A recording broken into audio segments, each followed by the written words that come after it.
Well, we've done it again. Another fantastic pre-market open live stream with the course members through market opening done. Now here, back to the poverty chat. Welcome everyone. Well, we gotta work on the well. And I guess it's more of an inhale. It's more of an inhale than like a suck. You know, when Trump does it, it's not the like a whistle. It's more of a well. I don't do that stuff well. But anyway, welcome on in. We've got Bitcoin trying to hold on to 110, and we got some really dumpy reports out there this morning in terms of what the HE double hockey sticks is going on in the economy. We'll be looking at those in just a moment. Bitcoin down at 110.7. Although, you know, we kind of been bobbing along here. You know, who cares? Who cares? Somebody here says clean shave, looking good. Oh, thank you. Sorry, I'm taken. Then we've got Salesforce. Oh my, Salesforce. They actually did a great fundamental analysis this morning on Salesforce. That's in the stock tab for course members. But what I want to show you is the problem that we have. It's a little problem. And there are two problems. We're going to talk about both of the problems. You've got one problem that's called the Philadelphia Reserve Bank. Federal Reserve Bank of Philadelphia, I guess, is the more appropriate name. They got a crappy dappy survey. And then in addition to that crappy dappy survey, we got a crappy dappy survey from New York. One is worse than the other. But we're going to go through these surveys because why not? We're going to find out what all the pain is. New York Fed survey. And then so we'll go through those. Then we'll see what else is going on with the stonk market. We'll see if we get more escalation from Donnie. And something that a lot of people I don't think are paying well attention to is this, you know, expectation that we're going to get some tomahawks maybe to Ukraine. Although I will say, take a look at this. Oh, wow, U.S. Nuclear Weapons Agency to begin furloughs. Now, that's just about the most retarded headline I've seen. Holy smokes. You know, that following the SE, you know, that's so dumb, it's tweetable. And then, of course, the problem is I'm going to end up, I should honestly thread it. Because if I put it on threads, maybe I'll get some more, like, you know, people that aren't just going to shill MAGA. But anyway, U.S. Nuclear Weapons Agency to begin furloughs. And I'm going to go, what the F? Yeah, that sounds pretty dumb, honestly. Okay, anywho, so,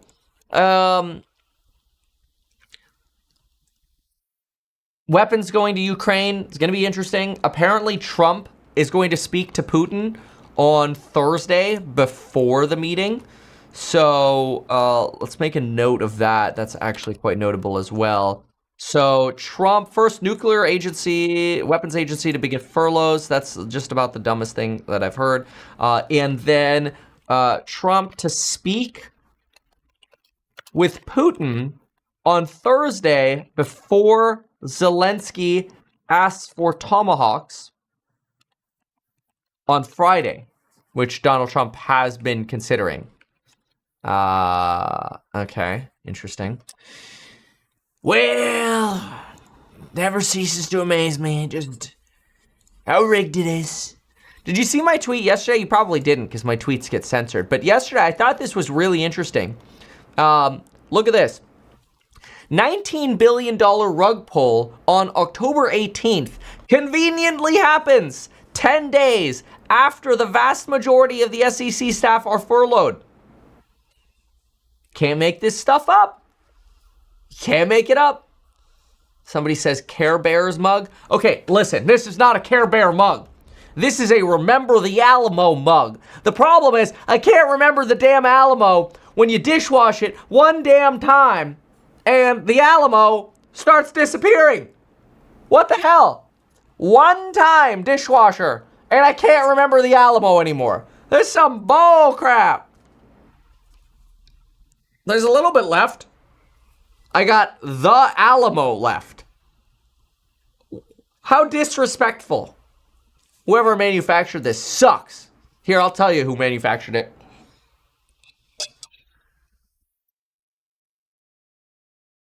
China! Thanks, China. Can't remember our heritage. Damn Lone Star Republic's getting all the disrespect out here now. Wrong. Anyway, where were we? All right. We were right here. All right. So, anyway, it's kind of interesting that the vast majority of the SEC isn't present right now. They're gone. And then all of a sudden you get all these major scams. So what the hell? Is it a surprise, or is it actually potentially exactly what you would expect to happen? Maybe exactly what you would expect. But it's kind of sad. It's like, aren't we supposed to have regulators that at least, protect the consumers somewhat? I don't know. It pisses me off. But TSM did well. TSM and ASML, they had great numbers. So we should have some enthusiasm out there, but we actually don't. Look at TSM. You had a profit take on TSM this morning and on United Airlines. Both of them actually had good numbers, and both of them ended up with a profit take this morning, which was somewhat surprising. And then, Palantir, a little bit of a move here, 1.7. We got Tesla trying to hold this line. Trying to hold the line.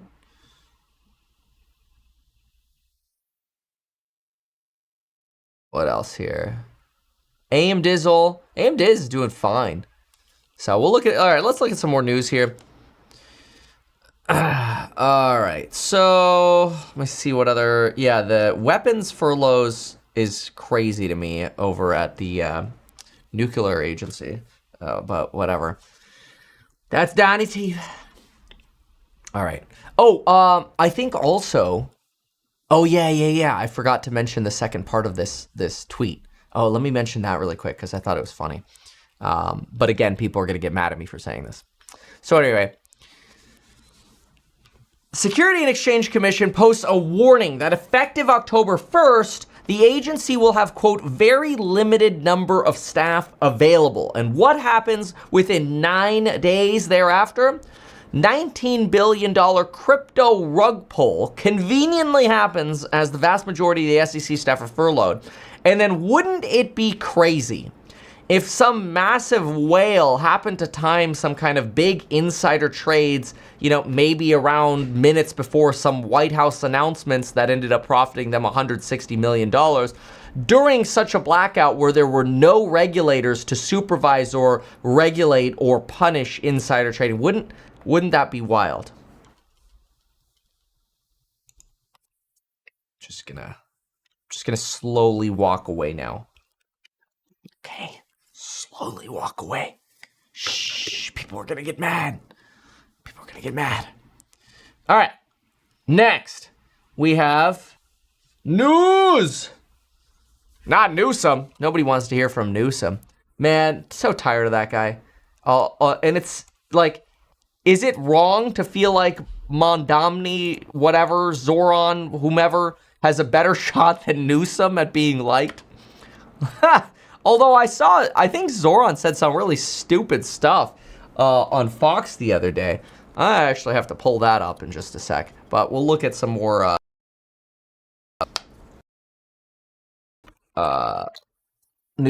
financial news first before we spend time. All right, so the boomers. G. Rare Earth Shock gives Trump a chance to win over allies. Somebody here says, is gold up due to central banks losing confidence? Well, I mean, therefore do technicals matter? Of course technicals matter. Yeah, central banks buy gold, but I mean, they frequently buy gold. And yeah, China's been buying a lot of gold because they don't want exposure to the US. So there's some of it is because of decoupling, absolutely. But I think a lot of it is also now just like retail flows and FOMO. In fact, I think Citadel had a piece yesterday talking about this. Let me pull up the Citadel piece. You might like the Citadel piece. I think there was a... And nobody really likes Citadel because they're seen as like the definition of the suits. But honestly, they've just figured out how to make a lot of money market making. When you're a market maker, you basically can't lose in trading. Because you only do trades that you could instantly unwind. And you just pick up your profit and you're out. So it's just like instantaneous profitable trades over and over and over again. That's at least the theory of market making, if you could do it right. And so that's why people hate the suits. It's just like, damn, they always make money. Well, yeah, that's why they have suits. But let's pull up the Citadel piece, because it was actually quite interesting. I can't remember if they talked about gold in here, but I do know they talked about retail over here. When near-term headline risks continue to fuel volatility, or while rather, equity market trend remains constructive. Friday marked the largest options trading day in history, with over 108 million contracts traded. The last time we got 100 million was actually on Liberation Day. Market-wide flows on options are 73% higher than 3-month average. Retail volume is exceptionally high. Look at those charts. Dude, holy smokes. This is absolutely an insane surge in retail options activity from January of 2024. It's straight up, and this is total options volume. Crazy.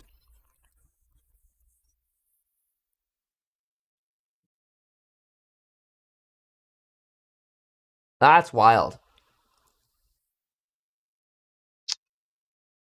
Let's see. Retail investors did not degross on Friday. Well, of course not. They went all in, homie. Nobody paying off debts. You kidding me? Are you kidding me? Okay. Let's see here. The second highest gross activity ever. ETFs. Okay. Retail, 11% better to buy in calls versus institutional. Okay. Bullish retail versus hedging institutional. Compared to April's degrossing effort, retail continued to show dip buying resilience. Yes. Okay. Value of equities held by final 50% of households increased 500% since 2020. Oh, man. That's amazing. So in other words, like, if the market crashes... Let's see. If the stock market crashes, we's screwed. You don't want the market to crash. Value of equity held by the middle, 50%. So retail has been a net buyer for 23 of the last 26 weeks, 7 weeks straight. ETF buyers for 206 of 208 trading days. Wow. Takeaways from 100 years of data. October is the choppiest month. Late October dips set powerful end-of-the-year rallies. Ooh. But have we really had much of a dip in October yet? I don't think so. So, retail option acceleration. November is the strongest month. And the suits are paying attention to this because that's... I promise you, options are where they make the biggest money on these spreads. Hashtag, I guess I can't guarantee it, but I'm pretty sure. I mean, just look at like Robinhood earnings, for example. This is where they make the dollar hollers. The dollar hollers. All up in the biz. So, not a horrible surprise. So, okay, good. What else is going on with the Qs? Qs, I mean, we're basically barcoding over here. Oh, yeah, and then we were going to look up what happened with those business reports. So let's look at those business reports. Those were interesting. So we have the October business outlook. And is that's the Philly Fed. Okay, so we'll look at that. That's going to be Philadelphia Fed. And then we also have the New York services. So that, download that. Oh yeah, here we go. All right, let's pop these open. New York Fed services. Let's open up both of these. See what we have. So, uno and doso. I'm really working that Spanish. All right, here we go.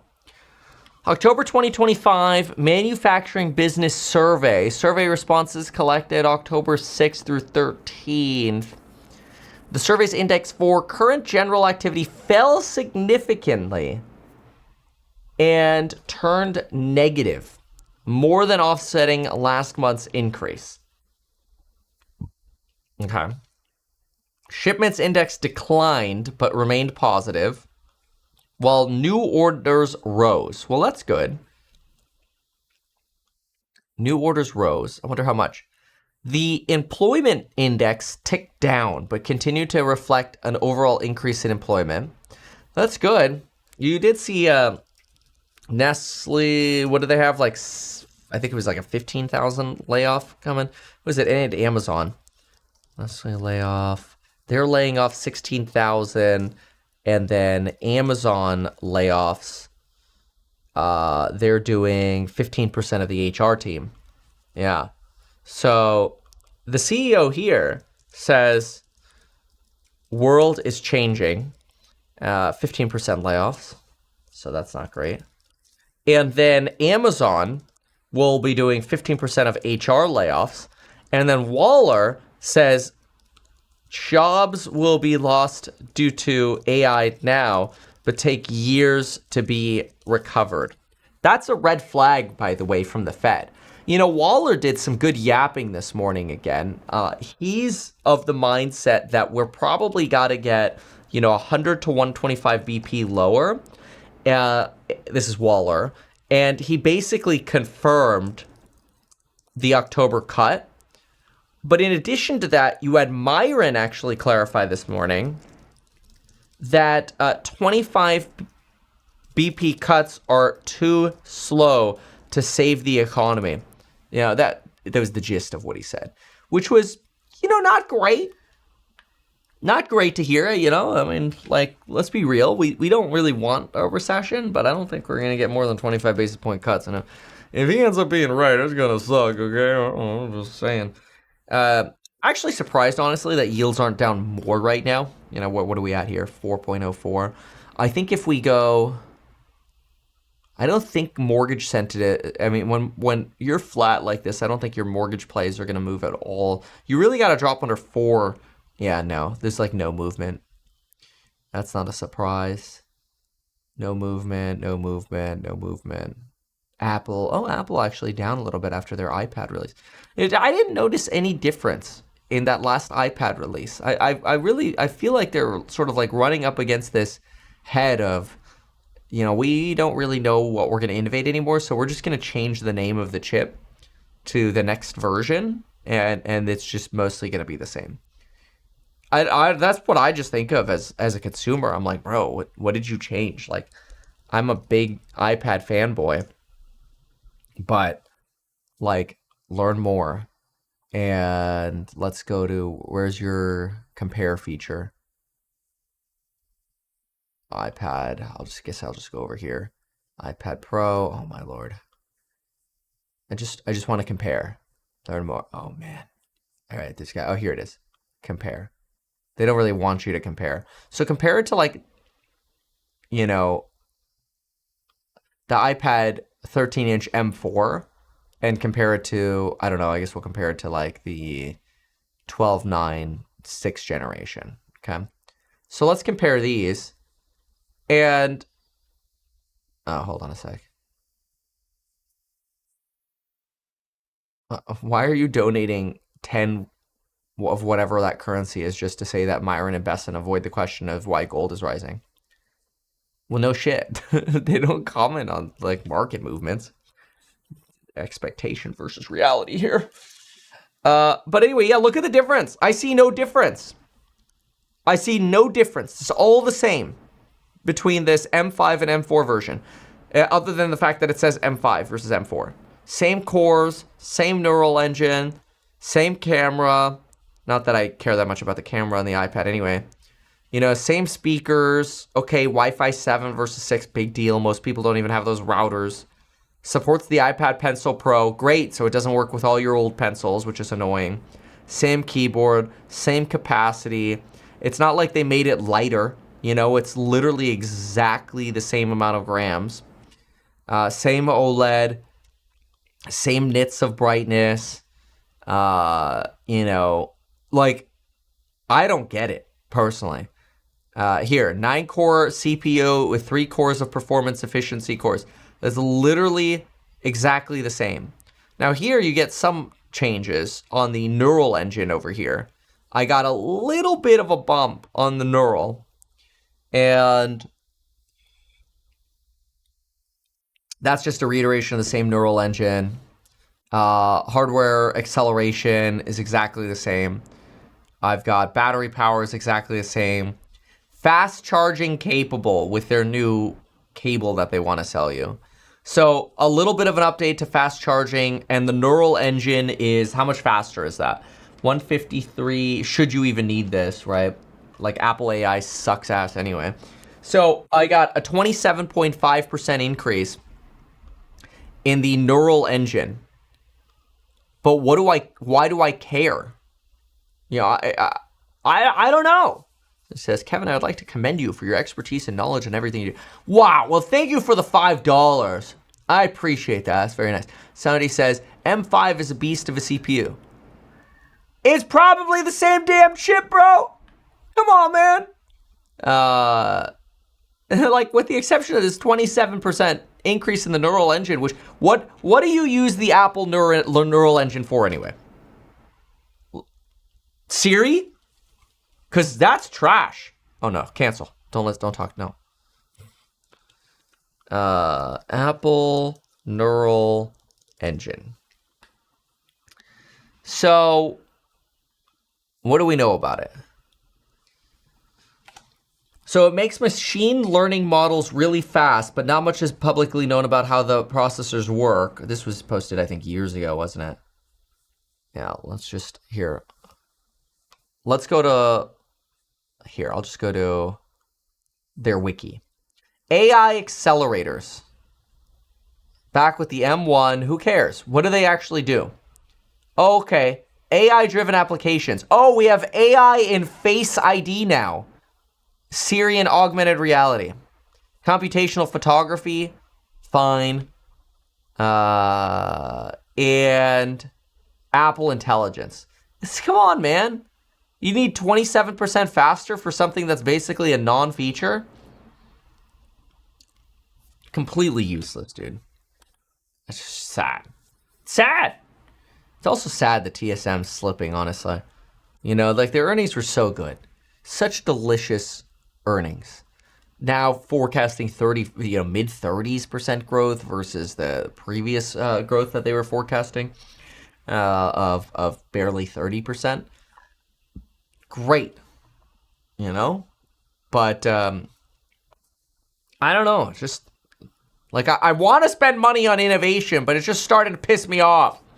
There is no more innovation. Like, please, like, take my money. You know?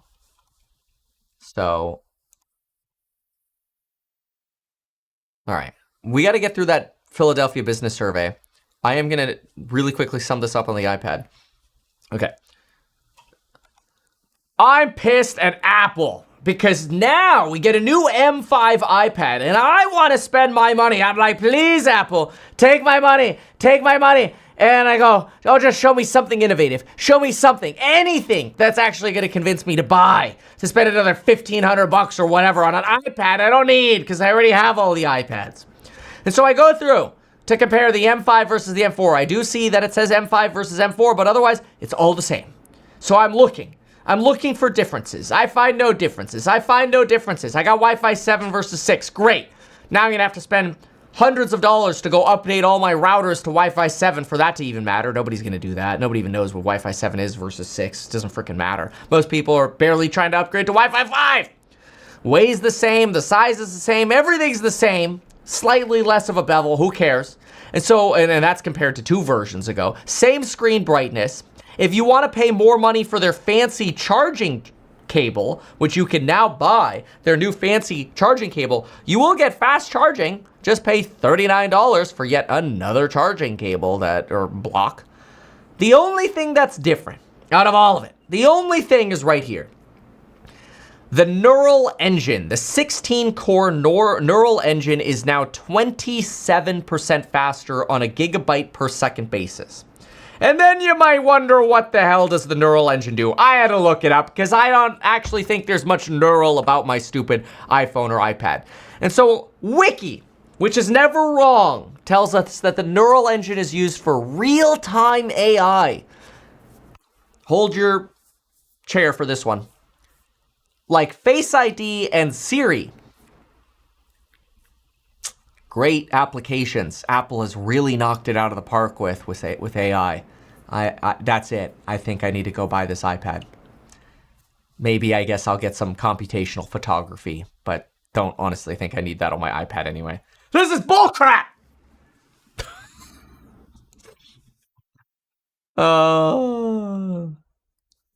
It's just the honest take. Sorry. I feel like over and over again, I'm getting more and more frustrated with Apple. It's like, please take my money. And I need to come up with excuses to upgrade. Anyway. All right. So let's actually go through these surveys now, would we? Actually get our freaking job done here. So what do we have here? Diffusion index for current general activity plummeted. Oh, that's not great. Why is there a plummet? General activity dropped 36 points to negative 12.8 in October. That doesn't sound healthy. Lowest read since April. 25% of firms reported decreases in general activity. 12% reported increases. Well, that's not great. 58% no change. On the balance, firms continue to report increases in employment this month. Well, that's good. And the employment index ticked down to 4.6. Almost 12% of firms reported increases, 7% decreases, 81% no change. So most reported no change. Average work week did decline. Well, that's not good. That is usually a precursor to firings when the average work week goes down. All right. Somebody here in the chat is like, but the gaming FPS is 3.2x versus the M1 and 1.6x the FPS versus M4. Bro, okay, first of all, who games on the iPad where they're like, oh my gosh, I need to have 100 frames per second versus 70? You're not going to notice the freaking difference. A. So you ain't going to notice the difference. A. B. If you're gaming on the iPad, maybe you're playing RuneScape or whatever, that's fine, that's cool. But if you want to play a real game like Rust for men, you ain't gonna be on a damn Apple product anyway. Nothing wrong with RuneScape. I like RuneScape too. It's a good little AFK game. All right. So,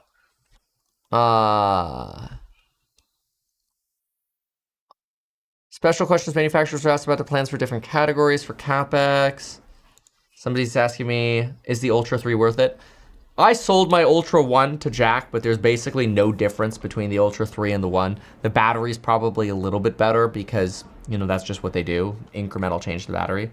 I actually skipped the 2 because I'm like, there legitimately is no difference here. In fact, you just go down by losing the oximeter. But anyway. Let's see. Manufacturers were asked about their plans for different categories of CapEx. 36% talked about increases. 45% same. 19 decrease. Related to hardware, half of firms expect to stay the same. Firms continue to expect growth, which is exciting. Future orders index rose to the highest level in January, which is great. That's actually good. Let's see here. Summary. What's up, K Bacon? Okay, responses to October business outlook survey suggest regional manufacturing activity was mixed this month. The index for current activity dropped and turned negative. That's for this month, offsetting most of last month's increase. Indicator for shipments declined but remained positive. All right, let's just look at the charts. These are prices, which are elevated, and these are current activity and future activity. So future activity was still optimistic. That current activity is slowing down. And then let's look at the New York Fed one. So New York Fed says business activity declined substantially. Well, that's not great. I hear children screaming.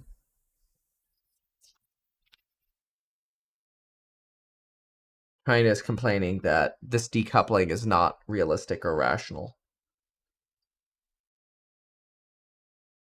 Yeah, whatever. Somebody says they're going to download Rust on your iPad. Yeah, what are you going to go? Farm some trees? Are you going to go farm some ore? Because that's about all you're going to be able to do. Anyway, survey's headline business index fell 4 points, multi-year low. Yo, what up, dude? Do you think you can play Rust on an iPad? Can you tell the world that? No. Good. What do you got there? Yeah? Oh, thank you. No. Okay. Yeah, it's cold out there. You gonna wear a jacket? Thank you. Are you it? Gio. What time am I gonna help you edit your video? Oh, you finished it already? Oh, okay. Good job. See ya. Would you wake up this morning around 6 or 7? See ya. All right. Cool. All right. Where were we? Oh yeah, we were right here. So, let's see here. Survey's headline business activity fell, multi-year low. Well, that doesn't sound good. No wonder the children are screaming. Oh, you might not even be able to hear the children screaming right now. Business climate fell, suggesting business climate remained worse than normal. What's the business climate?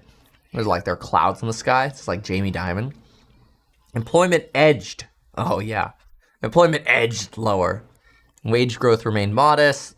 Supply availability continued to worsen. Input prices increases. Selling price increases slowed. Well, yeah, there's no pricing power right now. What the hell?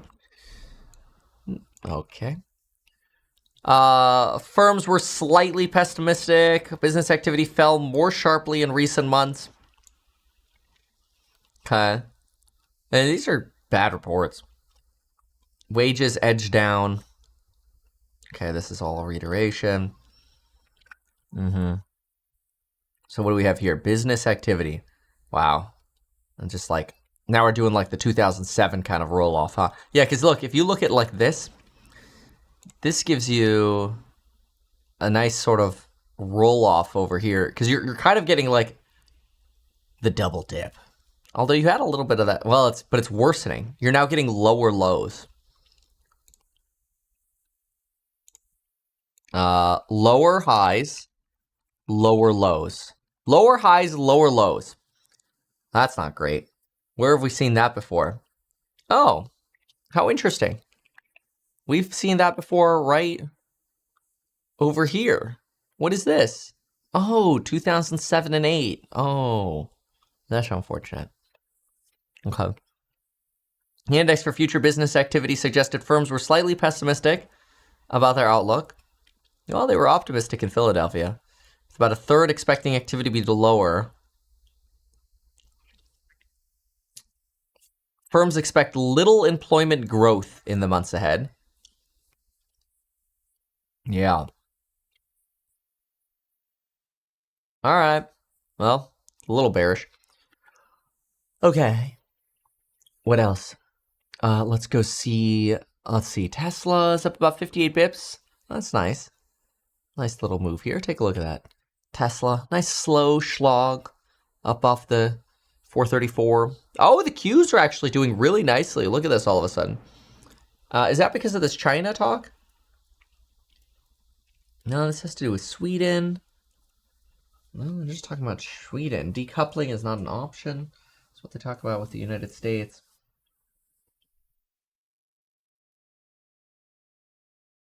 Hopes U.S. will work with the United States. Decoupling is not a rational option.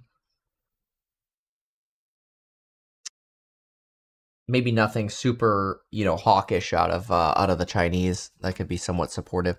I mean, you got a little bit of a move up here as well in Bitcoin. Look at this, just in the last minutes here. So some enthusiasm coming through. So that's nice. Yeah, Nvidia is almost up 2% right here. Okay. All right, let's go see what else is the news. Right. Alrighty then. What is over here? How Trump companies made $1 billion from crypto. Wow. At the height of the legal trouble, Donald Trump claimed he was running out of cash. Right. If a $500 million civil penalty was not reduced, the former president argued he would have no choice but to fire sale his remaining real estate assets. Fast forward a few months, re-elected president enjoyed a stark reversal. After making millions of dollars selling branded Bibles, cologne, and sneakers, guitars, the president extracted tens of millions of dollars from social media news companies by settling lawsuits. Melania got a $40 million documentary with Amazon. And according to the Financial Times, his businesses have already reaped $1 billion in pre-tax profits over the past year, in part thanks to the crypto boom. Wow. For example, the Trump Media Group and Bitcoin Treasury business is now worth $1.9 billion. I can't believe it's now being called the crypto treasury business. Eric Trump said the true figure was probably more. You are underestimating how rich we have gotten off of crypto. No wonder they are the crypto president. They love the crypto. Nobody loves the crypto more. Trump Crypto Ventures have made over $1 billion. Yeah, the WLFI token scam. 500. Like a sham wow pitch for house hack? Oh, that'd be funny. Dude, let's have GPT do that. Okay. I need a script for a sham wow style commercial, TV commercial for a real estate startup that buys and holds fixer-uppers and is about to launch an AI SaaS product for finding great deals in real estate for, agents, investors, and home buyers. Okay. Let's just, this is a perfect use of AI. The ShamWow, and then we'll go back. Perfect. Let's go full ShamWow energy. 60-second spot. Oh, man. All right, this is all GPT, so it could be total trash. But, then we'll go back to the riches of Donald Trump, I suppose. So I guess forgive me if the script is terrible. Actually, forgive GPT, because it's not my fault. All right, here we go. So what does it say? It says, have you ever seen a house and think, that's a deal? Then it's gonna be gone before you ever find your realtor's number. Cut to frustrated buyer refreshing Zillow. Yeah, those days are over because now there's a Reinvest. Reinvest is the ShamWow of real estate tech. We buy and hold real homes, fixer-uppers, rentals, real cash flow. And we've built AI SaaS so smart it can spot deals before the crowd even knows they exist. Hosts, agents, investors, homebuyers, listen up. This isn't your grandpa's MLS feed. Reinvest AI scans millions of listings, market data, and repair costs faster than you could say over asking, and ranks them by their true value so you can stop scrolling and start owning. This is pretty good, dude. Look at this. Normal buyers chase listings. Reinvest users chase profits. Boom. Dude, holy shit, that's good. GPT script. This is funny. And here's the kicker. We don't just talk the talk, we walk the drywall. Our startup owns properties, proves the data, and shares the same AI tools that helped us win in this market. So yeah, we're invested, literally. Use Reinvest and find fixer-uppers that shine, rentals that cash flow, and flips that actually flip. And if you call or click in the next 10 minutes, we'll throw in a lifetime of better deals. Okay, not literally, but you get it. It says, what is this? Cut to the logo, upbeat jingle. I don't have an upbeat jingle. There, we'll just use this. So don't get beat to the deal. Reinvest, because good homes wait for no one. That's hilarious. That's pretty damn good. That's great. Oh man. Okay. Wow. That's something else. Oh yeah. All right. All right. So let's go back to what we're doing here. So now, let's go. Where were we? Okay, so Donald Trump. However, many observers believe the president's lucrative embrace of politics is unprecedented. Every other business since the Civil War has avoided any significant conflicts of interest. Yeah. Jimmy Carter put his peanut farm into a blind trust. Donald Trump sold his interest in the Texas Rangers before becoming president. Trump was not an early crypto advocate. He labeled crypto as based on a thin air and Bitcoin as a scam. That doesn't surprise me. Painted cryptocurrency as un-American. During his campaign last year, Trump vowed to end the Biden anti-crypto crusade. Right. Then it just became, becoming anti-Biden. Yeah. So here you go. Trump coin, which was a rug pull. Melania coin, which was a rug pull. WLFI, which they're basically rugging now. And now they are even making a stable coin. Wow. Many of Trump's crypto moves have taken place in full view, but have provoked little anger. More than half believe the president made less than $100 billion while in office. More than a third believe he didn't profit at all. Lol. Dude, he's getting so rich off being in government. Ridiculous. Just the amount of relationships and free stuff and planes. Yeah, what is it? The Qataris getting him a new jet? That's crazy. Whatever. America's for sale. AI's double bubble trouble. Okay. Here we go here. So, stock market bears are on the prowl again. IMF, Goldman Sachs, Citi are all warning that valuations have not been seen since the dot-com bubble 25 years ago. Okay. The reaction. Bullish West Coast Tech Bros. But the strong likelihood is that we are experiencing both. A good industrial investment bubble and a bad speculative financial bubble. Yeah, probably. That's probably true. Bubbles are great. May the bubbles continue, Eric Schmidt told me. Oh my gosh. So, when the CEOs are starting to lean into bubbles. That's probably a red flag. For sure, some companies overinvest in infrastructure in the bubbly times and go bust. Let's see here. But Schmidt dismissed the idea that the same would happen to financially robust companies today. Yeah, I don't think they're going to go bust. I agree with that. Barclays raises price target to Tesla to $350 from $275. Wow, Barclays. Why'd you raise your price target? Well, I mean, the stock's been going up. Short-selling hedge funds are already on crash watch, but for the moment, they are badly burned, given the strength of the market. Yeah, no kidding. All right, this is pretty boring. There's nothing here. Okay. Let's see here. Pickup trucks and public executions. Hamas emerges from the Gaza ruins. That's messed up. Okay.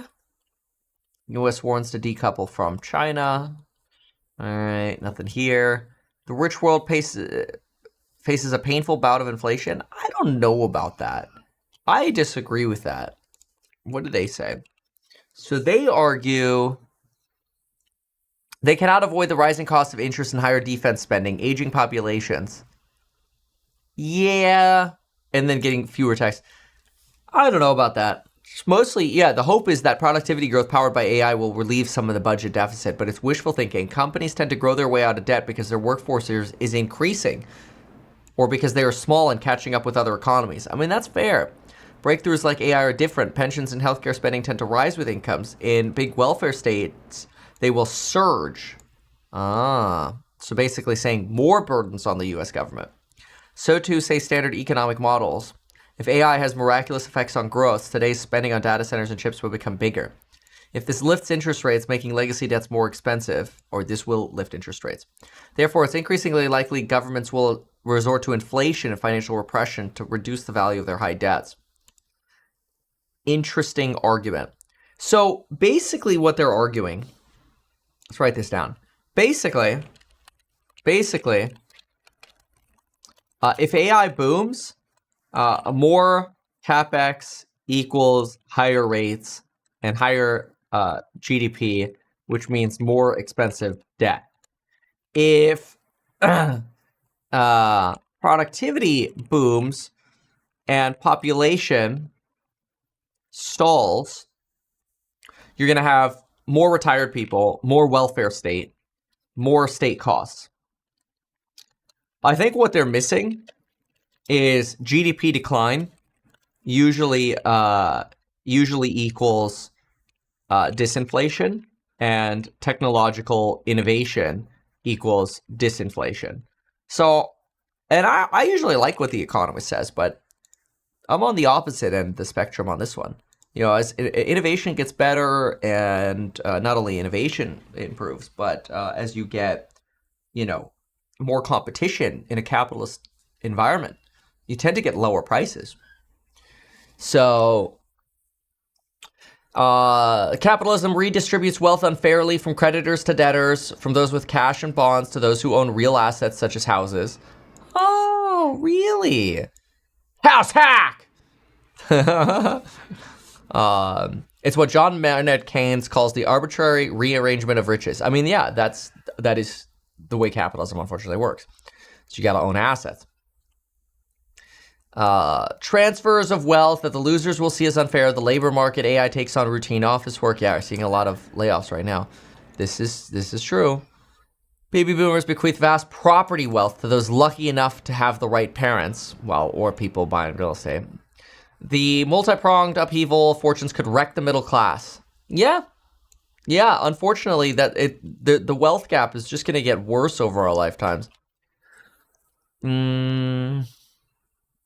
Today's warning is for the richest economy. The downward spiral is not inevitable.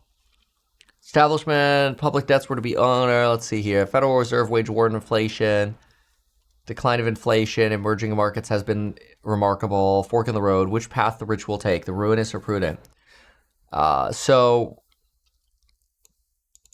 we need to raise the possibility of sound budgeting. Well, that would be nice if the government could actually pull that off. But this is not a surprise. All right, what else is out there? So, why Microsoft let OpenAI play the field? Let's see what they have to say here. Over the past few years, OpenAI swelled from a tiny research lab to the most valuable startup. Recent months, though, OpenAI announced mega deals with Microsoft rivals to show how much GPT Creator has outgrown the computing capacity of Microsoft. Yeah. I mean, it makes sense. I don't think Microsoft wants to invest in all those chips because they don't want to burn that much capex. OpenAI has budgeted a staggering $450 billion in server expenses through 2030.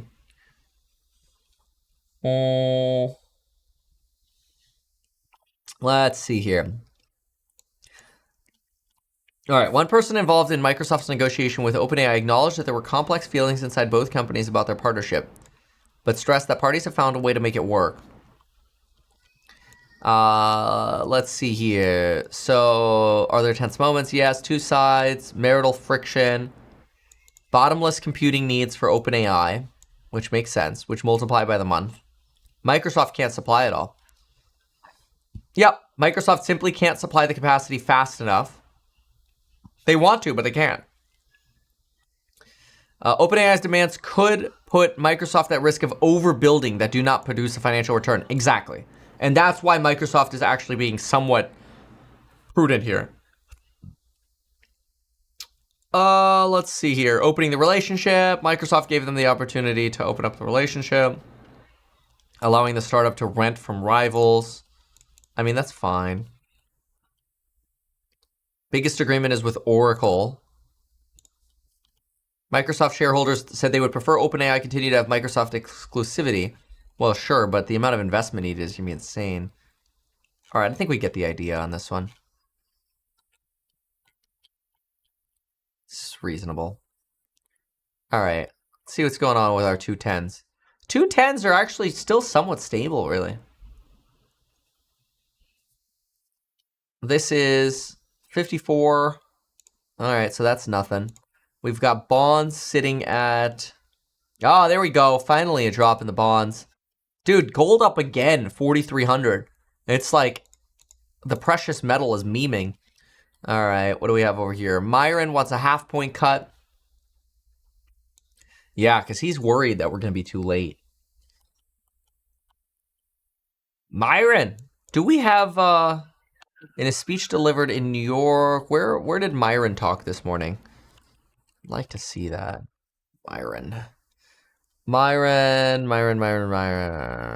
It would be really... let's see here. Where was the 50?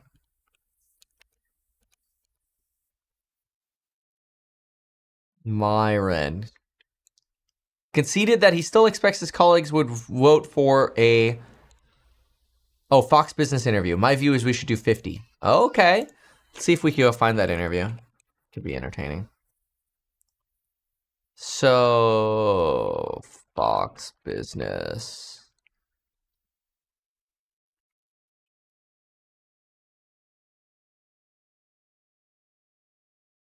Fox Biz. Very disruptive. Sean Duffy starting deregulation. I don't know. Nope.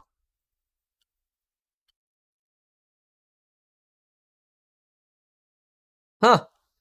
I'm surprised they don't actually have that up yet. Knuckleheads. Alright, that's fine. No problem. It's fine. Alright. Well, let's see here. What else is going on? So next, we have the Qs coming down a little bit off some of that euphoria. Intraday. Pretty chill day, honestly. So far. I mean, Trump's going to be talking later today. Supposedly, he's talking to Putin today, too. That's going to be entertaining. Let's listen to Paul Tudor Jones. Apparently, he's got a bubble man warning. Nothing like a good little bubble warning. Nobody knows the bubbles quite like I do. So we'll pull this up. And if it's boring, we'll flip. But I will also get a cup of coffee while I listen. All right, here we go.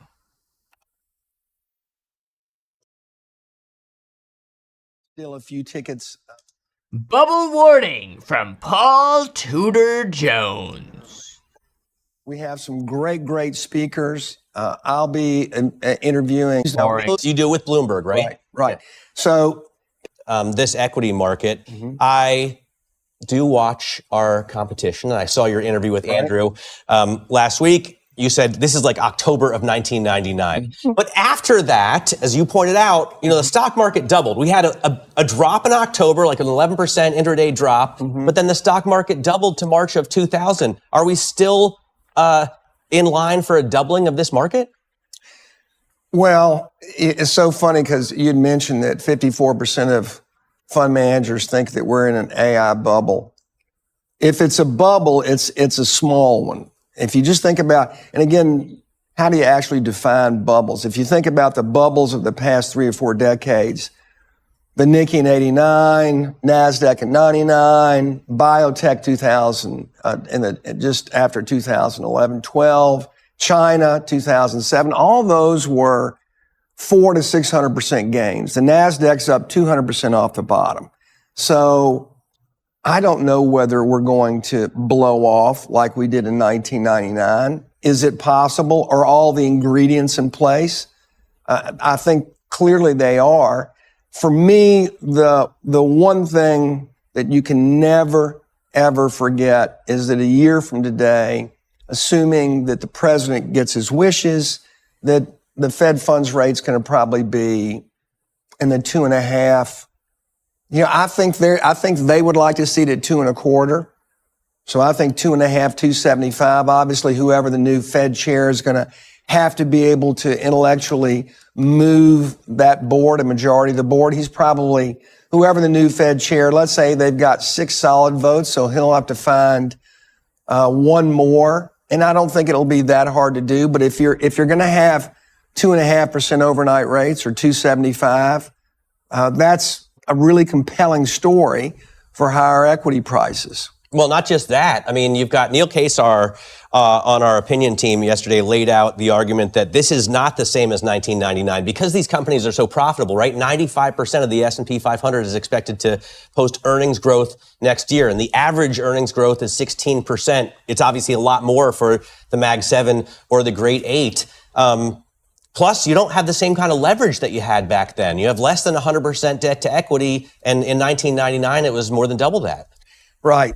Well, the only thing I'd say is I don't think you've got the leverage necessarily in the corporate balance sheets yet. You clearly have leverage within the equity ecosystem. And by that, I mean you just had a proliferation and explosion in derivative products. I want to say that leveraged like leveraged ETFs as well. It is true. A lot of the companies, I mean, Oracle, I feel like they're just now getting into their AI debt spending. So it's just sort of beginning, which then makes you wonder, is he right that as like Fed rates come down and the debt spending goes up, can you keep going here? ETFs are up 250% since the 2022 bottom. And I want to say there's 400 or 500 with another couple of hundred in the pipeline. So you're clearly creating derivative leverage, whether it's in the options market, we see single stock options, we just see options activity exploding. Everywhere you look, there's greater leverage, again, in the equity infrastructure for what has become really trader nation. We have the highest percentage equity. I would take them one by one. The last 2 months, what happened on crypto? Then it was rekindled and start up again. All right, I'm bored. All right, so what else? Let's see here.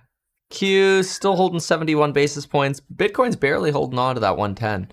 All right, let's go see what else.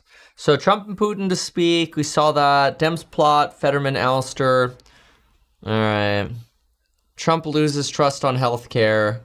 Well, yeah, not a surprise. He's shilling for his group of attorneys that won another shot at a Tylenol case. And it's of course, it's all insider manipulation. CEOs grow more apprehensive. Whatever. New AI bubble, White House versus Anthropic. AI industry's exponential throw. Okay, boring. All right. That's quite boring. WAPO. U.S. Spec Ops copters fly near Venezuela. The CIA is coming. I resigned from the military because of Trump, says somebody here. Economists were not wrong on tariffs. This Venezuela thing is very interesting, too. We'll take a look at that. Thousands of truck drivers fail English proficiency exams.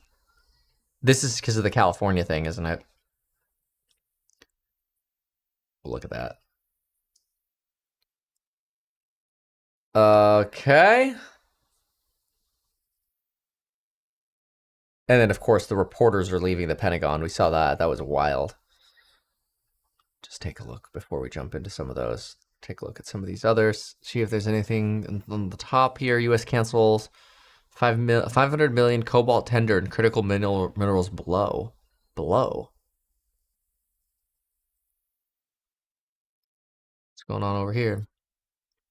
U.S. Defense Department canceled a tender to buy cobalt in a fresh sign of challenges Western countries are facing in trying to bolster domestic materials for batteries. Okay.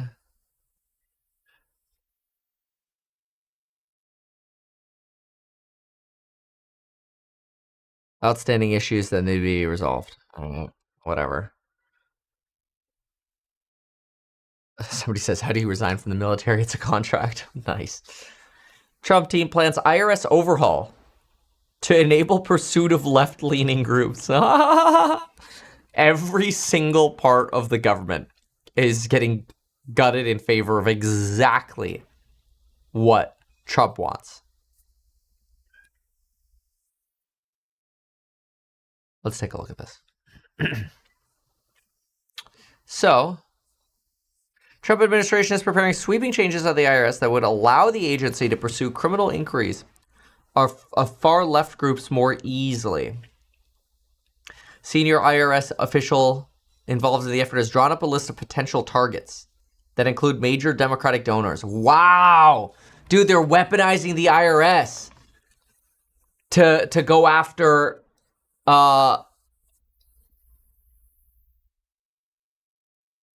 basically votes. Wow. Oh man, this is getting crazy.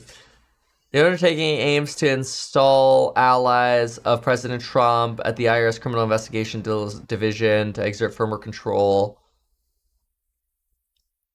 over the unit and weaken the involvement of IRS lawyers in criminal investigations. Could open the door to the possibility of politically motivated probes. Wow. And are being driven by an advisor to Bessent.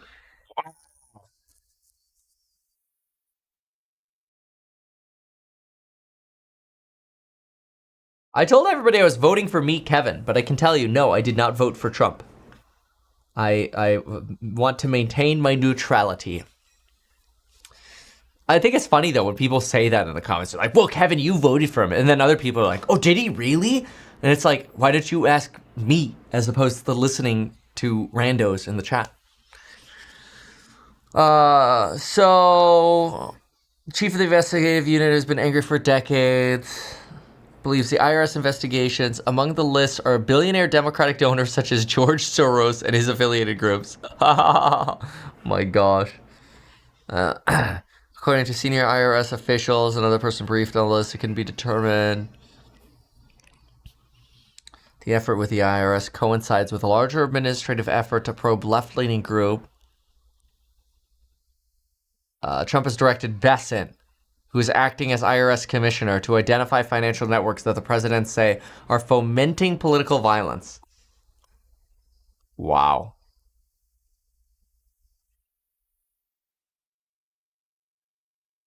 Scott will do that. That's easy for Scott. Very interesting. Now, how about other presidents? Did they direct the IRS? I mean, I think that honestly, that's because it's historical.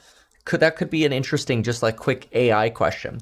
Did prior presidents direct the IRS to investigate their political enemies, like Obama or Bush or Biden, etc.? Let's just see. Be interesting. So Nixon had an enemies list, apparently. We can look at that. I'm going to pop that open. I always like to go to the sources. Franklin Delano Roosevelt. Let's see here. Yep. They all do this. IRS Tea Party under Obama was found to have flagged conservative or Tea Party aligned nonprofits. They all do it. Wow. That's interesting. And I want to pull up the research on it. That is interesting. The Tea Party. Tea Party. Tea Party. Oh, wow. Let's see here. Let's look at this. Justice Department won't file. Look at this. Justice Department. Stop it. Bro, how many ads? Justice Department informed Congress on Friday that it will not file charges in the criminal handling of applications for tax exemptions by conservative Tea Party groups. This was in 2015. Our investigation uncovered substantial evidence of mismanagement, poor judgment, and institutional inertia of IRS targeting based on their political affairs. I mean, this doesn't surprise me. I mean, think about when I ran against Gavin Newsom for governor, I get a beautiful letter from the state of California that's like, hey, on your governor live stream, you gave financial advice in exchange for donations. We're fining you. And I'm like, you guys are assholes. This is like so purely targeted. It's like Newsom called him up, you know? Like this, it's just scummy. It shouldn't happen on any side. IRS Inspector General, IRS was targeting groups that applied for tax-exempt status for burdensome reviews for their use of the word Tea Party or Patriots. Wow. So if you use Tea Party or Patriot in your name, they would come after you. Man, that's messed up.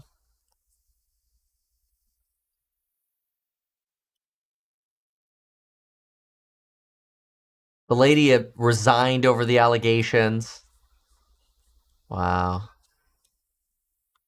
What's this? IRS rich history of scandals and political abuse. This is from 2013. Yep. FDR in the 30s launched the IRS against his political enemies. Corruption became widespread in the 40s and 50s. During JFK, they created an ideological organizations audit project. They're not even hiding. That investigated conservative groups and challenged their tax-exempt status. Well, that would be like anti-church then. Nixon created a unit called the Special Services Staff, or the SSS. It's a little too close to SS. White House drafted an enemies list of political opponents to target. Man, dude, this is why you can't win fighting politicians, dude. Wow. Wow. All right, what do we got over here? Down in hiring, which to me implies productivity gains.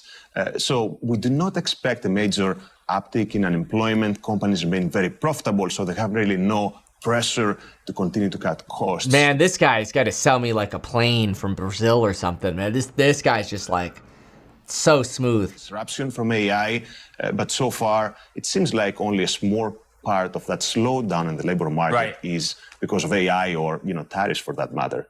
And I ask you that because that takes us nicely into earnings season that's about to hit us hard next week. Angelo Korkafas of Edward Jones, thank you very, very much indeed. Okay, coming up, Salesforce looks to reinsure investors worried the company could lose out in the AI boom. We have more on Salesforce next. This is Bloomberg Tech. Boring. All right. So, all right, let's see here. Okay. Thune offers vote deal if Dems agree to open the government. Clashes on Capitol Hill. Shutdown under 16 days. Drawing data shows Trump. Okay. Newt Gingrich. That's fine. Political crisis. Fox News highlights. Boring.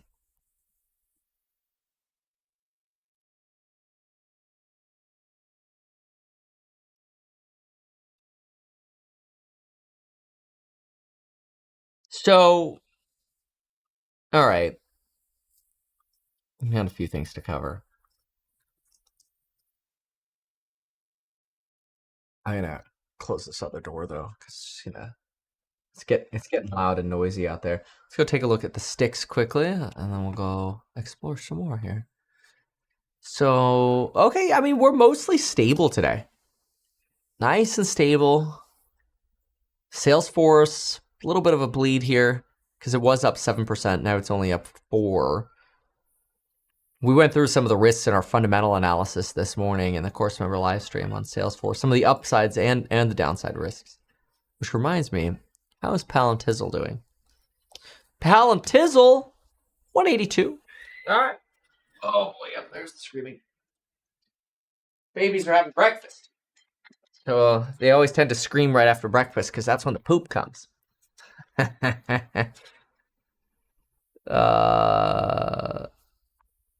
Okay.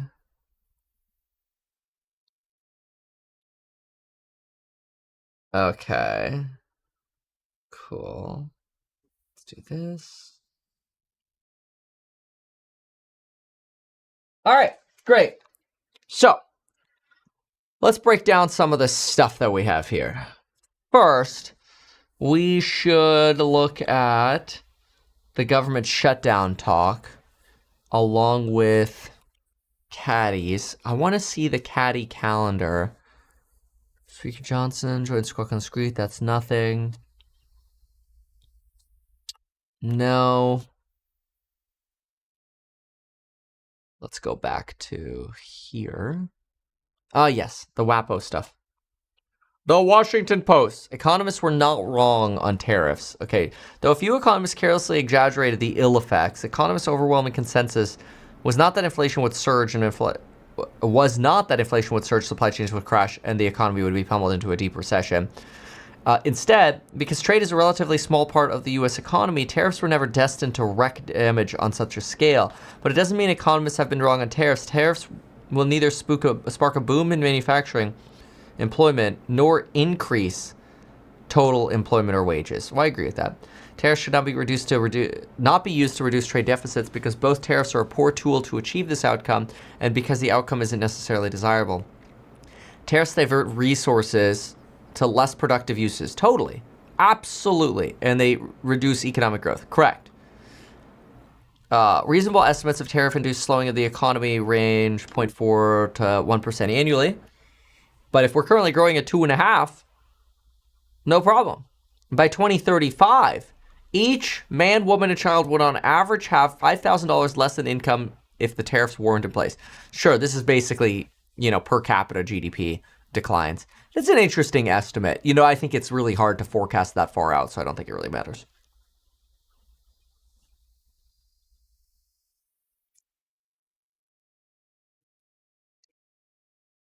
U.S. Spec Ops, helicopters, expand Caribbean mission. Oh, Trinidad. Helicopters were engaged in training exercises that could prepare for an expanded conflict against alleged drug traffickers, including potentially missions inside of Venezuela.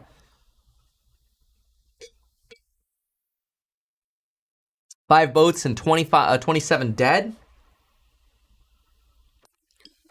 Okay, CIA has been authorized to conduct missions.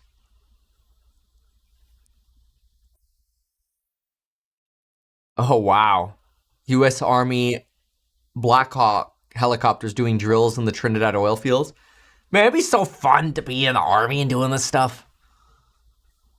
The unit flies missions for commandos like Delta Force, Green Berets. Wow, the Navy SEALs. That's badass.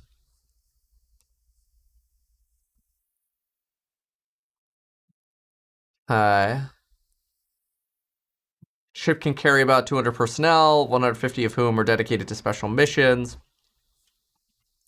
Satellite imagery. Ships in operations. Okay. This is very interesting. I don't think this is something that, boils up into like a sort of a broader war, but I could see them taking strikes against deep forest drug operations you know, do the cleaning up ourselves. New English exam sidelines 6,000 truckers. How many hours have you driven? Where's this load going? Pretending to be a police officer. 6,000 truckers were pulled off the road for English language proficiency violations between June 1st and Monday. Okay. On Wednesday, the Department of Transportation announced it would withhold $40 million in funding to California, accusing it of failing to comply with English proficiency requirements. New rules were placed in May by Duffy. The agency said that the test is needed to keep roads safe, especially in Florida, where somebody made an illegal U-turn, resulting in the death of 3 people. The individual was 28, was born in India, and failed an English proficiency exam, answering only 2 of 12 questions correctly. Wow. Oh, Trump says, I'm speaking to President Putin now. The conversation is ongoing. A lengthy one. Oh, this is interesting. We'll report all contents at its conclusion. So is Trump truthing this as he's on the phone? He's got like Putin on speakerphone while truthing.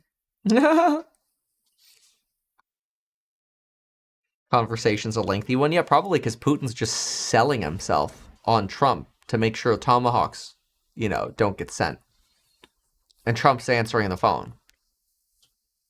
But analysts say there is no data correlation between English proficiency and accidents. I mean, it sounds reasonable to me to think people should have to speak English.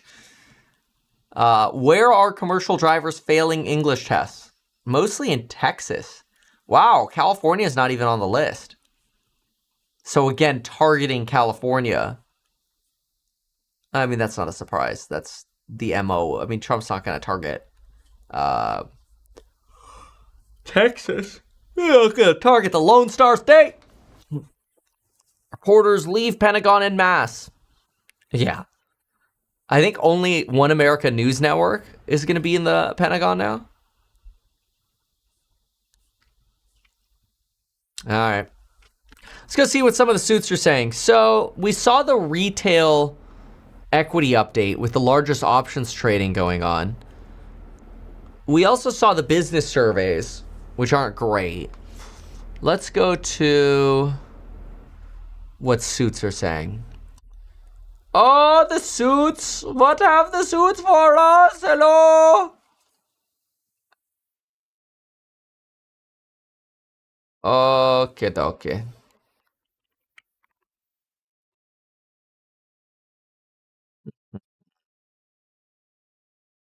Oops. What did I do? Did I just break something? Oh no. Oh no, everything seems okay. Everything is okay. Nothing has been broken. All right, so let's go see what the shoots have. So if I jump into today is the 16th. T.S. Lombard. Trade war tactics. That sounds boring. Beijing wants deals on tariffs, but it's not desperate.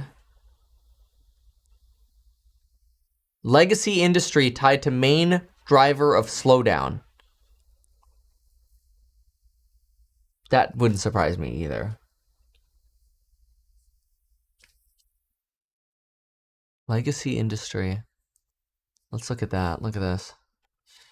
So AI plus auto innovation focus, legacy industry. And this is tied to property main driver of slowdown.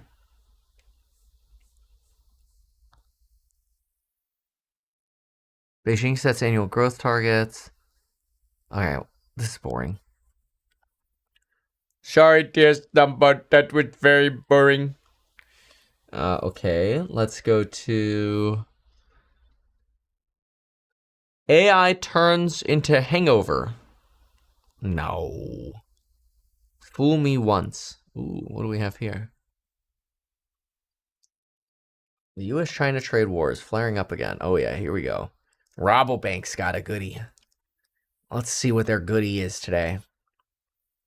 The global fool me once. The U.S. trade war is flaring up again. The U.S. government shut down, but we have earnings season. We have AI deals. Stocks are going higher. Besant says they will not negotiate with China just because the stock market is going down. That's easy to say when the market is going up.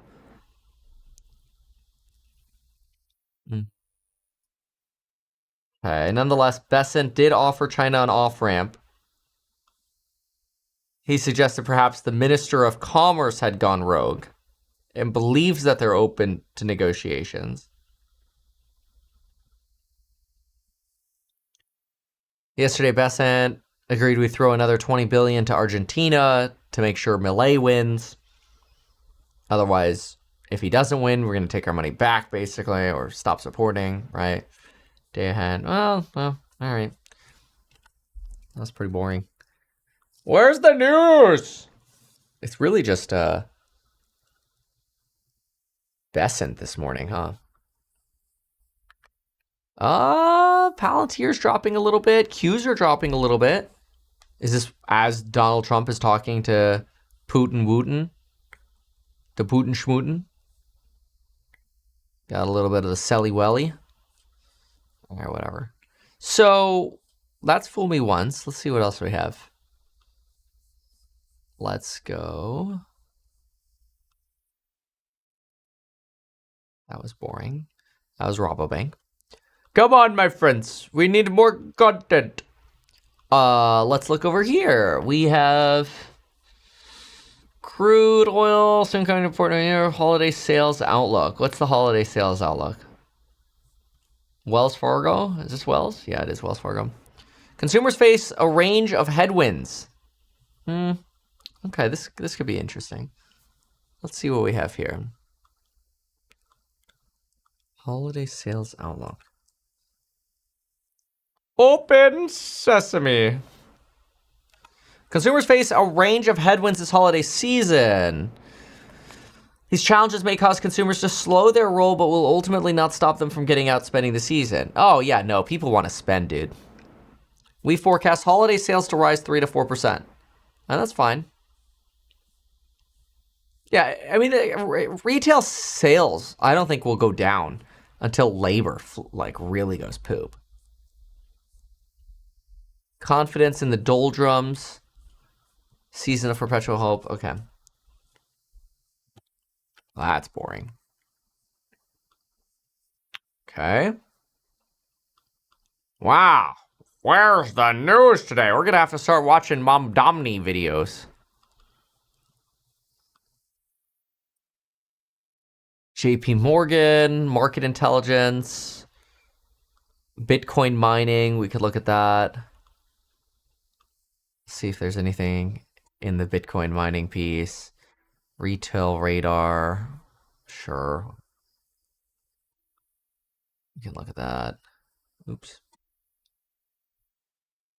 Go. Okay, what about rare earths are now a lightning rod for trade? Yes, they are. We know that. 4 scenarios around renewed trade tensions. That could be interesting. Goldman Sachs.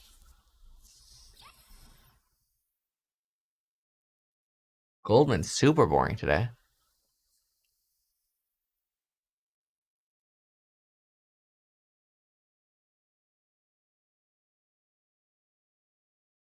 Government shutdown drags on with little progress in sight. Fears of trade war reignite. Looking for good places. Market exceptionalism.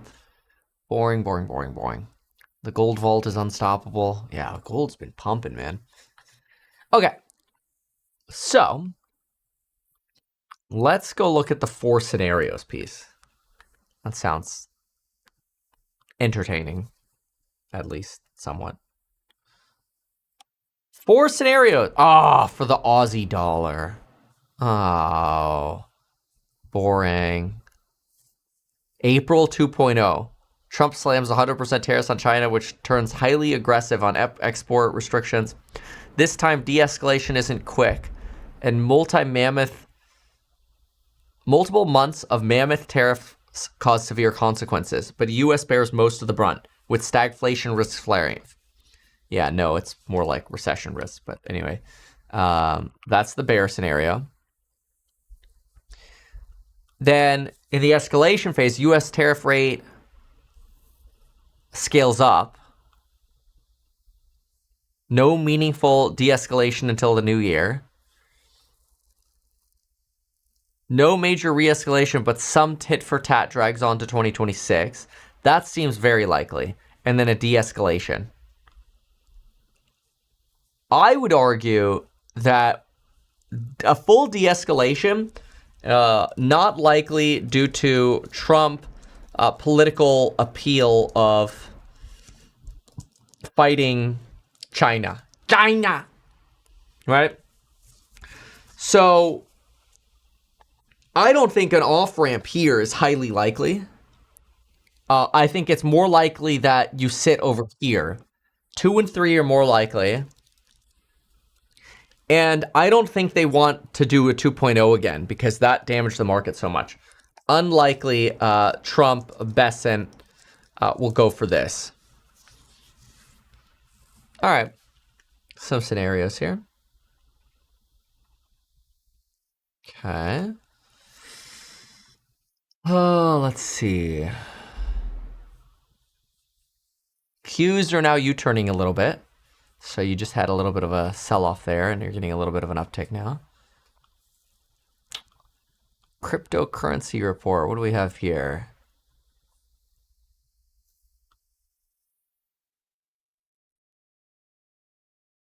Network hash rates. Take a breath. Down 1% in October. This is a very micro update here. That's boring. 4 scenarios, we looked at that. Trading around tariffs.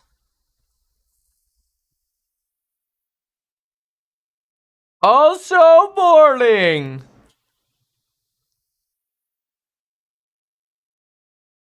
Fine then. Let's talk a little bit about the market in just a moment. I just want to see if there's anything going on over here. Tesla just lost the lead. Lost the lead. Bitcoin's about to lose 110. Oh, they're talking about Meta. And Texas already has a grid problem. So we are looking at Laffer Tangler at names that can solve some of the data center problems and some of the grid problems that are coming with this major build out. And photonics is a hope. It's not yet, we're not yet there in reducing power consumption.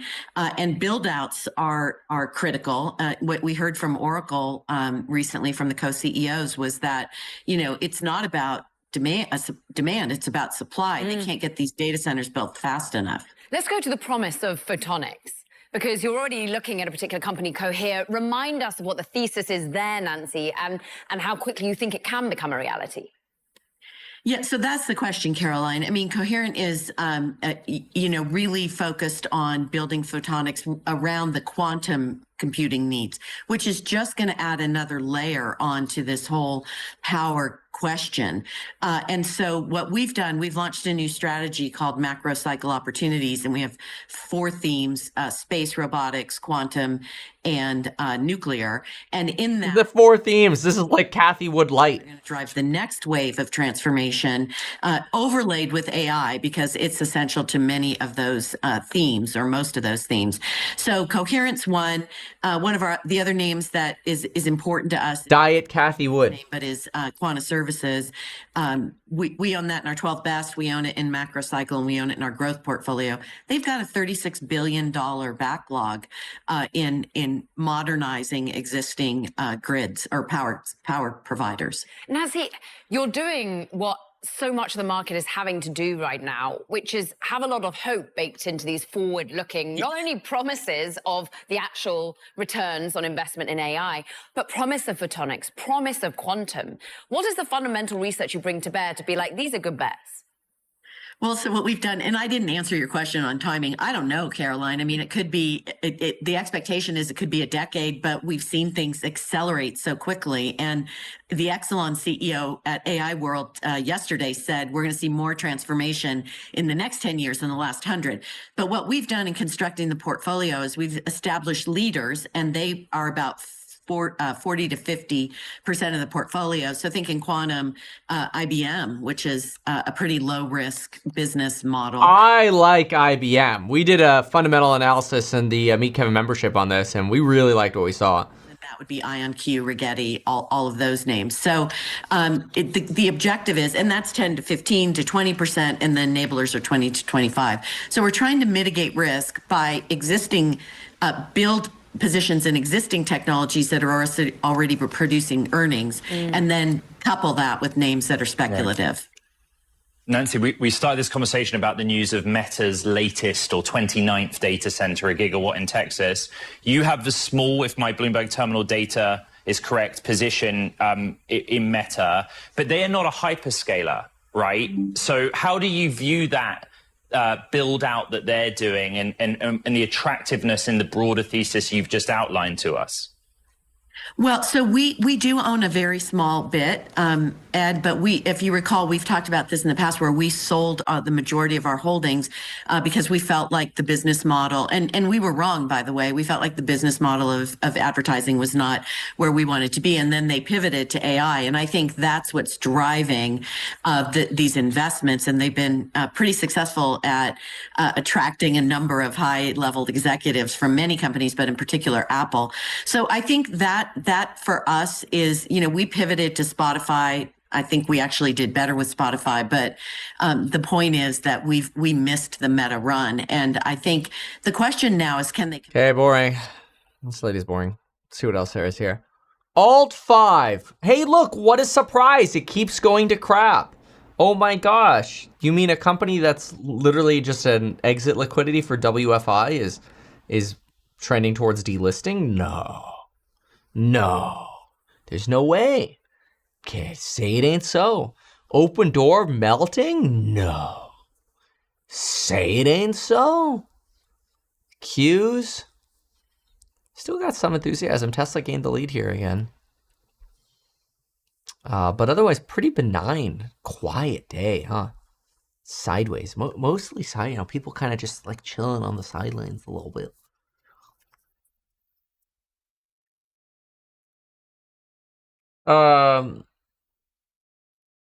All right, interesting. So let's get back to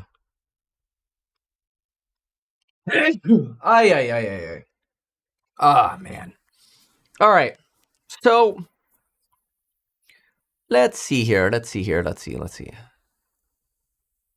Let's do a quick would buy into more restricted for long. Oh, that's Bank of England. Okay, that's fine. That's fine. Okay, that's perfect. All right. Everyone's happy. Oh, how's Dave & Buster's doing? Because the consumer side, they keep getting whacked.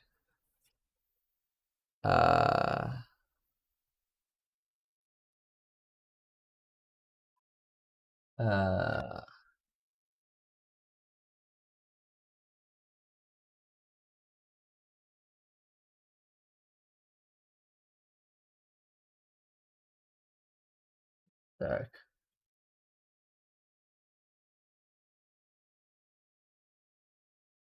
Okay, that's fine. All right, cool. So what was I going to do? Oh, yeah, I was going to look at DNB really quick. See what we got with DNB. The consumer stocks just getting whacked. Play. Down 2 again. Palantir now coming down. It was up more than this. Yeah, Palantir now dropping a little bit more. Q's now dropping a little bit more too. There's no particular news either. It's just, this is just a very kind of nervous environment is what it is. Nvidia's still up 1.2, which is nice. All right. Go see what else we have here. Oh, Christine Lagarde. Oh, that was Tuesday though. anything happening. If we learned one lesson in the last, year, is that we have uncertainty. No shit. Corporates deal with uncertainty, but we have to deal with uncertainty. She didn't roll it out. You think we'll get more cuts from the ECB this cycle? Not so sure. I don't think you can have it all, right? I think there's a reacceleration in German spending, kind of creating a little bit more of Yeah. Is that going to lead to... Let's go up here. Every day. We get some criticism for that because it's not just a local election. Correct. But I'm here to tell you, Brock, Mandami's going to win. Yeah, probably. If you're relying on the current data as it's seen, I would agree with, you'd have to be a fool to think otherwise. So how's the data going to change? So wow. I happen to usually have a little bit of foresight. Having started Tether and many of these things, I see over horizons and around corners, meaning I tend to know things that are happening before they've happened. Oh, this guy's a psycho, dude. This guy's got to get... Somebody send this guy a big ol' humble pie invitation. It's insane. I don't know, he doesn't even know what the word humble means, probably. And the Harris vice presidential debates with J.D. Vance, those debates gave you insight into things that are happening. So if you want to see what happens, obviously, let's imagine what happens at the debate today. Somebody goes, it's a crypto, bro. Yeah, good point. They haven't had their humble pie yet. Cuomo, nails it, or alternatively, that should provide a lot of insight. Timo It's a very important night in terms of how we watch things happen. We should check in with you tomorrow to see if anything's changed. Well, or if you're in New York, come to the debate watch party that we're hosting. So yeah, I'd say let's watch tomorrow. And right now, I'd be watching every day, because a lot can change. We just got out of Rosh Hashanah, Yom Kippur, and, let's just say divine intervention is always a possibility. And if God could create the world in 6 days and rest, our 17 days left, provides 10 days extra. I'm going to change the subject. I'm going to change the subject. I've got 45 seconds for you. Gold is the new safe haven, isn't it? Certainly look at the thousands of years of history, right? With all this financial uncertainty, gold is certainly one of them. Certainly with the majority of people, gold, stands out as a historic hedge. Bitcoin clearly for the younger generations and some of those that are, older, but those are where most people are running to. One of those two things or both, right? And depending upon the allocation and really your comfort level and how much time you've invested into your knowing of these things. You got 10 seconds left. $4,287 per ounce for gold now. Where's it going? Probably up. Okay.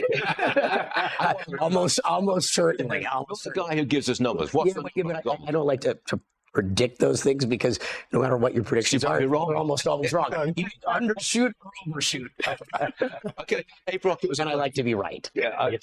It was a pleasure. Thanks for being with us. Appreciate it.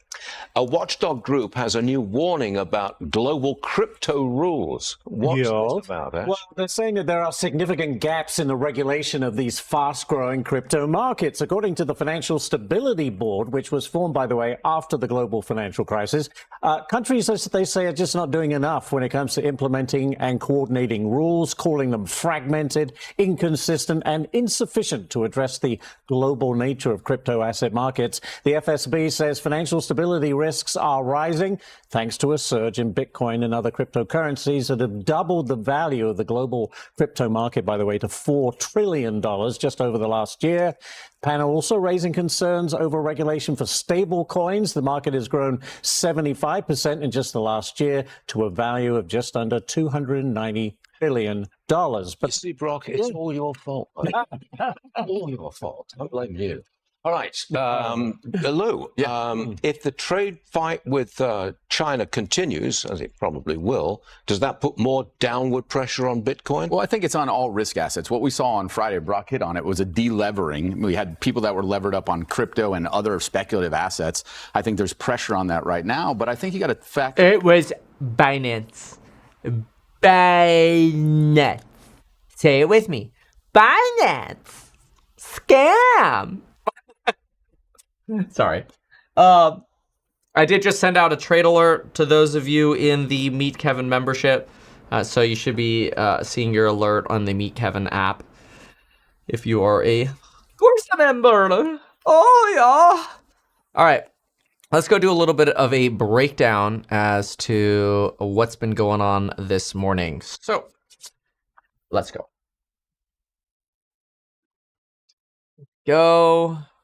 Here we go.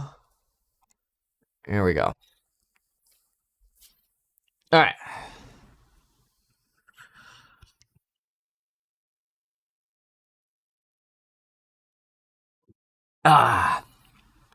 All right, here we go. So, well, we're back in no man's land when it comes to data because everybody's waiting for actual data the market might respond to, but what we're really responding to is Myron freaking out, now calling for even more rapid cuts, Waller confirming the October cut, while at the same time, we've got business surveys that are saying we've got issues. And Citadel, the glorious suits, are having a party. Now, why do you think Citadel's having a party? Well, folks, it has everything to do with a little bit of basic fundamental analysis at Robinhood. If you ever do any kind of fundamental analysis at Robinhood, you'll find that the most profitable portion of the Vlad business is options trading. That's where they make so much money off of you. They love your options trading, and who provides the rebates?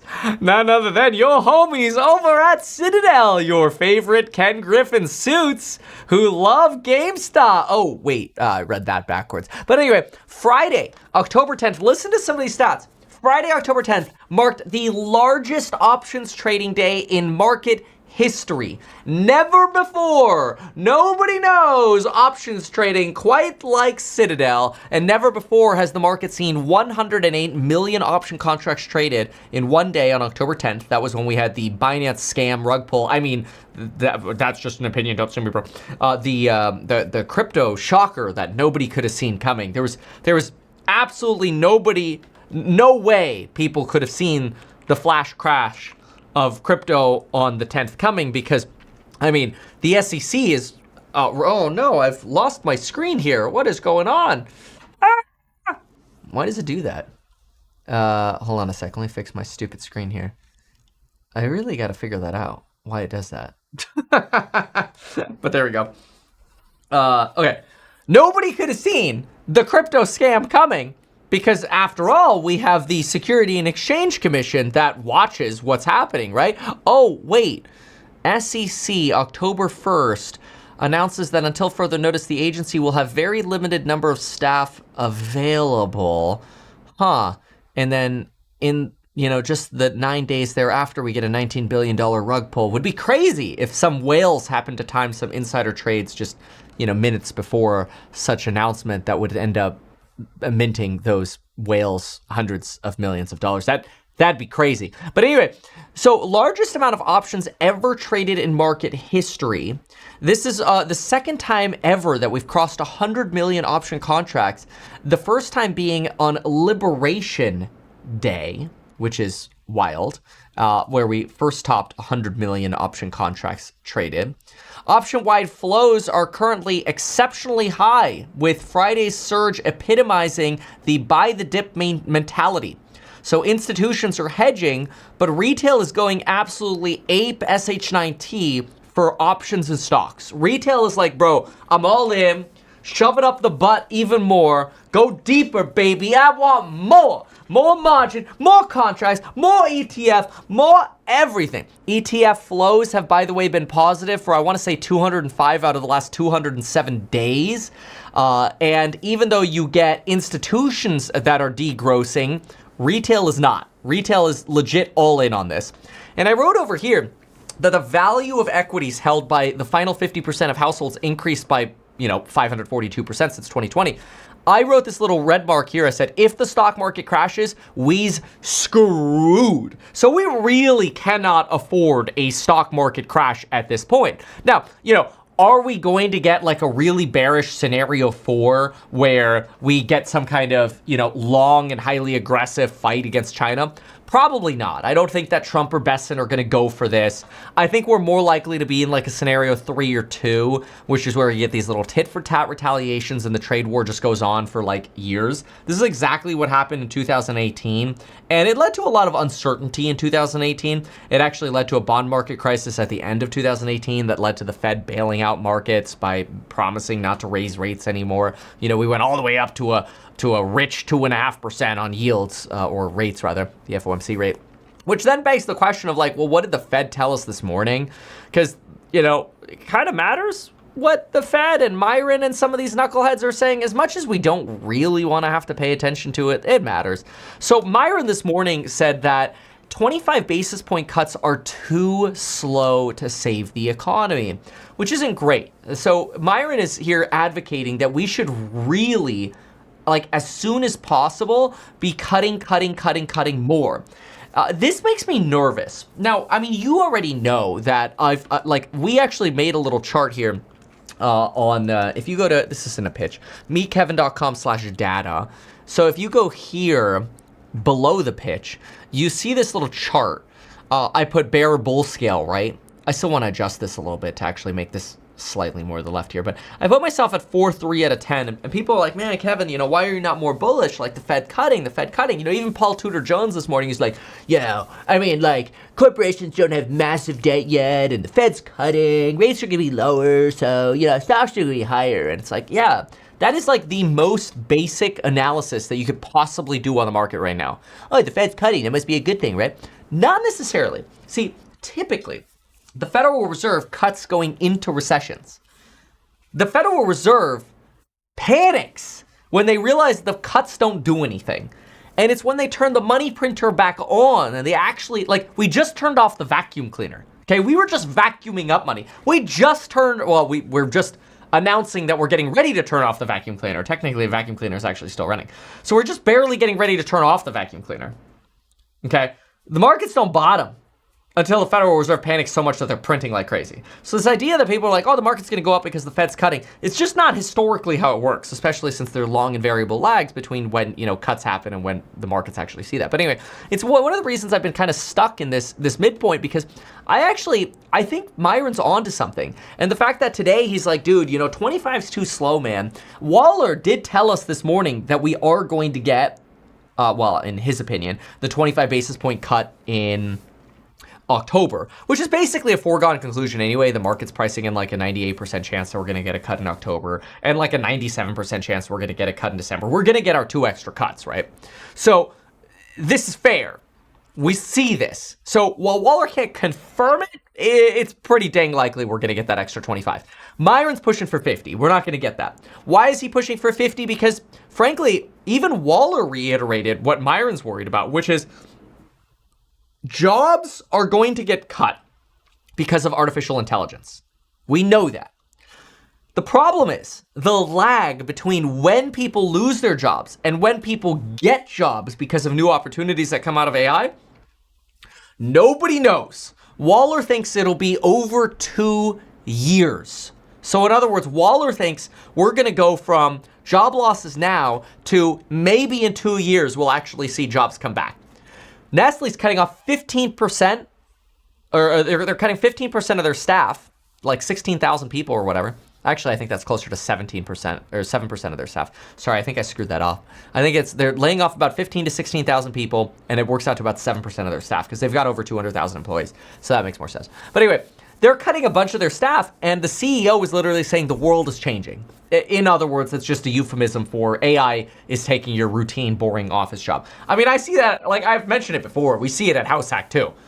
You know, at HouseHack, we're like, bro, we could do so much more with fewer people now. It's amazing. But anyway, Amazon, 15% of HR staff just announced that they're getting laid off. That's big. Waller sees rates 100 to 125 basis points lower. He's trying to confirm the October cut. Obviously, he doesn't have the power to confirm it, but he's trying to. And I wrote this all on the October business manufacturing survey that came out this morning, which suggests that current activity fell significantly and turned negative, more than offsetting last month's increase. This is the Philly Fed index. And while the new orders index rose, we did see employment tick down. So not a great read from the Philadelphia Fed. Definitely came in below expectations. Another one that came in below expectations was the New York Fed survey, where they say that business activity declined substantially in the region in October. Now, we have to be careful. Like, these surveys can be volatile, but on a month-over-month basis. But it's worth reading this. The survey's headline business index fell to a multi-year low. Business climate remained worse than normal. So, like, this is why I think the Fed is starting to wake up and go, crap, man, we need to stop being neutral. We need to prepare. That's what keeps me nervous about debt. And this is like, I don't want to sound redundant. Like, I really want to hit, like, the news and stuff here, but I don't want to sound redundant. But there is a real opportunity to look at your situation and say, are you ready to pay your tax bill that's coming up this year? Whether you pay your taxes quarterly, April 15th is coming up, or in April, you know, are you ready to pay off those buy now, pay later debts? Are you going to survive a larger downturn? Like, you don't want to get caught with your pants down or, you know, with no pants on. Anyway, so just to keep that in mind, you know, I send out little notes like this totally for free, by the way, in the Meet Kevin app. If you download the Meet Kevin app and you get the, you go to the Daily Wealth tab, I send little productivity and happiness and like daily wealth hacks. I send them every single day. So if you want that for free, you can download the Meet Kevin app, you get my data and all that sort of stuff, and then you can get the Daily Wealth as well, which I think is cool. But anyway, right now you're seeing the market slip. And so a lot of people are like, Kevin, you know, why is the market slipping? Well, it's probably because we just had another continuing resolution fail. Donald Trump is talking to Putin because Putin's trying to walk Donald Trump off the cliff of sending tomahawks to Ukraine. I don't think that is like necessarily leading to the market sell-off regarding Putin, though, or sort of a relaxation here. I think people just realize, like, look, earnings for Q3 are good. Taiwan Semi just reported great earnings. But people are starting to use that as an opportunity to profit take. Taiwan Semi literally told us, hey, bros, we thought we were going to have 30% growth in sales next year. We were wrong. Sales growth is actually going to be more like 35%. So we're kicking butt. So ASML's kicking butt, Taiwan Semi's kicking butt. Like, they're all kicking butt. They're doing really well, which is fantastic. So then why are companies selling? Well, part of it is seasonal. October sucks. In fact, Citadel goes as far as saying that October is seasonally bad, but it usually leads to an end of the year rally. So if you get a sell-off in October, it can lead to an end of the year Santa Claus rally. I don't know about you, but I personally have heard about Santa Claus rallies, I feel like, every year for the last 5 years, and every time it feels like around Christmas, the market's actually red. Maybe that's just a feeling that I have. Wells Fargo thinks consumers are going to continue to spend. They see they forecast holiday sales rising 3.5% to 4%, year over year. I also, though, I can't help but be skeptical that not only do I think companies are starting to like go into profit-taking mood, where like you could see no news and you could see a stock down substantially. Like, you know, yesterday, I thought this was really interesting. And this is just another example of, you know, just some of the things that we're trying to add to the Meet Kevin app, which I think is really fun. But yesterday, somebody posted, they wrote, hey, there's a dip on Axon. And this is what the Meet Kevin app looks like. And so I posted some screenies. I'm like, no news, kind of weird. And I also said, oh, wow, Axon launched a Mini for healthcare, which is kind of cool. They launched a body camera for the healthcare industry. I'm like, I don't know what that's going to mean for privacy, but people are really excited about a potential healthcare vertical at Axon. It's a great company, by the way. Do I still have my taser here? I think. Oh no, I gave my taser to Lauren.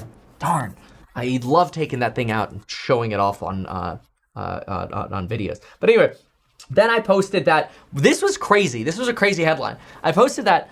This is in the community tab, by the way. Course members get the community tab. We're just now building it out. It's like in alpha. But anyway, just keep trying to add more value. But listen to this. China is adding 14 foreign entities to some of its unreliable entity lists. And that includes Dedrone by Axon. So this is actually kind of scary in my opinion. And then by the way, we looked at volume because, you know, I was working to align insider sales on Axon. And you could see that on the 24th over here, and then here recently yesterday.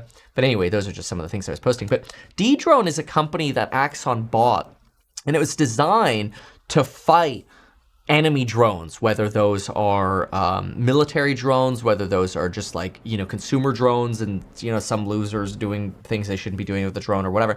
And they want to sell these de-drone products to countries like, whether it's the United States or Germany or whatever to take down these drones. And I think it's very interesting that China is like, oh no, we don't like this. We are a massive drone manufacturer. We are now going to add the company that wants to take down drones to our list of unreliable entities. To me, that's a little bit of a war threat. I didn't like seeing that. I'm like, man, yeah. I mean, think about like the byline you could run with that. I actually wrote it here. China bans American company fighting hostile drones, while China is a massive manufacturer of potentially hostile drones, right? I mean, they manufacture. Well, so does Iran. Iran manufactures hostile drones as well. But we know DJI is a massive manufacturer of drones. They're actually really good too, which in part is also scary.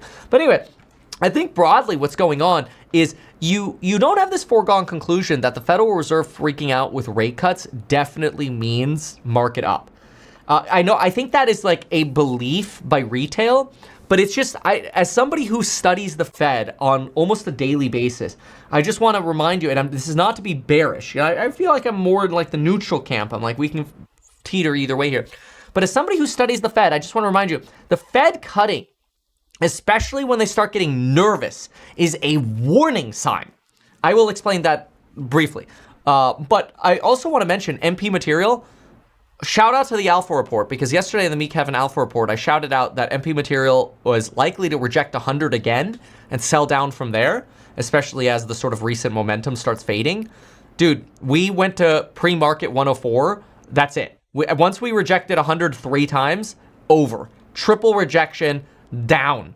So if you want these sort of insights, make sure you're part of the Meek Heaven Alpha Report. I think it's really good, and it also keeps us level-headed. Like we were talking about, hey, like there's some profit taking coming even this morning. But anyway, and we did fundamental analysis this morning as well. But understand that the Fed cycle, which we could really analyze by just look at FOMC St. Louis Fed rates. Okay, let's look at the FOMC effective Fed funds rate. Okay, so when you look at the effective Fed funds rate, and we look at the business cycle. So let's just zoom in over here. We'll go to the 60s for a moment. You can see that you have to know that recessions are painted in the past. So most people probably didn't know in the 60s that we were in a recession until like August or September of 1960, right? Because these lines get painted in the past, the big gray recession lines. So the Fed was cutting into recession. That's very, very common that the Fed cuts into recession, right? And so let's look a little more granular into some of the recent numbers over here. So we know COVID, obviously. Let's look at 2008. Okay, the Fed started cutting in July of 2007. Okay, we didn't realize we were in a recession until September of 2008 with Lehman Brothers. The Fed had already been in a cutting cycle. The market didn't bottom from cuts. The market bottomed because we turned the money printer on. Every time we run the money printer, that's the bottom. It's not the cuts. Oh, that happened again. That's interesting. I think when I bang on my computer, on my keyboard, that happens. Let me lock that so that stops happening. That's funny.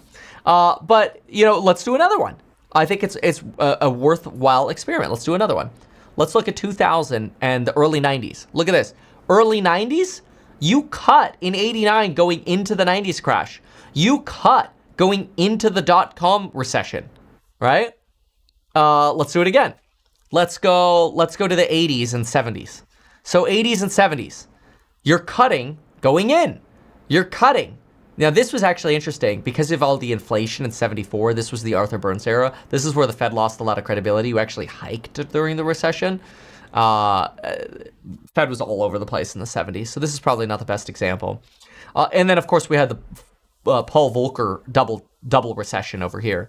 But this was also to fight the inflation disaster of the 70s. So this is a little harder to utilize. But I would say before the 1970s disaster, where they removed price controls, price inflation went crazy. The Fed had to, fix the Arthur Burns mistakes by Paul Volckering and actually putting the pants on at the Fed. Typically, you see rate cuts as an intro to a recessionary environment. And that's not to say we don't want to be bullish. Trust me, I want nothing more to be bullish. I was literally sitting yesterday saying, hey, I don't want a recession to happen because I think the AI that we're going to launch is going to be freaking awesome.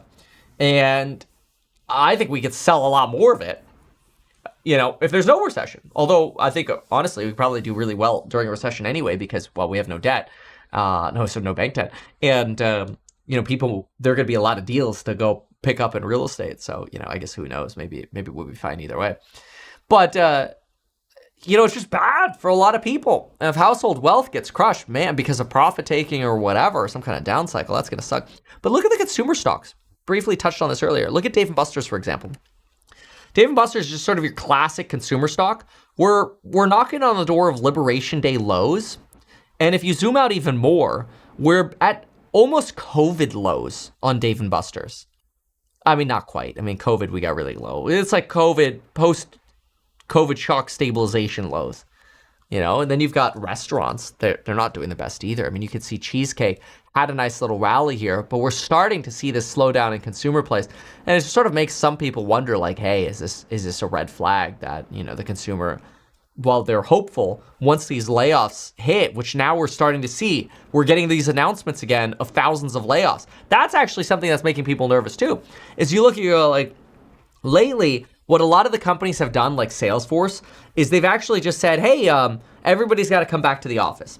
And when you fundamentally analyze Salesforce, you see that Salesforce is growing its operating leverage, which basically means their revenues are growing at one pace, but their operating expenses aren't growing as much, which means they're making more money. Their margins are going up.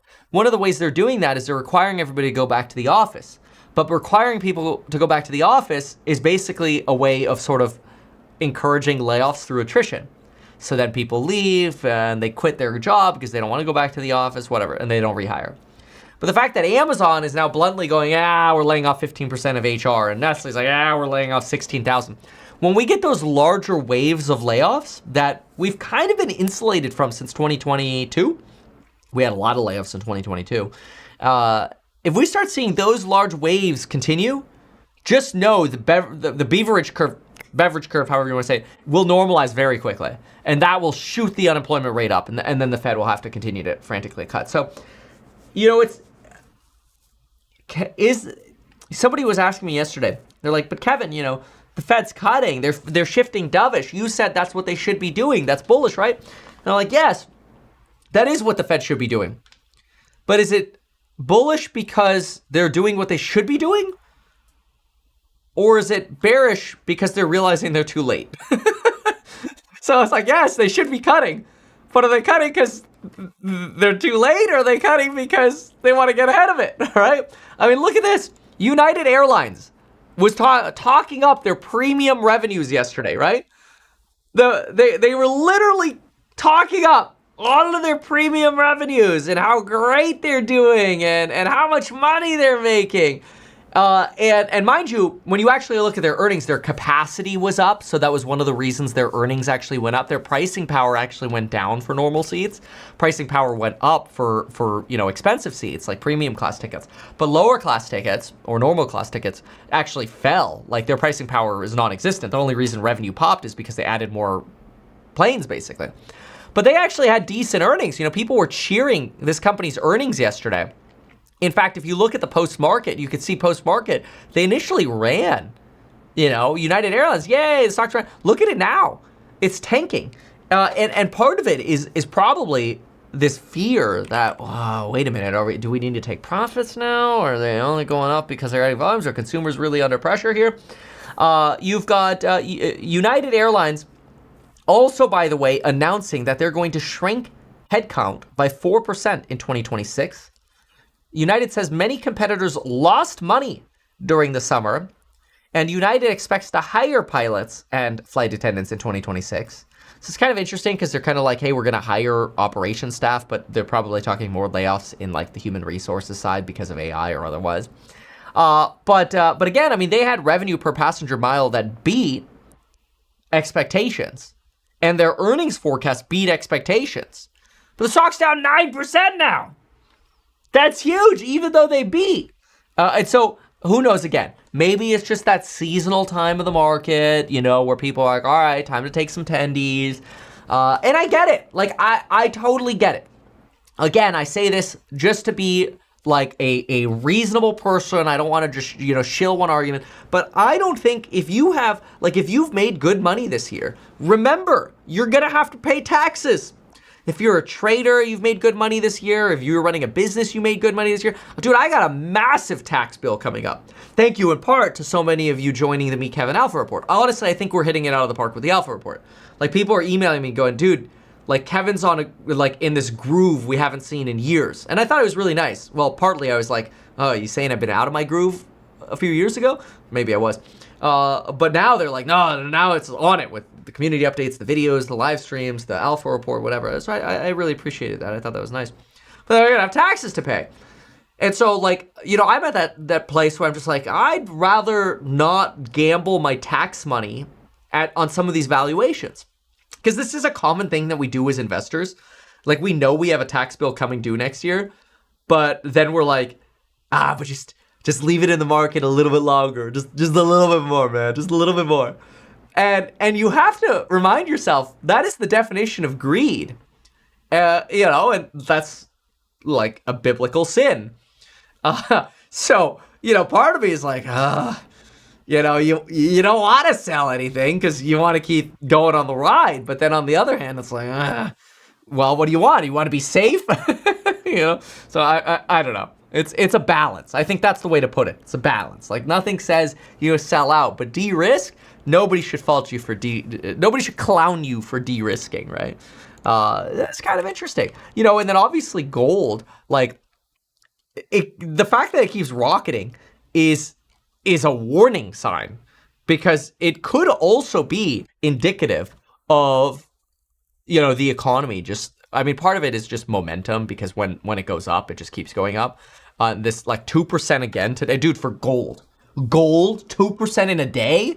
We're now at 4,300 basically on gold. It is becoming less of a good investment and more of a red flag, because it's exactly what happens leading into recessionary environments. What'll probably end up happening, not yet, but eventually what'll probably end up happening is I do think the government shutdown will end before the end of the year. My rationale for that is you're going to end up having Democrats that are like, bro, you guys said we would be able to negotiate healthcare subsidies before the end of the year. Now we're at the end of the year.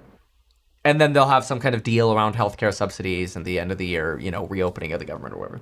Then you're going to get like 2 or 3 jobs reports all piled into like one day. And people are going to be like, oh my God, we're in a recession. That's a real risk factor, right? Hopefully we confirm a soft landing. But people are going to go, oh my God. Typically, gold sells off once you acknowledge, like, oh my gosh, we're in a recession, and bonds skyrocket. Like, people go from gold, the horde just like stampedes over to bonds, and bond yields tank. And the side where you tend to make the most money in that sort of scenario is the longer end. So the 10, 20, 30-year end of the curve. The shorter end of the curve moves larger, but the actual underlying price movement is very little. Because there's no duration. But anyway, the 10-year is about to break under 4. That's a big moment. Because once we get under probably 396, that's when you could get sort of that escape velocity to the downside, upside on bond prices, right? So we'll see. We'll see. But we are in a wild time of uncertainty. And it's sort of those times where I'm like, it pays to be just a little bit safer. And remember, if you want to see what I'm doing, like where I'm putting money or where I'm trimming money, join me in the Meet Kevin Alpha Report. You see it all the time. So you get, we were just like 20 minutes ago, I sent out a trade alert, and and it's not designed to be copied. It's not personalized financial advice. I can't guarantee I'm perfect. Definitely not. But yeah, that's my take on what's going on in the market today. All right, cool. So let's now go see what's over at the Doomers. Okay. The Doom and Gloomers! Nobody knows doom and gloom better than the Doomers. At least in the euro area, at 2% inflation, which was our medium-term goal. We are at 2% interest rates. It's a surprising coincidence, but we consider that where we are today, we are in a good place and we are well positioned to face future shocks. And future shocks there will be. Both Kristalina and Talman said it. I completely agree with that. We will be facing shocks. In what direction? How do we adjust our policies in order to deal with it? Somebody's asking about rental properties in a recession. Ironically, rentals actually become more in demand in a recession. This is actually, it's a fair question, and it's very important. Typically, in a recessionary environment, yes, there will be job loss, but people with excellent credit profiles don't want to burn their credit profiles because it limits their ability to get a new job. So when people who have great credit lose their job in a recession, the last thing they want to do is destroy their credit by burning their landlord, and then they can't get a new job. It makes it even harder for them to get a new job. So typically what you actually see in recessions in the rental real estate market is rental properties become more in demand because fewer people are able to qualify to buy homes. And so rents can often increase in recessions. So if you go study 2008, you actually see rental prices relatively stable, if not in many markets, move to the upside because you just had a lower percentage of home buyers, you had more fear, uncertainty, and doubt around the real estate market, and therefore you had more people deciding, I'm just going to rent. And then, of course, that continued through the fears of the double dip recession because, obviously you had the recession of 2008, but people believed that there was going to be this shadow inventory of foreclosures that were going to hit the market and we would have a double dip recession in 2011 to 12. Which you did have, pricing was probably weakened, probably took until about 2011 to actually get to the bottom of real estate prices in the last crisis. It took like 3 years. But we never had a double dip foreclosure crisis in 2012. Most of it happened in 2008 and 9, and then you slowly trickled out those short sales. And what was remarkable is you actually skyrocketed in real estate prices by 2013. You really started getting to step up because people woke up and they're like, oh crap, wait, rates are low. It's actually a great time to buy. And so that's when you started seeing people then transition out of rentals and back into owning real estate. So it's kind of interesting. The recessionary dynamics on renting are not necessarily as people assume, like, oh, job loss, that means bad for landlords. It's usually actually the opposite. Yes. And that's very constrictive. So as we are seeing some changes in monetary policy, you're seeing the small caps starting to lift up as well. But the rest of the market, in particular the large caps, have had an incredible environment around them. There is an incredible technology that is coming. It's on the scene. It's extremely early. Somebody says, can you tell us when grandma asked you if you invested in gold? I want to know so I know when to sell. Oh my lord. 5x leverage ETFs have been filed. Okay, that is by far retarded. Like 3x is retarded. 5x leverage is like Mars level retardation. 5x leveraged ETFs will get fully liquidated on a 20% drop. That's not that uncommon after earnings.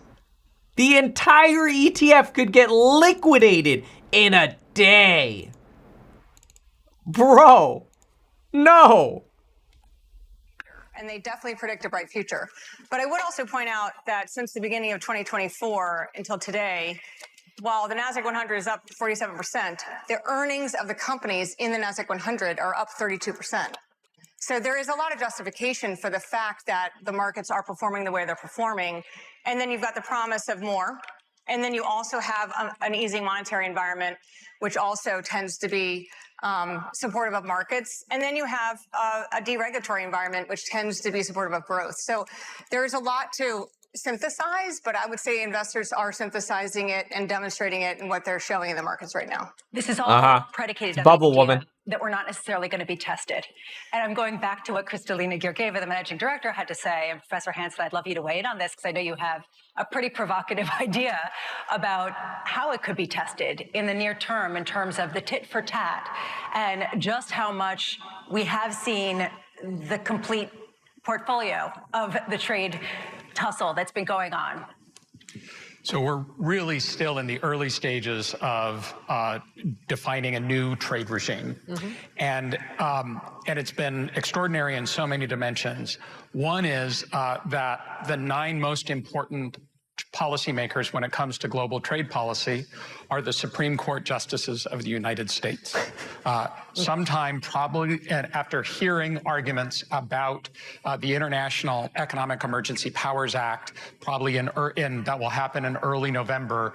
In January, in all likelihood, they will decide whether the President of the United States has free rein to set tariffs or whether big changes in tariff policy across the board have to go through the U.S. Congress. If we're in that first world, then I think the incentives to retaliate fundamentally change. The managing director was you're spot on in saying that the limited economic consequences we've seen from the trade war so far are grounded in the absence of retaliation. But that retaliation is in part because you don't know which United States you're taking on. And we're going to learn that quite soon. Once that gets resolved, then I think countries are going to be choosing between the world that President Tharman laid out, in which the EU, parts of Asia, Australia, Canada come together and say, we want civilized trade relationships, come join us and we can play by a fixed set of rules. And then we'll have kind of trade barbarity going on in the rest of the world in which you got to take on the United States. The United States is going to do one thing one day and it's going to do another thing the next day. But if we're in a different world, if the President of the United States is constrained, then that pressure for retaliation looks quite different.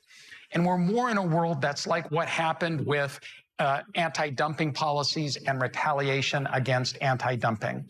It's about specific industries, it's bilateral conflicts at different moments in time, and the things that we can manage that don't throw us into all-out trade war. Does anyone want to respond? Just want to throw this out there because I see a lot of people writing. Madame Lagarde. I'm delighted to pick up on your 2 points because I think it describes exactly the policy of the European Union. The 2 things that are happening that have been awoken, if you will, by the uncertainty of which administration we're dealing with. Number one, there's been significant public investment and a drive towards beefing up defense in particular at both public and private level. So that's a boost that is coming from investment and development of activity. And the second one, which is obvious, it's an acceleration of the negotiations that were underway at a slow, laborious way with quite a lot of partners, specifically in Eastern Asia, but other countries of the world as well. So our trade secretary in Europe is actively engaged in exactly that movement, just in case. Well, but I wonder, President Tharman, how much you see already people rearranging versus actually waiting to see about the Supreme Court case to decide how much to move away from a U.S.-driven model. I think the unstated assumption in China and most Asian countries is there will be continued unpredictability. There has been a step change in the whole regime of global trade. So regardless of how the Supreme Court rules on this or that, you're now in a more unpredictable situation. Yeah. The Supreme Court, honestly, they're just gonna kick the can down the road on Trump's tariff policy, in my opinion. It's gonna look so politically aligned with Trump when they hand him a big win, or if they hand him a big win on it, which I wouldn't be surprised that they do. The Supreme Court's pretty much been giving Donald Trump the reign that he wants. Nobody knows the Supreme Court better than Donnie T. That's all right. It's just the way it is right now. So, all right, what else? Let's see what else is going on here. So, let's see what other news we have. You know what I'd like to do? This is retarded. Pompliano predicts AI will make financial advisors go extinct. Yeah, I will respond to that. So okay, what else? Elon. Okay. Let's see what else here. What's going on with the actual sticks right now? What is this? IKEA boosts U.S. production as Trump hits tariff mark. Oh, well, okay. Well, that's what Trump wants. All right, let's see what's going on. So Tesla dropped 1%. Q's dropped. CoreWeave's still stuck at 140. Bitcoin's stuck, dropping now to 108. Still slightly green on Nvidia. You've got AMD's down 1%. Opendoor is still bleeding. Where's MP Matiz? MP Matiz is still bleeding. Dave & Buster's is still bleeding. Adobe's green. Adobe's got something special going on. Talked about that this morning. Doesn't make have a membership. What else here? Enphase, mid-30s. TLT goes positive. That somewhat implies that rates are, people are moving to safety as stocks are coming down. Look at Ethereum. Really losing, its latest rallies over here. Looks like you're heading back to 3,700 on Ethereum. How's that BNMR? What's it called? BMNR? Yeah, they're the inversion fund bullshit scam. Oh, dude, that's a very bad technical pattern. Do you see what this looks like, right? I mean, at least, let me see here. I don't know. Let me draw it out. Let's draw it out. Okay. Let's see what we have here. Okay. It's pretty balanced. No, it's more up. It's definitely more up. So when you get trends like this that are up, when you have this sort of convergence, you tend to have a big to the downside. So not a great uptrend convergence. Okay, what do we got over here? Bitcoin. What do we have? What do we have? Oh, let's listen to this. Oh no, this is okay. I thought this was somebody else. Let me go flip to see what anybody else is talking about over here.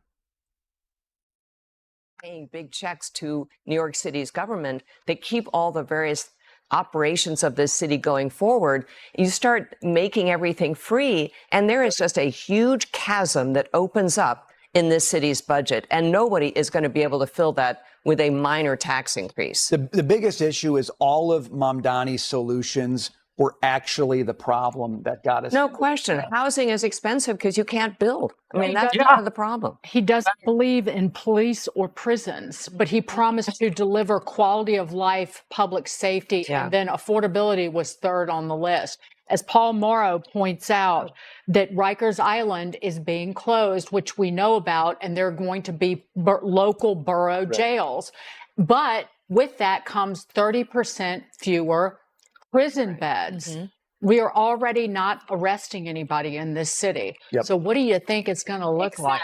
She asked him about arresting Netanyahu. He didn't say yes or no because, again, if he's pinpointed, that's political suicide for him. But he basically said, I will use every legal power at my disposal to do that. So he doesn't want to put real criminals in jail, but he wants to bring Bibi over here and arrest him in New York. Arrest Bibi, but not Hamas. Right. Yeah, not the answer on Hamas was disqualifying. I mean, anyone who watched that, We they got should one have said, video. no, this guy is not acceptable as mayor of New York. All right. We gotta go. We gotta leave it there. Highly disciplined game of make-believe. Mamdani. Coming up, day 16 of a Somebody in the chat says BMNR will 5x between now and June of 2026. Do you have any rationalization at all for that, or are you just picking things out of thin air? Okay. And then okay.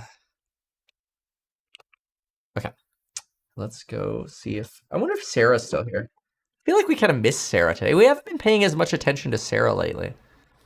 You know, I've found CNBC to be much more boring lately, so I don't click to it as much, which is really disappointing because, you know, I want to see Sarah. Welcome. Nice to have you. You want to talk about lovemaking, right? Yeah, that's right. So, by the way, that can strengthen countries. No, I'm happy to follow up on that because it's nice to be praised by non-Europeans. So thank you. But I think there is a momentum, you're right, in two directions. The first one is at home. We have an internal market, which is the largest economic zone in the world, still at the moment. But we have inflicted upon ourselves one border after one barrier, one license requirements after another hurdle that entrepreneurs and corporates have to jump over.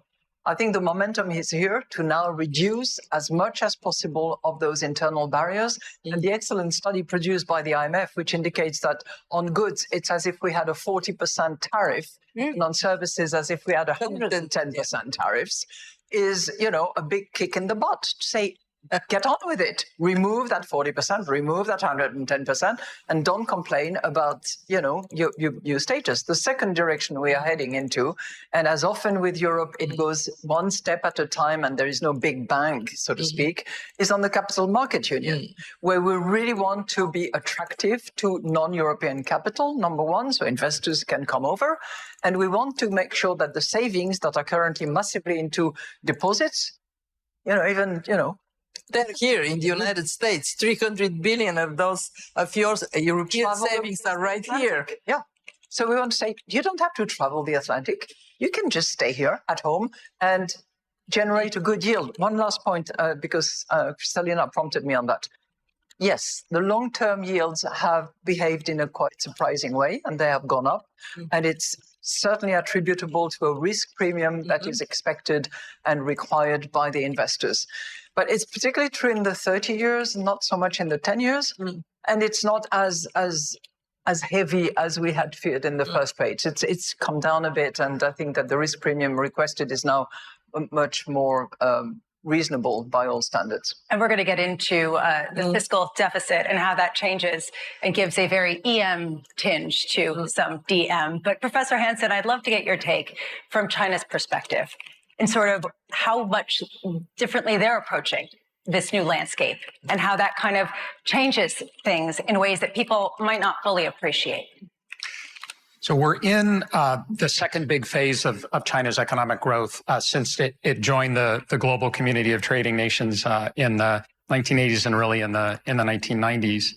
And that first phase was holy smokes.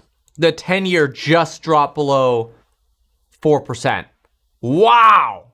Holy smokes. Here we go. It's beginning. Wow. That's crazy.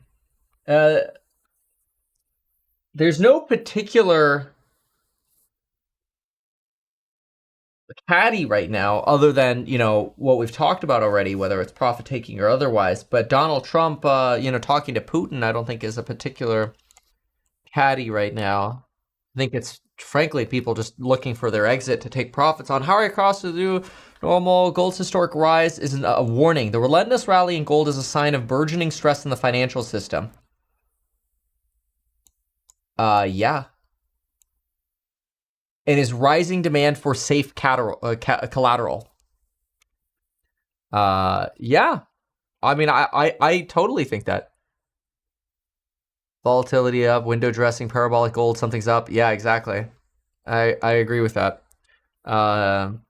Bloomberg warns relentless rally in gold is a sign of burgeoning stress in the financial system and a flight to safe collateral, aka this is bad. Okay. Okay. Somebody in the chat says I sold. I sent a trade alert like an hour ago. Just saying, if you're not part of the Meet Kevin Alpha report yet, you might look. 10-year notes continue to be bullish and drift into the weekend. Bond market shows tail risks are rising. Yeah, no shices. Market is applying a higher likelihood of a big move in bonds. Oh, what is this? Hold on a sec. Dude, literally as they're talking about it, things are like tanking here, huh? Nvidia's still got some green. Holy smokes. Going back to 595. Hold on a second here. So, Citadel, we saw 108 million option contracts traded 10-10, highest ever in market history, and second highest was 100 mil during Liberation Day. Okay. Retail keeps buying the dip. We saw that. Retail keeps buying the dip. Okay. Now, what is this article here? This article says market bonds. Okay, let's write this down. So, market is applying a higher likelihood of a big move in bond prices either way. Okay, so this is per Bloomberg. My guess on that is straight down. Bloomberg. So my take is bond yields go straight down and bond prices go straight up. And remember the rationale for that. If the federal government, I think the federal government will reopen. I believe the government will reopen by year end. Then we'll get multiple job reports dumped on us at the same time. And they'll actually be very accurate. Ironically, they'll be accurate. The reason they'll be accurate is because you'll have so long to have collected the data for people's surveys to come in. You'll actually get more revisions of the prior ones. So your revisions will be more accurate. Maybe not your current collections. Wow, what a surprise. The stock that I thought was going to go to zero is down another 8% today. Alt 5. Sorry, Alt 5. It's just a liquidity pool for WLFI. That's all it is. Which, it's kind of sad, honestly. Yeah, we are now solidly at 399 on the 10. I wonder if that'll keep going. So, you've got...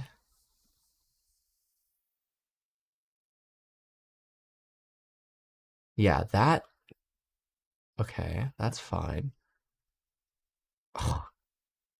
As my notifications didn't fire on my last video. By the way, if you didn't see, I just posted a video on the YouTube channel. If you're not getting the YouTube notifications, which you won't when there are more than 3 in 24 hours, which is really annoying, make sure you download the Meet Kevin app. It's totally free, and you can customize the notifications for the playlists you want. So like if you want Fed updates, but you don't want pilot updates, for example, you could customize the notifications. You can do that all in the Meet Kevin app, which we think is really awesome. Anyway, Q's right here. We're trying to, it looks like we're trying to stabilize here at about 598 right now during the sell-off.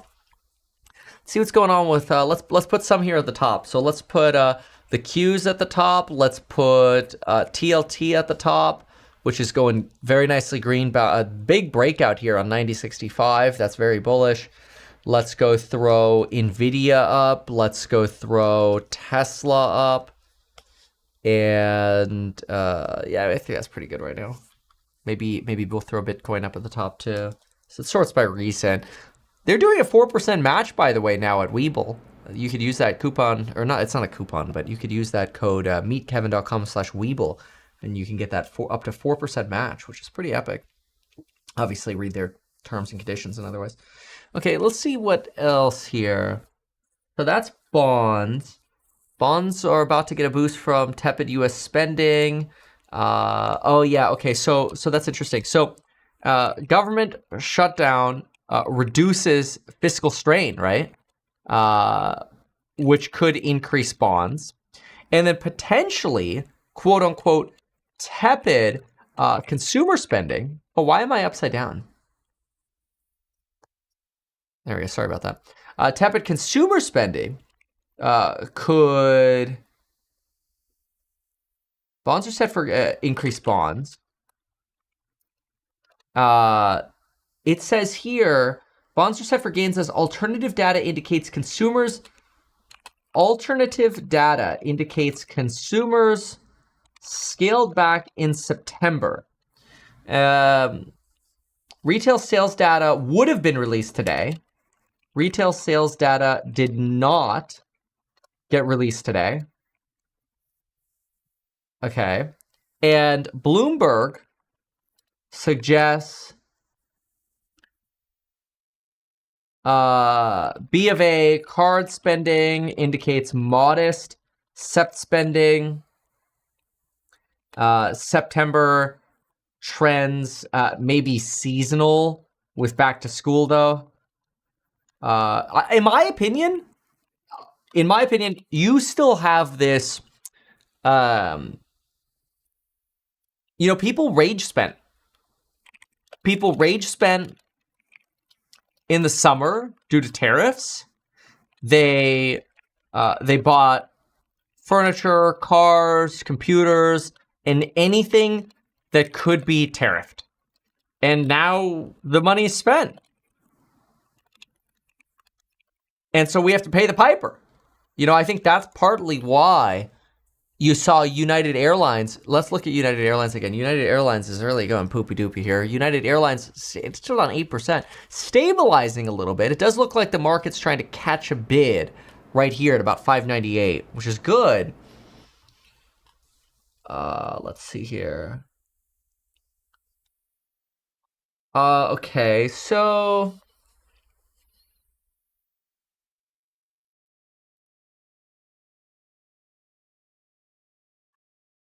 shutdown in China are more important for Waller than yields. All right, that was the Waller talk this morning. Okay. The summer of spend, the fall of broke. Oh, that's a great line. I'm going to write that on the data tab of the Meet Kevin app. YouTube commenter Francisco.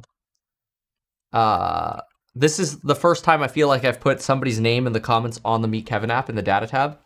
The summer of spend, the fall of broke. Nice. Dude, that's sexy. That's a good one. That is a good one. So look at that. If you download the Meet Kevin app, this is what it looks like. You can actually see it right there. Francisco, you made it on. The summer of spend, the fall of broke. I gotta put some charts on there. That the options spend was crazy.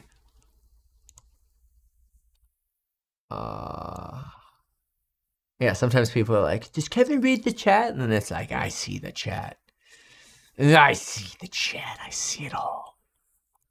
Except not when my head turns sideways, apparently. That was a little oopsies. I did not realize that as quickly as I should have. I made a little oopsie doopsie there. That's all right, though. All right, so the Citadel stuff is wild.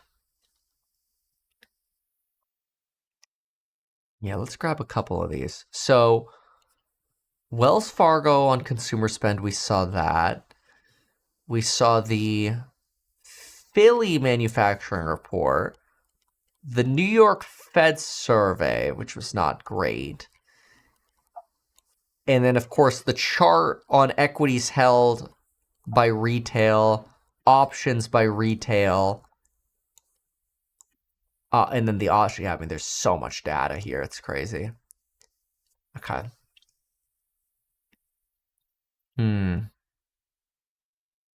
Q's still down 50 bips. Oh, it's really weakening a little bit here. What about CoreWeave? CoreWeave. CoreWeave, perfect bounce on my line. Look at that, within 3 pennies. That calls for making this line blue. That's hot. That's pretty good. I like that a lot. All right, let's take a peek over here. Let's see what they got for us. A commercial. Of course, it's CNBC. This is why I stopped watching. Scenarios. JP Morgan. Q's now down 60 basis points. All right, Fox is on commercial too, so maybe I can't blame CNBC that much. No, I still do. I used to like CNBC a lot. I don't know. I don't know. Is the quality has gone down or what? I don't know. Something's happened there. This is kind of a little pooper dupes. Okay. What else? New York Fed and Philly Fed reports this morning tanked. Those definitely contribute to nervousness. They don't help. What about...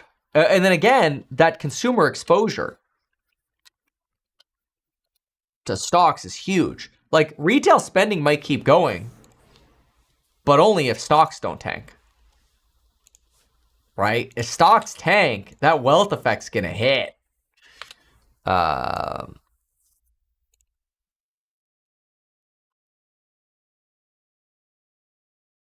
Okay. Because remember that here. Remember this. This was the consumer exposure chart. Value of equities held by 50% of households, 5x.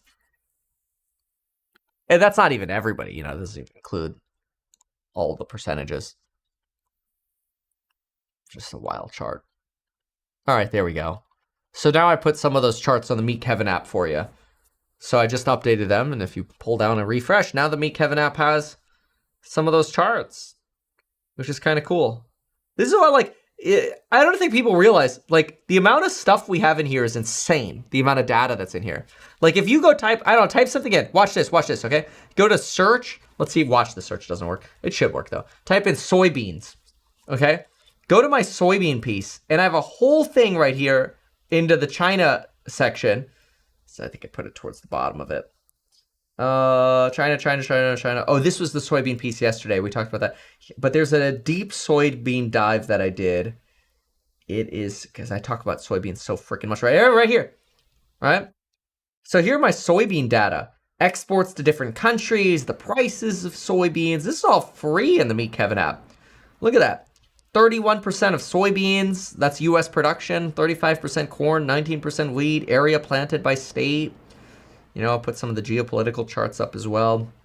China prepares for long soybean standoff. Talk about futures prices for soybeans. Goolsby updates built into there. It's kind of awesome. And I sit there and I type that stuff every single day, just a little bit every single day. It makes for a great little database. All right. Dude, 10 years now down 6.5 bips, bro. People are literally freaking out right now. Wow. Yeah, the app is literally called Meet Kevin. And so there are a few things, just quickly, a few things that you get on it. It's just Meet Kevin in the App Store, Android and Apple. Videos, so you can see the latest videos. You could sort by things, like you could click the Elon tab, right? And you know, see some of these things, or like the Trump tab, or, you know, whatever, like the shutdown or something, worse than Liberation Day. The housing tab, you can click on that, you know, whatever. So you can click on these various different ones if you want. If you go to the data tab at the bottom, that's where you can see the data. And you also get the free daily wealth tab, which is kind of cool. If you're a course member, you get the alpha report and the stocks tab, which is also kind of cool. And we've also got the community tab, the task tab. I mean, there are a lot of cool things in here. What I really recommend people check out is the preferences tab, because you could customize your notifications there. So you only get notifications for the stuff you want. I think there's some use to that. And then the other thing too, is we just keep adding updates to it. Like, you've got the Task Hack app. You know, people don't even know about that. But the Task app at the bottom is like a really clutch tool, which I think is awesome, but somewhat underused. So, you know, something to think about. All right, let's see what Deacon's saying here. AI bubble, but the frothiest valuations of all could be companies promising to power the AI revolution, even if they don't actually produce any power. Take Sam Altman's nuclear startup, Oklo. I'm a redneck. Oh, she can't even say it right. You'd like. Backed by the OpenAI CEO. It's worth more than $25 billion, has no revenue, not even a reactor. Another one is Fermi, backed by former Energy Secretary Rick Perry, $19 billion valuation. Again, no sales, zero, zippo, niente, nada. She's right. investors are pouring. That was my. That's pretty good. That's a lot of ways of saying it. Investors are pouring into this space with a little more than PowerPoints and promise. It's not surprising. It's when I talk about manias and exuberance in the market, it's everywhere. So if it's AI, if people have tried to find any which way to invest in technology, this is why there's overvaluation in energy as well as the actual technology build out. What starts to scare me and makes me think about the dot-com bubble. Up till now, we've been saying, oh, well, this is a rally that's real because these are companies that have earnings and they're showing us what they can do. It's some of these energy companies that we're talking about, it's projected profits that are years and years away. And that was how it was with some of those dot-com stocks that just literally were not making money or doing anything at that time that went belly up. That's where it starts to get concerning. So I don't know. I hear you. I don't know if it's a bubble or not. I mean, it kind of sounds like one when you got no rev. In fact, I don't even think Oklo has a license, actually. So they're from the U.S. Nuclear Regulatory Commission, whatever. It's pretty exciting, isn't it? Like the idea of we were so anti-nuclear in this country. Now you got guys building modular reactors that you can use to power the future. Like I don't know if this one's going to work, when it's going to make money, if it's a bubble. But man, we need to do this stuff. Like we got to fund this stuff. And we got to fund a lot of other things if we're going to catch China, because they're eating our lunch on power, which means they're going to eat our lunch on AI, which means they're going to eat our lunch on everything. Yeah, and by the way, I think I'm more positive on AI than you are, Dakin. No, I am like actually very positive. I am super positive. I think AI will just completely revolutionize healthcare, accounting. However, there's a bubble. Yeah, it's in real, investment. but it's real. It's everywhere. And I think what's happening in these energy companies, first of all, everyone knows that data centers require vast amounts of energy. Almost certainly will overbuild. We're not there even close now. 5 years from now, 10 years from now, I'm sure some of these plants will. Bro, look at the fall on the 10-year. This is glorious. 6.1 bips down. Oil, 58 on WTI, Brent 61.5. Let's go. Gold, still up almost that full 2%. It's actually very impressive. But also a screaming warning sign. Oh no. Oh no. Oh, look at that CoreWeave bounce. Right off the Meet Kevin line. All right, we're going back to the moon, boys and girls. Buy the call options. We got 6 minutes of green candlesticks going to the moon. TLT is now probably going to peak out if that's the case. TLT peaks out at 91.32. Q's bottom out at 597. Didn't make it all the way down to 595. Not today, boys and girls. Not today. We've got Tesla. 425 bottom out. We've got 108 on the BTC, although we did get lower than that. We did get all the way down to 107.7. Bouncing back up here now. Nvidia bouncing back up. Let's go. Dave & Buster's still going down here. And let's see here. Palantir still red. Salesforce trying to bounce back up. Everything looks like it's trying to bounce back up. Axon's slowing here. Very little volume here. My gosh, there's no volume on Axon. Alt 5 down, scam level of 8%. Open Door, Bleeding Schmieden, Dutch Bros, bleeding. That's interesting. Some of even the mortgage plays are a little red, actually, despite the yield falling this much. That's just a matter of time.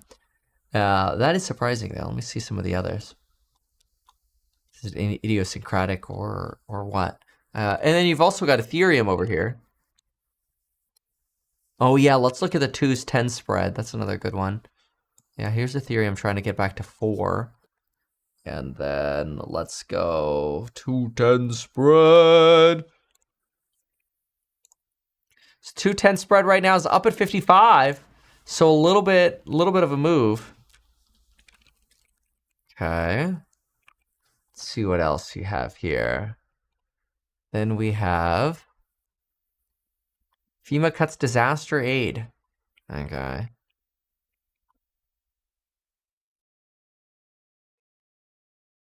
Chicago immigration officers must wear body cams.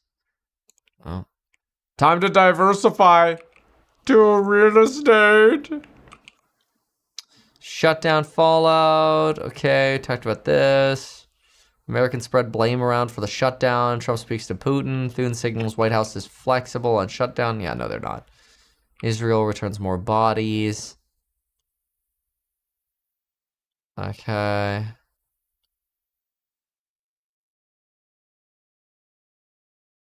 Reuters reporting inside Ukraine's drone campaign to blitz Russia's energy. Well, that's a crazy shot. They're the 16,000. Dude, 16,000 cuts, man. That's so many people. So many people. That's crazy. Bulk of the company's U.S. sales are manufactured locally. So much for the manufacturers creating jobs. Unprecedented management turmoil. 12,000 white-collar jobs will be cut over the next 2 years, in addition to 4,000 in manufacturing and the supply chain. Wow. Adding fuel to the turnaround fire. Fostering a culture that embraces a performance mindset that doesn't accept losing market share. It's a demand for productivity is what it is.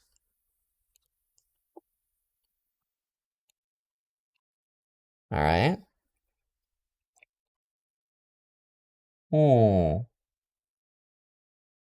Let's go into, let's see if the journal has anything for us.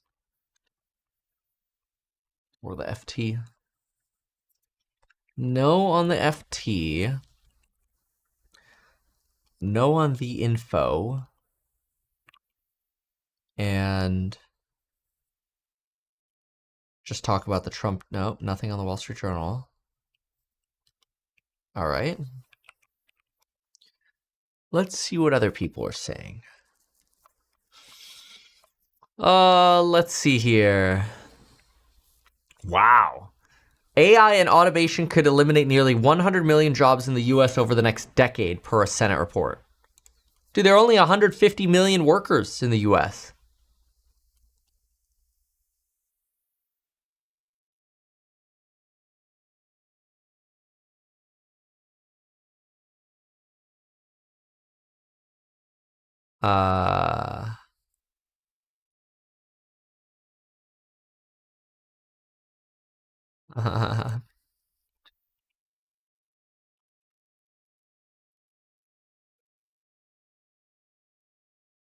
Okay. Let's see what else here. I'm just trying to see what people are commenting. So yeah. Oh, interesting. Elon, because there's been so much drama about the payout system, Elon actually doubles down on monetization now and says the issue is we're underpaying. Yeah, or you're allocating inappropriately. That's very interesting. YouTube's doing a much better job. YouTube is doing a much better job. That's interesting. Wow.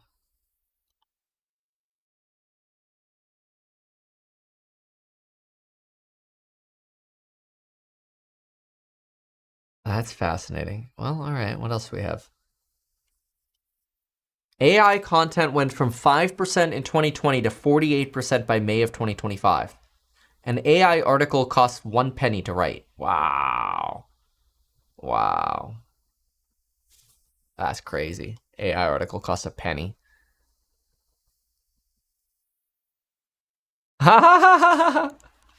Dr. Patel. This guy's such a troll. The reason Bitcoin is crashing is because analysts are expecting weaker earnings in the coming months, which means the discounted value of Bitcoin's future cash flow is lower than it was before. He's such a troll, dude. Such a troll. I love it.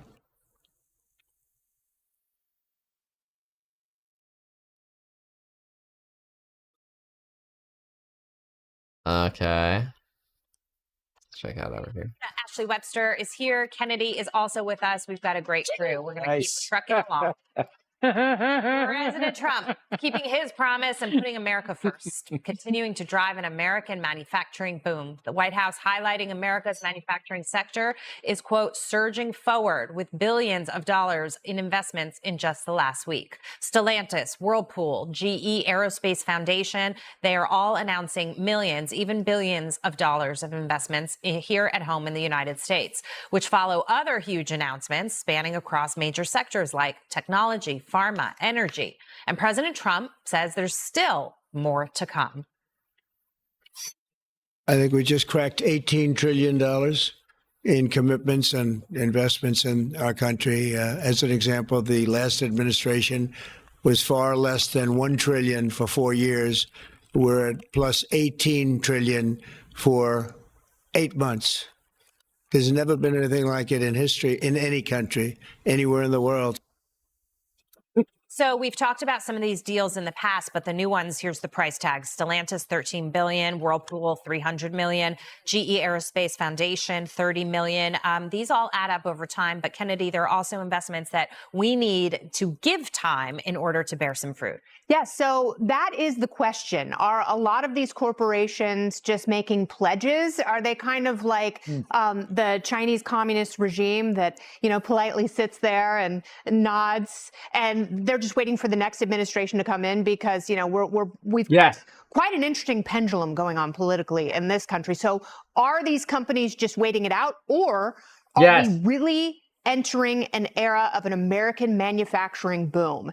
And if we are, something very interesting is happening, particularly with younger men, as we have seen colleges just erosion from male applicants, and they're going to trade schools, to tech schools. So if you see this investment really making purchase, I should say, and having a longer term impact, will that dovetail with an entirely new generation of plumbers and welders and home builders and contractors and pipe fitters who will be there to gladly take on these jobs, ushering in a manufacturing boom that, you know, for the last few generations, people have not been able to imagine. No but way. You might have a well-trained young workforce that could take this into the next several decades. Dude, hold on. I want to show this video. This is absolutely insane.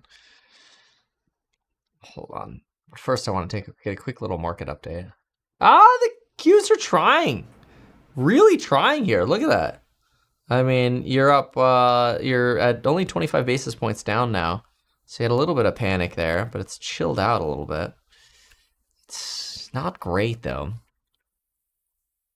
Not great. I can't help but think it's profit taking, dude. TSMC tells me it.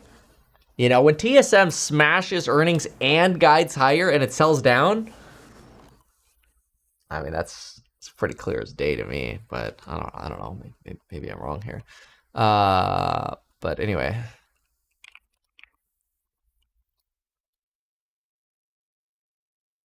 Okay.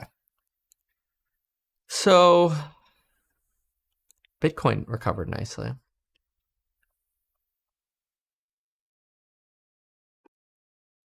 Anyway, okay, a couple things to hit here.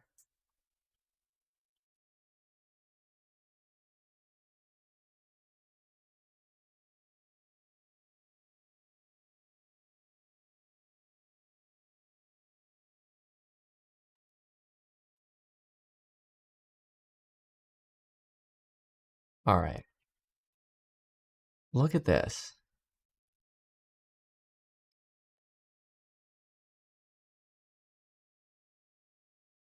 Whenever this company IPOs, I feel like we got to go hook, line, and sinker deep into this because this is insane. Look at this. It's called Anduril Industries. This is like a, you know, collateral arm of Palantir. Same VC tech bros, but entirely different in that they manufacture weapons, missiles, drone technology, helmets, actual surveillance technology, and then, of course, incorporate artificial intelligence technologies into it. They're a private company. But what's almost scary is the release of this clip here. With lethal connectivity, Eagle Eye enables warfighters to command and control unmanned systems and call for fires through a heads-up, hands-free display. This video is absolutely insane. So first of all, when you start playing this video, it's gonna look and feel like we're in a video game. And I think that's the intention because it's supposed to be easy to use, but it's kind of scary about where the future of war is going. So I'm a little almost nervous about it. So buckle up, because if any of this makes you nervous, just know you can get life insurance in as little as 5 minutes by going to meetkevin.com/life. You sign up, you make sure your family is protected in the event something poopy doopy happens, okay? Nobody wants the poopy doopy to happen. Poopy doopy. But it could happen. You know, you could get betrayed. Betrayal. You could get fetched. Fetch me. And you could get a coupon code. Coupon linked below. But at least you'll have life insurance. So anyway, where were we? So this is Anduril's insane, scary new military helmet. It looks like a video game. But not only do you get a mini map in front of your face, watch how you could literally attack an enemy hands-free. Look at this. This is scary. Alpha, Bravo. RP received and marked. I'm Oscar Mike. Transmission detected. 0.78 kilometers away. Now you got a red dot up on your HUD. Your mini-map is about to show it. Red dot on the mini-map. Reported by the other AI surveillance provided technology, all thanks to Anduril, whether it's a combination of satellite or vehicle or whatever scanning tech. It's insane. Drones. Look at it. Now they're going to activate a strike. A dark strike. Here it comes. Engaging enemy. 3, 2, 1. How about a video feed of it while we're at it? And oopsies. Threat defeated. Tango down. Bro! What? This is scary, dude. It's like Halo or Call of Duty in real life. What the hell? Not only is this scary, but you know what's even scarier than this? That takes it to the next level. It's not what I'm about to show you. It's a response to what I'm about to show you. Look at this. Axon, the maker of the taser, the maker of body cameras that police officers wear, they acquired a company called Dedrone, which is basically a way of saying, hey, we're going to give law enforcement, border patrol, countries in Europe, Poland, Germany, whatever, the opportunity to take down drones with drone defense technology, basically. And the idea for this drone defense technology is, hey, if enemies are using drones, we're going to do, to do whatever. We're going to do whatever we need to do to make sure we can take down those enemy drones. Because we don't want our military to be attacked, our presidents to be attacked, our, politicians to be attacked, whatever, right? And so how do we counter these sort of drone threats to make sure that people don't die? Because in the future, it's not going to be a political assassination via bullet or sniper anymore. It's going to be a kamikaze drone. How do you defend against that? Here, with a product like Dedrone, where you have radar, PTZ cameras, whatever, and they can identify these drones. The scary thing is not that an American company is producing a drone defense technology. The actual scariest thing is right here, that China just added to the list of foreign entities and unreliable entities list for engaging in military technology with Taiwan and the United States. One of the companies added to the list is Dedrone by Axon. So in other words, China, a major manufacturer of drones like DJI drones, which has now been sanctioned by the United States, which obviously China is pissed about. China is turning around and saying, fine, we will punish your anti-drone and drone defense technology. That's scary. That's not good. more effective at targeting the people, especially in these big city public school systems. They know that parents can't afford tuition at private schools. A lot of parents have been turned off by the pro-Palestine protests. Yeah. And now these big once prestigious schools are being forced to pay hundreds of millions of dollars to right the wrongs that, their universities committed right there in completely public view. And they also want their kids to get a return on their investment. It's like you can go back to school at any point. I didn't start school till I was 28, and that was after I had already had 2 careers. And, young people are way more flexible and nimble than we give them credit for. And they look at their older brothers and sisters, older family members, people who went to high school before them. They see the debt that they are strapped with, the fact that they cannot afford a down payment on a home. People are waiting longer and longer to start families. That's not attractive. And you've got an entirely new generation, like not even talking about the conservative cultural stuff of, people starting families younger. So if you can start a family with no college debt at all. Hughes are almost back up after that sell-off. That is way more attractive than anything else that has been offered in a traditional. One of the weird side benefits of social media too is it creates a viewpoint into people who are in industries that you didn't think about before. I mean, you can see guys. There's a painter in Minnesota he comments on things all the time, but his main job is he paints interiors and exteriors, and he posts pictures of that all the time. And I look at that and I'm like, that's really interesting. Yeah. You wouldn't have known about that 15 years ago because guys like him didn't have an outlet to share what they do. True. That has changed. It's one of the side benefits, I think, of the information flow of social media. Yep. More people would benefit from pursuing your career and educational trajectory. They will never achieve the... Trump says, I just concluded my call with Putin, very productive one. Putin thanked Melania about the children. In conclusion, we agreed that there will be a meeting of our high-level advisors. Putin just bought more time. Wow, bro. Wow. Trump declares there will be a meeting between Russian and U.S. advisors. This comes after Trump-Putin phone call one day before Zelensky was coming to pick up Tomahawk missiles. Putin wins again. Putin wins time again. Oopsies! Vladimir Putin, why are you always winning? What is this? How do you always manipulate Donald Trump? Oh, don't know how you do it. I don't know how you do it, but somehow you do. Behind in the AI race. Thoughts, comments, reactions? We talked about this the last time I was on the show, funny enough, the poaching of talent that's going on. Did you say anything useful? I think I absolutely killed it, so I don't really have anything else to I remember that. You remember? Yeah, I play that every morning when I think I threw my pen at the camera more often. So. All right, so how about this? This month. I can say something. Apple. Surprise. Sorry. I kind of like this over here. Right over here. Let's do more of that. Apple.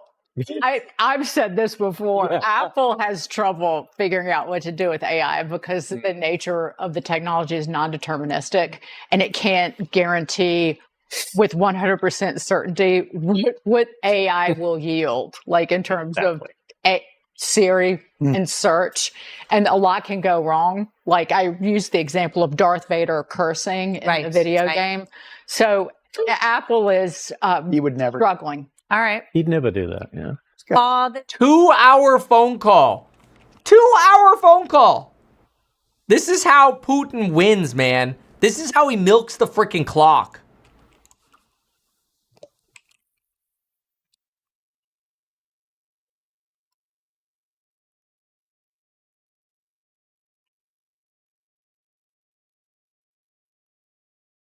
He wins by talking.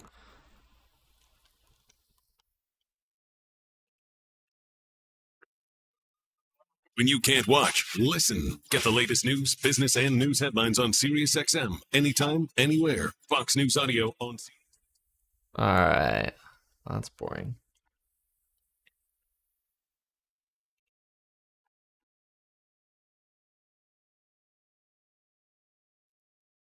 Strong basis for the recovery once the war is over.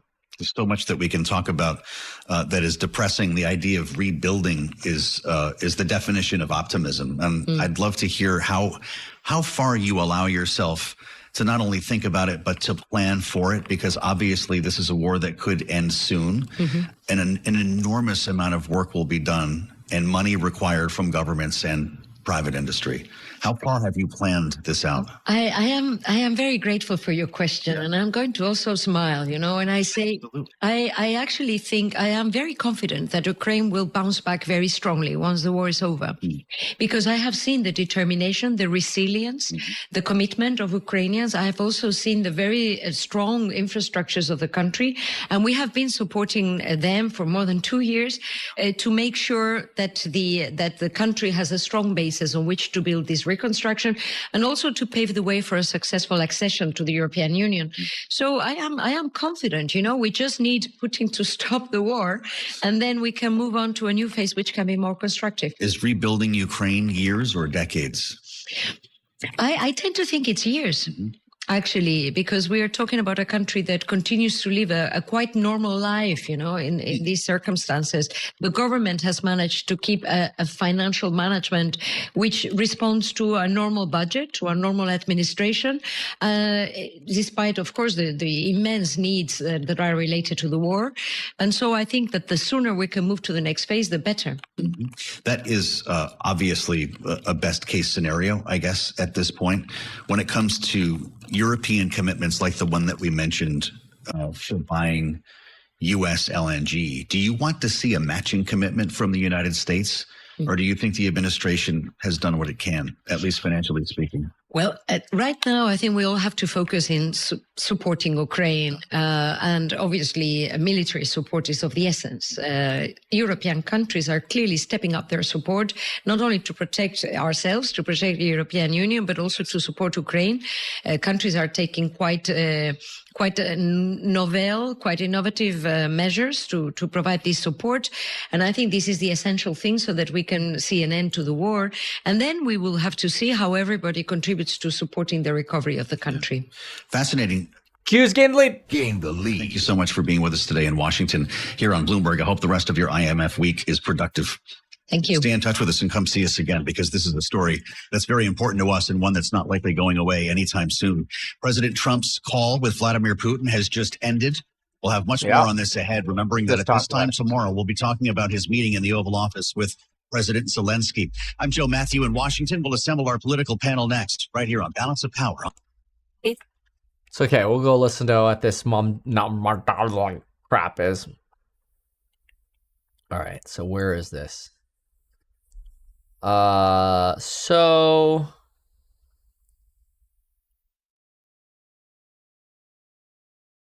here we go.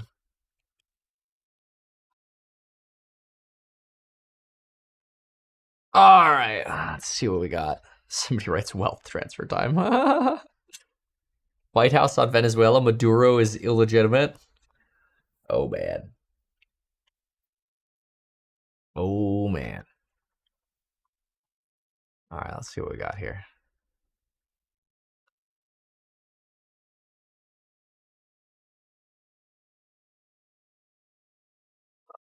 Okie dokie.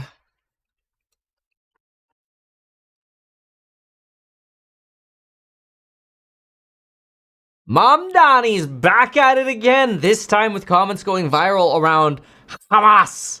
Let's listen to what he has to say. As former hostages celebrate being home, there is new heartbreak for families of those killed by Hamas. Hamas says that it can't hand over any more bodies without special equipment to recover them. Israel says one of the 4 bodies returned so far does not match any of the hostages who died. Zohran Mamdani is leading the race for mayor in New York City, the biggest city in the country and the capitalist center. He's probably going to win. The 33-year-old is proposing free childcare, free buses, freezing rent, and city-run grocery stores. He has claimed that we should not really have billionaires in this city, and he has vowed to make New York the strongest sanctuary city in the country. His views on hot topics like the NYPD and Israel have been a constant source of controversy, but he is ahead by 13 points right now in this race. I sat down with him on the eve of tomorrow night's big mayoral debate in New York City. Here's part one of our exclusive interview. Thank you very much for being here. Candidate for mayor of New York City, you're up by 13 points. It looks like you've got the wind at your back. You've got a big debate coming up tomorrow night with the other candidates, Andrew Cuomo and Curtis Sliwa. Obviously, New York City policy is front and center, but I would imagine that some of the big headlines recently are going to come up tomorrow night as well. So I want to get to all the policy issues in New York, but I wanted to ask you this first. If you are asked tomorrow night, if you give credit to President Trump for the ceasefire between Israel and Hamas and the return of... Everybody should. Donald Trump's actions humbling Iran are what led to the lack of backing for Hamas to have the balls to stand up to the Israeli deal that they didn't have any say in that deal. And they called Iran and they're like, yo, you gonna send us some more money or weapons? And Iran's probably like, bro, we kind of can't right now. Sorry. Call back a different time. And they're like, all right, I guess we'll take the hostage deal. So Trump deserves credit on this. Like him or not, you got to give him credit on this. The 20 living hostages. Would you raise your hand? You know, first I want to say it's a real pleasure to be here, and thank you for having me. And it's an honor to have this opportunity to speak. Don't forget to answer the question. Are you going to give Trump credit or not? To so many New Yorkers and Americans across the country. And when it comes to the ceasefire, I am thankful, and I have hope that it will actually endure and that it will be lasting. And I continue to have concerns because I've seen reports still, just this in the last few days, that 5 Palestinians were killed by the Israeli military. And that's what gives me pause about issuing any... Yeah, we also heard that Hamas came out and started executing people again because they're freaking terrorist scumbags. Kind of praise or celebration at a moment when it is still so in its infancy. And what I will tell you is that in that same moment, it is also one that requires a focus on ensuring that that hope, that belief in a better future is one that is emblematic in our policies right here in New York City. These freaking big words. Why don't you just say, Donald Trump deserves credit? Have some balls. Even Bill Clinton had the balls to say it. As well, and that's what we're hoping to lead with. Would you give President Trump credit or not, to any extent? Credit or not? I think it's too early to do so. Too early to say. But if it proves to be something that is lasting, something that is durable, then I think that's where you give credit. So you've denounced Israel and the United States for the response to the slaughter on October the 7th. In fact, at times you've called it a lasting stain, the response, and at times you have left October 7th out of your statements completely around this issue. Right now, you just talked about Israelis killing some Palestinians, but Hamas is killing Palestinians within Gaza. And they have not returned the bodies that they promised to return, including 2 Americans, Itai Chen and Omer Nutra, whose families we have interviewed over these months. So what is your response to what Hamas is doing now? I think those are bodies and remains that should absolutely be returned. And I think that I have no issue with critiquing Hamas or the Israeli government, because my critiques all come from a place of universal human rights. And my focus, however, is right here in New York City and transforming the most expensive city in America into one that's affordable for each and every New Yorker. But okay, I want to get to that, absolutely. But do you believe that Hamas should lay down their weapons and leave the leadership in Gaza? I believe that any future here in New York City is one that we have to make sure that's affordable for all. And as it pertains to Israel... What does that have to do with Hamas laying down their weapons? Talking about affordable... I mean, I get it. He's the mayor of New York, but he's also the host of the United Nations when they come to the United States. And he's saying that he's going to arrest Bibi of Israel, even after this deal is struck. Now, fine, you could have a position on that. But answer the question. In Palestine, that we have to ensure that there is peace. And that is the future that we have to fight for. But you won't say that Hamas should lay down their arms and give up leadership in Gaza. I don't really have opinions about the future of Hamas and Israel beyond the question of justice and safety. And Oh, okay. So I have no opinions on Hamas, but yes, we should arrest Bibi of Israel. Come on, man. I'll have some opinions. Were there a lot of innocent people who died, whether they were meat shields, which is terrible to say, but it's true, in Palestine, or they were entirely innocent and Hamas was maybe around them accidentally or on purpose? Hell yeah. 50 mommies and daddies died every single day in Palestine for the last 2 years. 25 children died every single day. And even if those numbers are overstated by a factor of 2 or even 3, it's still horrible because not all of them, I would actually argue the vast majority of the Palestinians who died are not terrorists, like the scumbags of Hamas. But you should call out Hamas for what they are. The fact that anything has to abide by international law. And that applies to Hamas, that applies to the Israeli military, applies to anyone you could ask me about. Okay. One last thought on that. You have said that you would arrest Netanyahu if he came to the United States. You've been very outspoken in your criticism of him. Do you stand by that? You would arrest him if he came here, if you were mayor? I've said that this is a city that believes in international law, and this is a city that wants to uplift and uphold those beliefs. The Prime Minister... The United States doesn't stand by the International Criminal Court. It hasn't signed the treaty for the International Criminal Court. The International Criminal Court, however, has issued a warrant for the arrest of Benjamin Netanyahu, Well, as it has... in the United States, could you arrest him? As it has for Vladimir Putin. I've said that I believe that we should uphold arrest warrants by the International Criminal Court, and that we should do so only in abiding with all of the laws in front of us. I'm not going to make a new law to ensure that we can actually do that. Yeah, mind you, New York can't actually arrest Bibi. So they don't, even as mayor, he wouldn't have the power to do it. He would have to operate in coordination with international law enforcement agencies. Commissioner Tisch. And, obviously our federal government. Tisch would allow you to arrest Netanyahu in New York City? I've appreciated Commissioner Tisch's leadership of the NYPD, and I think that she's done a good job at lowering crime across the city. But do you think that she would go along with arresting Netanyahu in New York? I can tell you that I'm going to exhaust every legal option in front of me, not to make new laws to do so. All right. So yeah, you have no legal option. So I guess that means you're not going to do anything, which will probably be similar to your campaign. Although I do think he's going to win. We'll see what happens in the debate.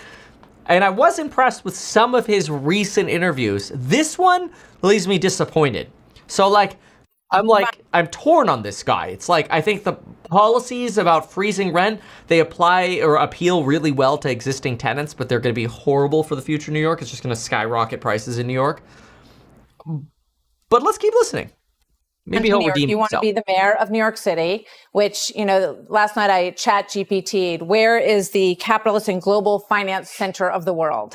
And it said New York City, which made me feel good as someone who loves New York City. Is that a moniker that you're proud of and one that you want to continue for this city? We should be proud of it, and I will also say that that's one thing you have in common with Andrew Cuomo, because he also uses ChatGPT to answer many questions, including how to actually...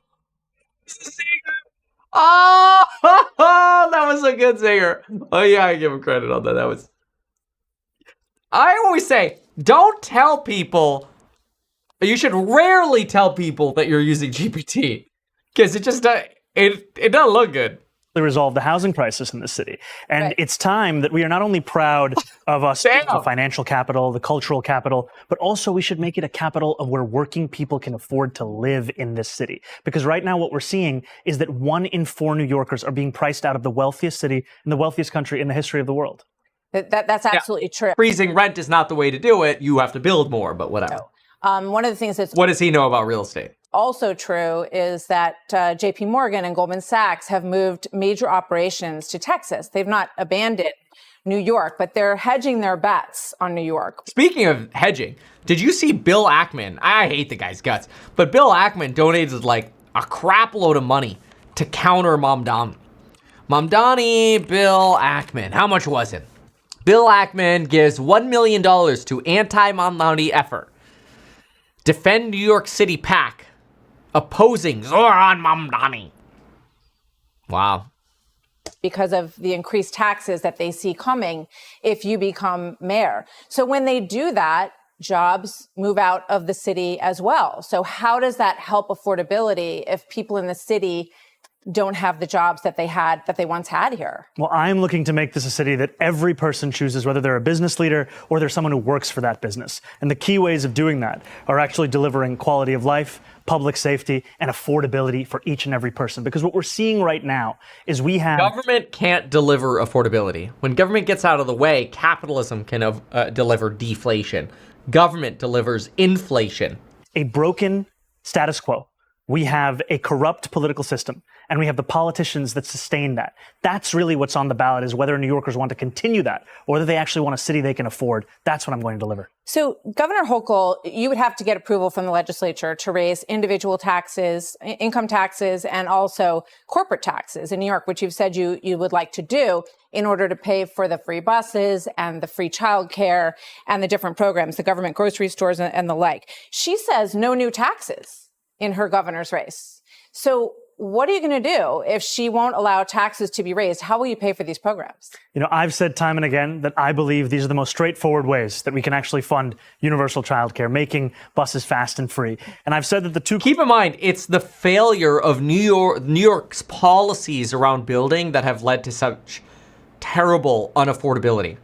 Like the fact that New York, just as an example, incentivizes you to build anything 4 units and under and punishes you if you want to build more units. Well, what a surprise. If you take a plot of land that could support 16 or 32 units, but you only build 4 because it's not profitable to build any more than 4 because of the stupid policies on commercial real estate versus 1 to 4 real estate, what a surprise there's an affordability crisis. The existing system sucks, but replacing it with more government and housing is the opposite. It's actually a great invitation to landlords to go invest in New York City real estate because prices are just going to go higher.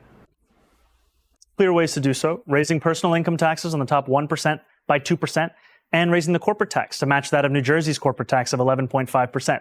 Now, if there are other ways to raise this money to fund this agenda, the most important thing is that we fund the agenda. I still think that these are the most important and clear ways we can do it. And I'm thankful to have Governor Hochul's support in this race, and the fact that she said we have a shared commitment to delivering universal childcare for New Yorkers across the city and the state. I think that's great. I think everybody would love to have free health care and free buses and all these things. But the question is, how do you pay for it? The city's already in debt. The governor says no to new taxes. Like Margaret Thatcher said, you know, socialism's great until you run out of everyone else's money, other people's money. Well, what Andrew Cuomo said is that if he had $959 million, he'd give it to Elon Musk in tax credits, because that's exactly what he did. And I bring that up to you to say that it's often a question of whether you have the willingness to spend that money to benefit working class people, not where that money is in the first place. What would you cut? What would you draw from to do it? I don't think we have to cut. I've spoken about raising taxes on the wealthiest. And frankly, this is an issue that we have here in New York City, and frankly, even across this country. When I've spoken to Trump voters right here in New York City, Hillside Avenue in Queens,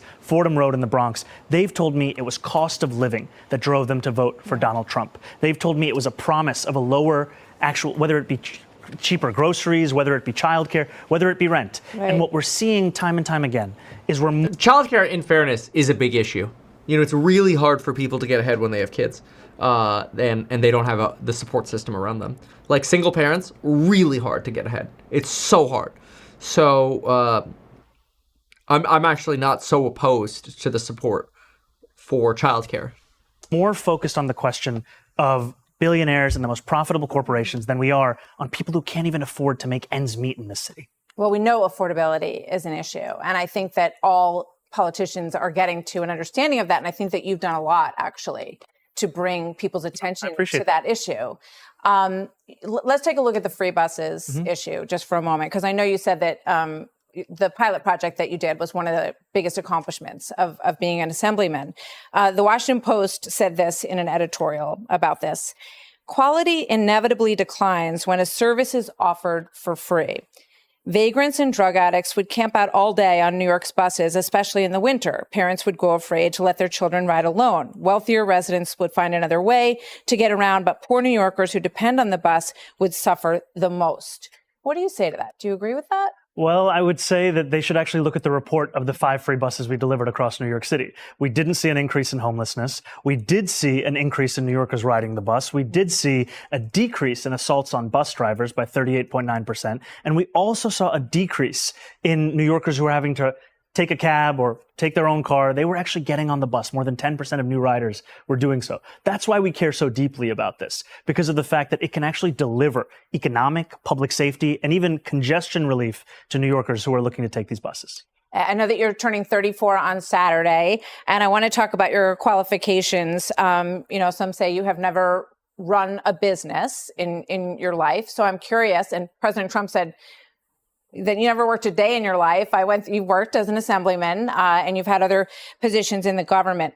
But what qualifies you from your life experience to run the largest city in the country? You know, I want to take this moment because you spoke about President Trump. Mind you, people put together these little like case studies. They're like, wow, we had 5 buses. Come on, man. Like, whatever. Are we really like going to pick a governor or a mayor rather based on like 5 buses or even frankly childcare? Like, let them give childcare. That's not a big deal. But to fix the affordability crisis, you should have a business environment that supports growth and investment into the region, and a development environment that supports building more homes. You got plenty of vertical room in New York. Build. But he doesn't talk about that. So those are the bigger issues. But in fairness, Martha, whom I've personally had an interview with as well, Martha, that was over at the Beverly Hilton. That was a cool place, a cool set they had. But anyway, Martha is asking softball questions here. Trump, and he may be watching right now, and I just want to speak directly to the president, which is that I will not be a mayor like Mayor Adams who will call you to figure out how to stay out of jail. I won't be a disgraced governor. Oh, that's a mic drop. That is a mic drop because Donnie T basically, hey FBI, let's drop the fraud charges on Adams. You know, he's gonna turn on the Democrats and support Donnie T. So let's just drop the case against him. Yeah, that's pretty corrupt. Like Andrew Cuomo, who will call you to ask how to win this election. I can do those things on my own. I will, however, be a mayor who is ready to speak at any time to lower the cost of living. That's the way that I'm going to lead this city. That's the practically you're doing it wrong. It sounds great, but you're doing it wrong. Fine. Partnership I want to build not only with Washington, D.C., but anyone across this country. I think it's important because too often the focus on the needs of working class Americans, working class New Yorkers are put to the side as we talk more and more about the very kinds of corrupt politicians like Andrew Cuomo that delivered us into this kind of crisis. So, so the question I asked you... This is the other thing, too. People look at Cuomo and they're like, man, I'd rather take a chance with a young guy than go back to a Cuomo. What specifically in your background gives you the confidence that you can run a $115 billion budget and run this city specifically from your personal experience and your background? I've been a state assembly member here in New York City. I've represented 130,000 people in Queens. And in the time that I've done so, I've not only delivered more than $100 million in increased bus and subway service, I've also secured $500 million in debt relief. When I was a politician, I spent money for working class taxi drivers. That makes me uniquely qualified to be your next politician. I'm great at blowing money. President Trump knows this. New Yorkers know this across the 5 boroughs. Taxis, as he knows I blew money. We're looking at them right here. We're looking at all the spending right now. A part of what we love about this city, and yet those same drivers were sold a lie about a ticket to the middle class if they bought a medallion. I stood with those drivers. I organized with those drivers. I went on a 15-day hunger strike with those drivers, and we secured $500 million in debt relief that allows those drivers to do more than just think about struggle. How many employees would you be overseeing in the New York City government? More than 300,000. That's a lot of people. But thank you for answering the question. I know that you want to stimulate small business. Martha, weak answer or weak questions. It actually makes Mom Downey look really solid because he's got the answers. He's hitting back at her, shutting her down with the GPT con. Did pretty good, man.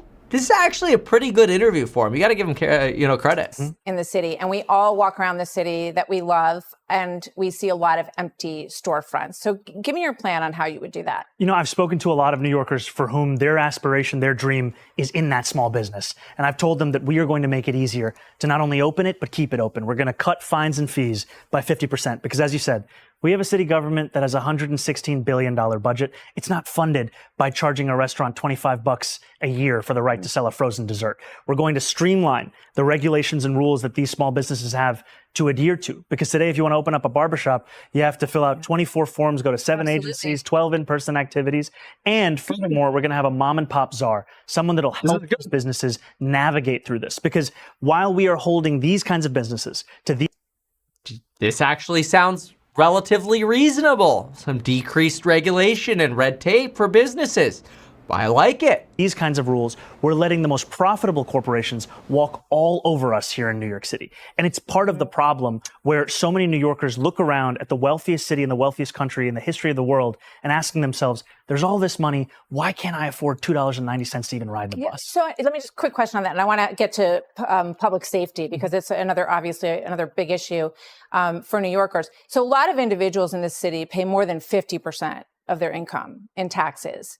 When you talk about a fair share, how much more than, what is the fair share? What's the number? I've said that we should increase personal income taxes by 2%. Is fair? And my point is this. Give up more than half of your income. That's if you're making $1 million in New York City or more than that, you can afford to pay 2% more. And the reasons you can afford to do so is because that money will be used to better your quality of life as well. Yeah. Because when I speak to the wealthiest New Yorkers, I hear concerns about the cleanliness of the city, the quality of life in the city, questions of public safety. This money is the money that will be used to deliver on those things so that we can ensure that we have a return on investment. The extra 2% taxes. I'll see about that. All of the money that we are raising and spending right here across the 5 boroughs. I want to talk to you about public safety and your relationship with police. So just in terms of public safety, I want to go to an example first, because I hear from people that they don't feel safe walking home at night. There's drug addicts on the street, right around the corner here. You can walk around the corner and see people shooting up. A lot of garbage on the streets right now. The subway is something that people are really concerned about. Last week, 64-year-old Nicola Tanzi, who was a church leader, a pillar in his community, was brutally beaten to death. I tried to watch this video in preparation. It's very hard to watch in a subway station in Brooklyn. 25-year-old David Mazaregos had a 20-inch sword. He's the suspect in this case. He was out. They lowered his bail so that he could get out. He was already waiting a trial for attacking someone in Chelsea, 33 past arrests. You were in favor of bail reform. Does that make you want to change your mind or think twice about reversing that? This is a horrific incident, and it's the same video that I saw. And it's one that horrifies New Yorkers across the 5 boroughs, and it's completely unacceptable. And what it makes me think about is the necessity of providing public safety in our New York City subway system and across the 5 boroughs. And also, how do we end the revolving door? Because when you look further into the case of whether this individual or so many individuals, especially those suffering from mental health issues, what we find— the recidivism is really bad. Basically, what you find is you get people go to jail. And as soon as they get out, whether it's on bail or otherwise, they go right back in. It's terrible. And is so often the only mental health system that we have that's functioning in the city is Rikers Island. 40% of the incarcerated population there are suffering from serious mental illness. Is the question. Why was he on the street? Because we have a broken system. They lowered his bail. He had a bail he couldn't pay. Then they lowered the bail, and then he could pay it. Imagine if you're this family, and they look at 33 prior arrests, and why? Why was this man on the street? What would stop him in your administration from being on the street? Because what we would do is actually address the systemic problems that would ensure that someone who goes through the system this many times his issues are addressed, the services are provided. Right now, all we have is going in and out, especially when it comes to mental health. I'll give you an example. In your world, where nobody funds ME. When I ran for governor, that was a big thing I talked about, was this idea that you have to fund mental education. We fund PE in schools, but we don't fund mental education, and that's a big failure of government. So you need somebody to actually do that. If he can do it, good for him. Where would he be? In a mental institution? He would actually be getting services from the first time that he was arrested, as opposed to having to go through them 33 times. If you look at the New York Times, they did an investigation on 1,000 different incidents of violent crime in the city tied to mental health episodes. They found that so many of those same New Yorkers were failed by the interactions they had with the city when they went for help, for mental health assistance. And that failure is a blight. It is a stain on our city, and it's a failure that I'm looking to fix by actually transforming this with the only comprehensive plan for public safety of any of the candidates. Because what we are going to do is put out a plan and a proposal that we have shared with New Yorkers to create the Department of Community Safety that would bring together all of these pre-existing silos that address mental health crisis, that address homelessness into one department, provide it with the funding necessary. And more departments is tough, but I mean, you need some kind of centralized mental education system, not only in schools, but also in rehabilitation manner, afterwards. Martha looks keenly interested, which is amazing for Fox News. Actually address. Where do these people go, though, is my question. Are you going to put them in a mental institution so they can be taken care of? Or are you going to leave them at home on medication? What's the plan? There's a plan right now that allows for involuntary confinement, which I think should be a last resort because of the fact that when you look at the actual results, this is something that so often doesn't actually have what has been spoken about. But what we have today that actually works for New Yorkers with serious mental illness, there are things like Fountain House. This is a clubhouse model, peer-led rehabilitative treatment for New Yorkers with serious mental illness. It costs $4,000 to have someone in Fountain House for a year. That's the cost of being on Rikers for 3 days. And what we see, however, is that those services... You wouldn't putting anybody in a club for $4,000 a year. Employment by 50%. They reduce hospitalization by up to 45%. And they actually reduce the cost of healthcare as well for those same New Yorkers. This is what we're looking at. This is why we say that Rikers... Yeah, of course. If you could solve the mental health problems, people stop showing up at the ER. By the way, thank you, App State, for a $20 donation to the stream. Appreciate you. System is broken. You can just see people who are suffering up and down 8th Avenue, just as one example. And I hope we'll have a chance to talk more about that next time. But I don't want you to leave without me asking you about your relationship with the police, because obviously this is a big issue. You said in the past, I almost don't need to go through it, it's been said many times, but that you called the police force racist, said they were a major threat to public safety, called them wicked. Yeah, he's been a big proponent in the past of defunding the police. Now, he's softened that stance a lot because he realizes this is a problem. And corrupt. And now the report that you apologized to 24 members of the NYPD. What did you say to them? I apologized for the language that I used, and I spoke to them about the fact that I want to work with them to deliver public safety. Because what we're seeing in the city right now... How about you fund the police appropriately so you have better training? Now, is we're asking officers to do nearly everything we can think of. We used to ask officers to focus on serious crimes. Now we're asking them to focus also on the mental health crisis, to focus also... Oh, okay, right, because cops all of a sudden are trained in mental health. You need to fund the police. On homelessness. In 1 year alone, the NYPD receives 200,000 mental health calls.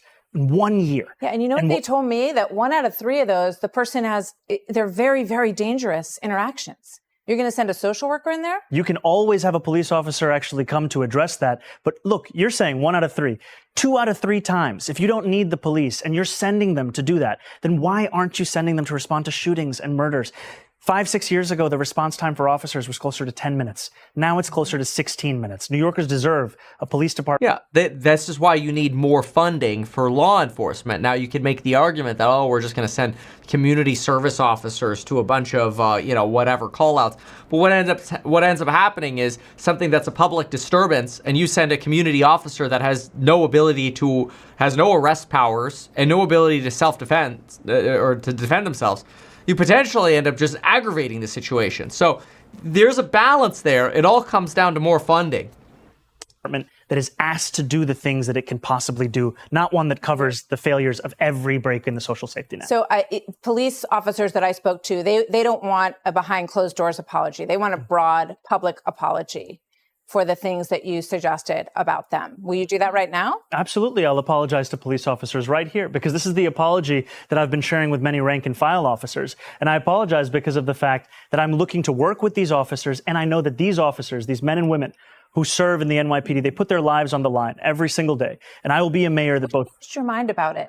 You know, I moved to the city when I was 7 years old. Yeah. I grew up here. And 2 of the things that I thought often about was safety and justice.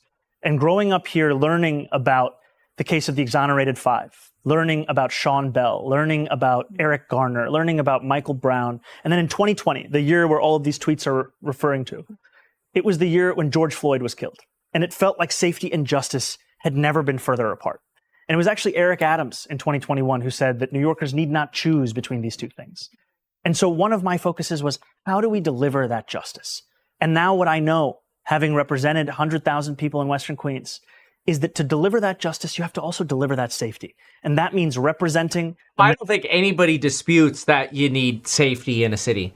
It's just practically challenging. I think Martha is bluntly asking for, hey, can you U-turn on defund the police?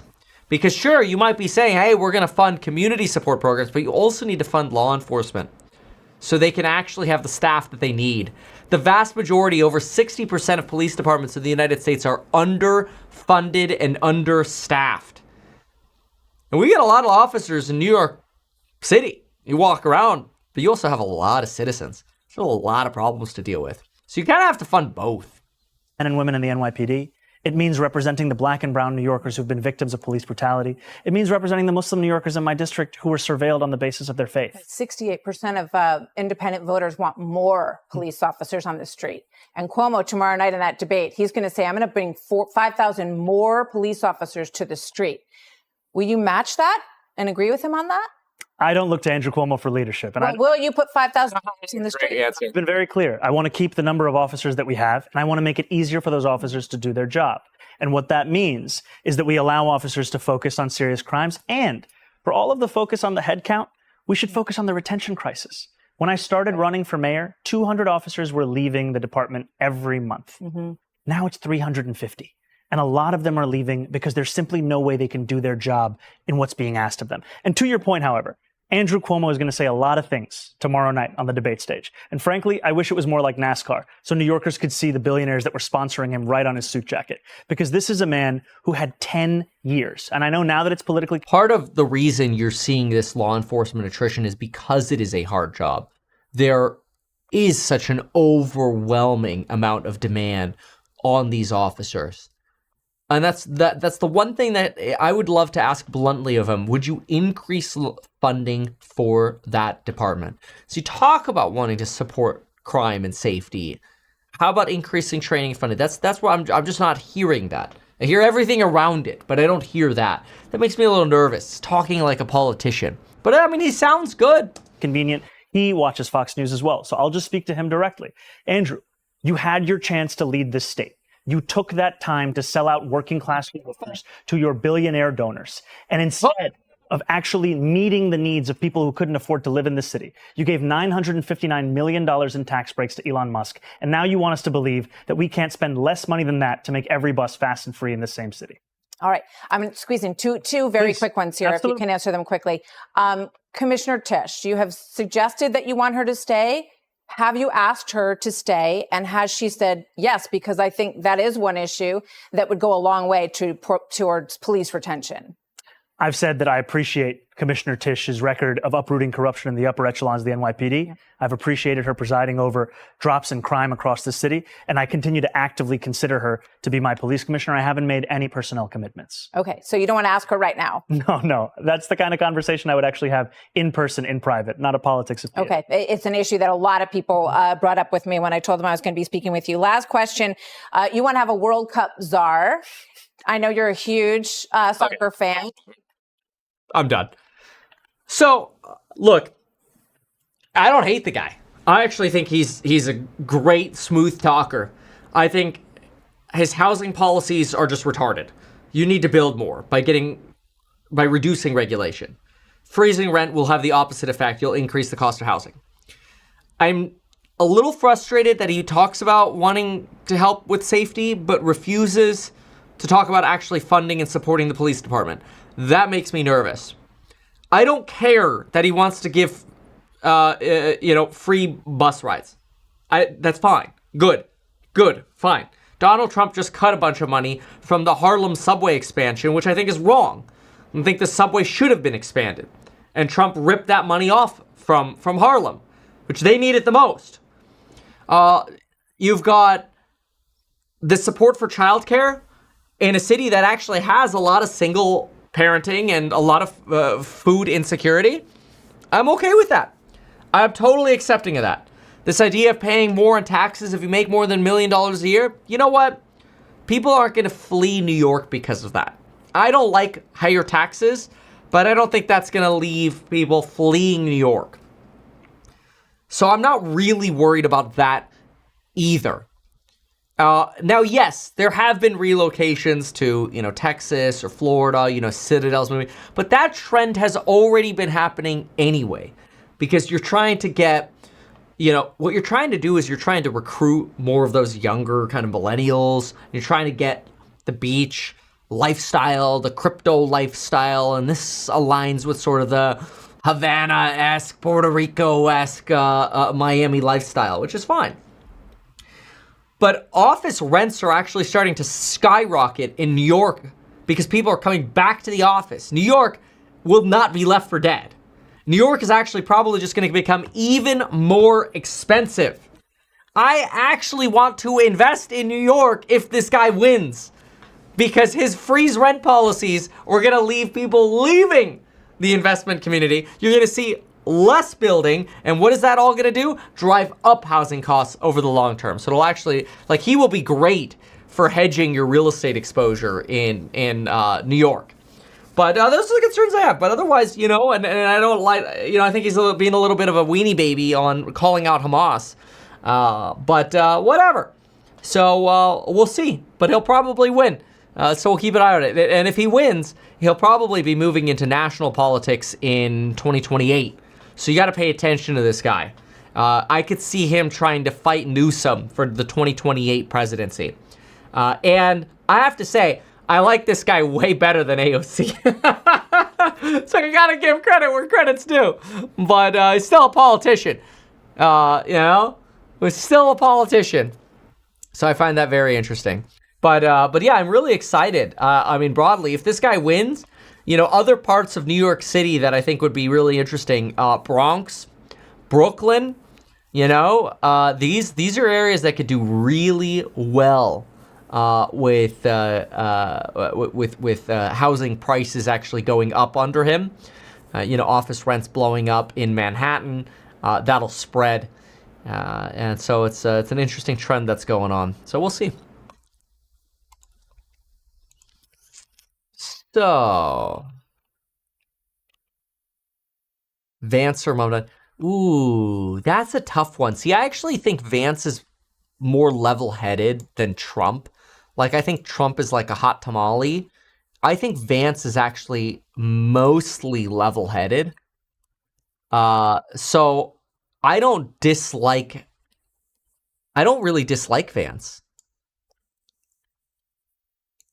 I think right now he's just a puppet for Trump, especially through the shutdown. But, he's doing his job. But I don't think as a person, I don't think Vance is I think he's annoying because he's trying to, suck up to Trump, like what we saw with Zelensky. Have you said thank you yet, or once, or whatever? But again, he's playing his role. I don't see him as a bad person. Okay, so what is, let's see what's going on is in the sticks.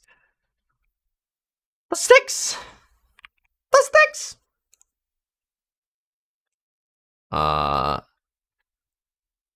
Somebody says Vance is homosexual. Well, I've never heard of that phrase before, homosexual. Somebody here says, I managed in the Bronx for 20 years. Oh, let's go! You're hired. We need you. Need a good property manager. Hit us up. I really I want to blow up HouseHack with the AI that we sell, but then I also want to, take that money and reinvest it into real estate, buy and hodl real estate. And New York's a target of mine. That's why the shirt says reinvest. Make money from AI and reinvest it into the hodl, I'm so stoked about what we're doing with HouseHack. I'm trying to get every dime of my kids' Roth thrown into HouseHack stock if we could pull it off. I'm trying. All right. So Tesla's down 1.6.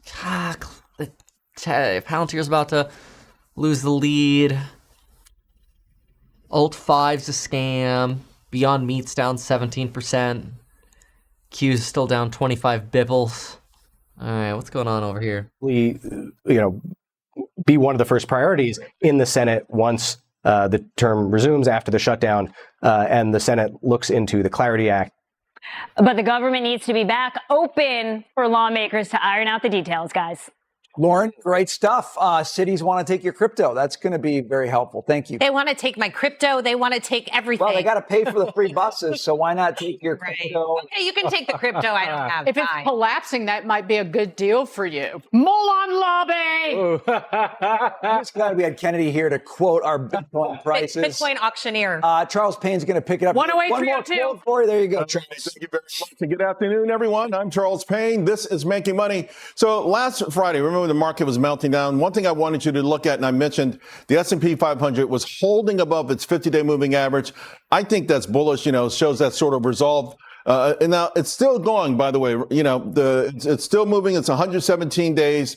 It's been moving straight up. That's a pretty good streak, but there's another streak happening, right? And that's the fear index, the VIX, the so-called fear index. Now that's above its 50-day moving average for 14 days. Now, according to Blue Kertick, both of these indicate potential, a little bit of a potential dip, near-term dip, but a buyable dip, right, on the horizon. So I think it's impressive. It's one of these things like, it's a body in motion stays in motion. So this should give you some calm. Now, of course, overall, you don't want to confuse any of this with all the anxiety and all the chatter about a possible pullback.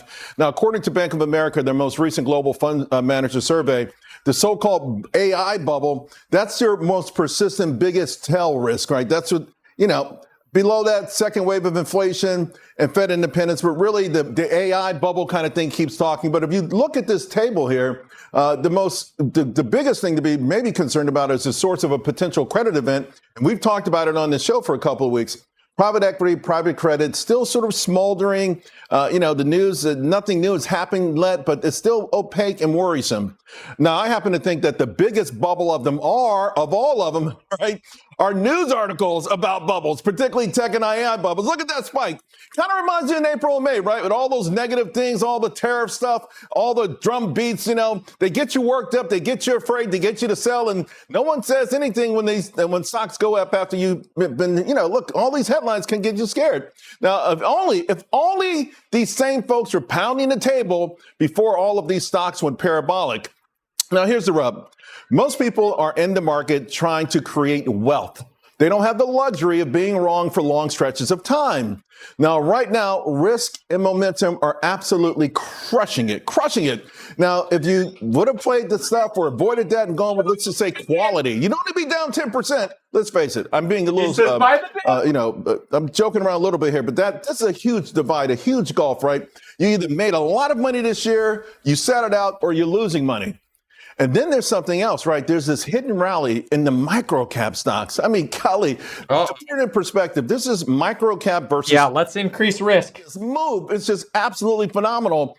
And the bottom line, I think, really is that for those who are in the market, But those are small caps.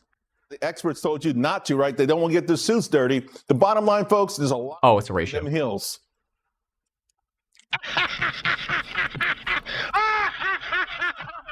Oh my gosh. Keep in mind, Charles's audience is very much younger, newer investor that just wants to hear by the dip. So there is a risk factor to that because it could walk you into hell. And then, Charles will be fine. He'll still have his show. Okay, Qs are now down 40 bips. And it looks like we've got Bitcoin's right at 108. TLT is almost up 1%, which for TLT is actually, it may as well be, up 50% when it's up 1% because it just so rarely goes up. Let's see here. Let's see what's going on. Gold. Okay, bonds are still down 6.5 bipples. Gold at 2.5%. Holy smokes, dude. 43 hundos. Oh my lordy. Holy smokers. Wow. 2.5. I mean, that's a red flag in itself. Ay. potential of there being more than one Are you cockroach saying? in the environment. And I wonder sort of how we should look at these two events and complement both the comments that he made about the bankruptcies that we've seen and this latest news about these two regional banks. Well, they still remain quite isolated incidents as far as we can tell. So the borrowers in this case, they were not First Brands, they were not Tricolor, but a group of investment funds, it seems, that have faced a number of fraud charges. But yes, while they appear to be isolated events, of course, this feeds very much into Jamie Dimon's comments of are people doing the right amount of due diligence on borrowers in this kind of late cycle moment in the economy where credit spreads are very tight and valuations are high. That's the kind of environment that encourages a lot of dodgy behavior and froth. And are these borrowers examples of that? So that's the through line, even if they're isolated incidents. I don't want to jump to conclusions or get ahead of ourselves, but I just think about during the great financial crisis in the lead up where there, instances where people said, well, it's just isolated, incidents. That's what So I'm just wondering, again, what are you keeping a watch on? Other banks? How are you guys figuring out whether this is indeed isolated or there's something more? I mean, and our regulators, are we expected to hear from regulators on this? Well, this is the interesting thing with the smaller, in terms of what we're looking at, these are smaller banks. Right. So, JP Morgan took this 170 million charge tied to Tricolor, the subprime auto lender that collapsed in very dramatic fashion. That meant nothing to the bank. And actually, to be fair to Zions and Western Alliance, it doesn't seem like this is going to be a huge issue to either of them, even though, the shares are down. But for smaller banks, a hit like this is obviously much more consequential. And so if lots of smaller banks are experiencing borrowers, particularly, borrowers that are connected to the subprime or lower income consumer or lower income consumer, then, it could fuel a lot more pain. And actually, Jamie Dimon said that too, that if there are, so many of these borrowers have been able to. Okay, here we go. We're testing an important level right now. Look at this. This is the potential. If we break this is like the little shelf right here. On Tesla, for example, right? Not ideal. Not ideal. Dude, TLT, man, keeps freaking going. How much does this color the conversation, what we expect to hear from bank executives as they do those earnings calls? Yeah, I think it hugely colors it because they will be asked about this. They will have to disclose this kind of thing. Maybe they feel a bit of cover now that some of these banks have disclosed this, but I think it's going to be one of the number one things that investors are looking for as smaller banks. Well, it's fascinating to watch kind of the market trade over here. We're taking another leg down. And again, what we've seen along the U.S. yield curve, we've seen a 10-year go back below 4%, that 2-year note with a yield of 342. So you've got to expect, depending on where this goes, if it's not isolated, the Fed's got to be watching this as well as it gets ready for its next meeting. Sally, thank you so much. Great to see you. News U.S. Finance Team Leader Sally Bakewell. All right, so we're keeping a watch on the regional banks, and banks are generally, as we said, monitoring what comes next from the Fed. Fed Chair Jay Powell signaled earlier this week that officials are on track to lower borrowing costs by a quarter point when they meet at the end of this month. And then, David, of course, Tom Keene catching up with a key member of the Fed. Yeah, he sat down with Christopher Waller, governor of the Federal Reserve Board, this morning for a discussion at the Council on Foreign Relations here in New York City. That was on the heels of an interview that he gave to Bloomberg Radio and Television a little bit earlier in the day. And of course, there's so much fascination about each and every one of these Fed governors who are voting members, of course, and voting members who are regional Fed presidents as well. Christopher Waller, especially interesting because he's on this short list that we know the president and the Treasury Secretary are looking at for who might succeed Jay Powell in the future. So among the topics that they discussed, Chris Waller and Tom Keene this morning, was the importance of dissent and diversity of thought at the U.S. Central Bank. Let's take a listen. One of the criticisms. This is so boring, dude. Nobody cares. We've heard about this importance of central bank independence so many freaking times. I'm just not going to listen to it one more time. I'm freaking tired of the trash. Okay, so what instead we got to talk about is there's this really interesting piece out from The Information here on Elon. And I want to talk about it in just a sec here. Oh.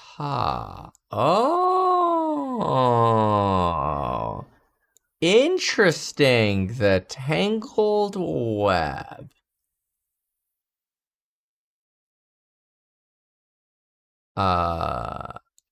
Okay. So this has to do with NVIDIA as well.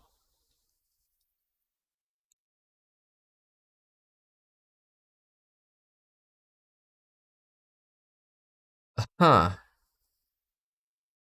Oh, the Kremlin just released a statement. Okay, hold on. That's a giant statement. Hold on. Kremlin statement. Kremlin says... Oh boy, it's a long one. Kremlin comes out and says, 2 countries will quickly prepare for a summit. It could be in Budapest. Conversations were useful. I mean, they're going to suck up to Trump. Conversations were useful.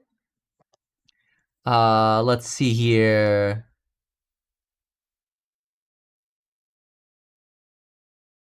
Trump told Putin, oh, here we go, that he would take into account what Putin said during the Zelensky meeting. That was the point. Friday. Exactly. That was Putin's manipulation. Russian army has full strategic initiative along the whole front line. Putin told Trump Ukraine is hitting energy infrastructure. Putin complained about Ukraine hitting energy infrastructure. He's trying to manipulate Trump. Trying to manipulate Trump to get Zelensky to chill out on Russian strikes. While also not giving tomahawks. All right, that's obvious the point here. Trump told Putin the war in Ukraine was the hardest part of all to resolve. Putin told Trump, okay. Trump told Putin the end of the conflict would open up an amazing opportunity for economic cooperation. That's smart. I like that from Trump. Trump talks up end of war as opportunity for economic cooperation. Does Russia... Or I should actually say, will China allow that? Allow that? Putin and Trump did discuss Tomahawk missiles. Putin and Trump did discuss Tomahawks. Oh, here it is. Putin talks it down. Of course Putin talks it down. Putin told Trump Tomahawks would not change the battlefield situation, but would harm U.S.-Russia ties and the peace process. Yeah, right, dude. Dude, that's just... Putin is such a good manipulator. Oh, Trump, you're the greatest. Trump, you're so smart. Please don't give him dumb hugs. Wow. Okay. All right. I guess it's probably worth doing a little bit of a summary on some of that. Let's see what's going on with the Qs now. Oh, wow! We just tanked. Damn, bro! Look out below! What's going on with the yield? Holy smokes. Well, maybe you got my trade alert this morning. It's doing well right now. Trade alert was sent out to those of you who are in the Alpha report. If you're not part of that yet, I obviously encourage you to join. Join over at the, well, I mean, you just go to meetkevin.com. And then once you join, you're in it for life. You know, you get lifetime access, so it's actually, I think, kind of clutch. Okay. Let's set that aside. All right. Let's see what we have here. So, welcome aboard, by the way. Quick shout out to Douglas for joining. Welcome aboard. Thanks for joining the Meet Kevin membership. Drew, Richard, Samara, Irving, Andrew, Roman, Miguel, Brandon. Let's go. Michael, Patrick, Peter. Oh, we got a Vlad. A Vlad joined. Welcome. Welcome aboard. Okay. So are we going to hit a floor yet here on the Qs? Because let's go on to CNBC. Oh, wow, dude. Down 7 basis points now. 7 basis points. Gold going up more. Gold now over 4,300. Vlad CEO joins. Hell yeah. I love my boy Vlad. My boy Vlad. Dude, Nvidia is still positive, but that looks pretty bloody right now. A little bit of a U-turn there. Wow, Alt 5 now down 10%. They are liquidating WLFI so fast. See, Donald Trump doesn't want the jobs data to come out because he needs to finish liquidating WLFI. Oh! Sorry, that's mean. I shouldn't make things up.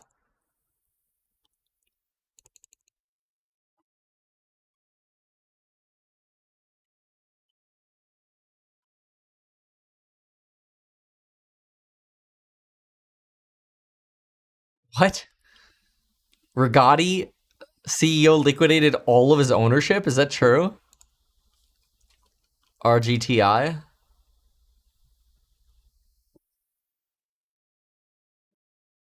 I don't know if that's true, but we can fact check that later.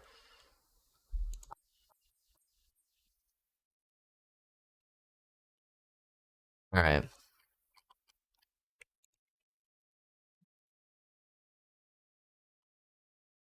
See what else.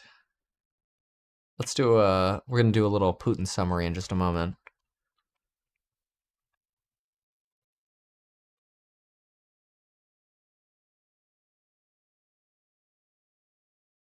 All right. Man, just so much, dude. So much.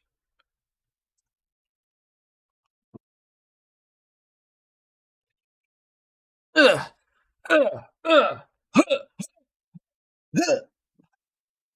right.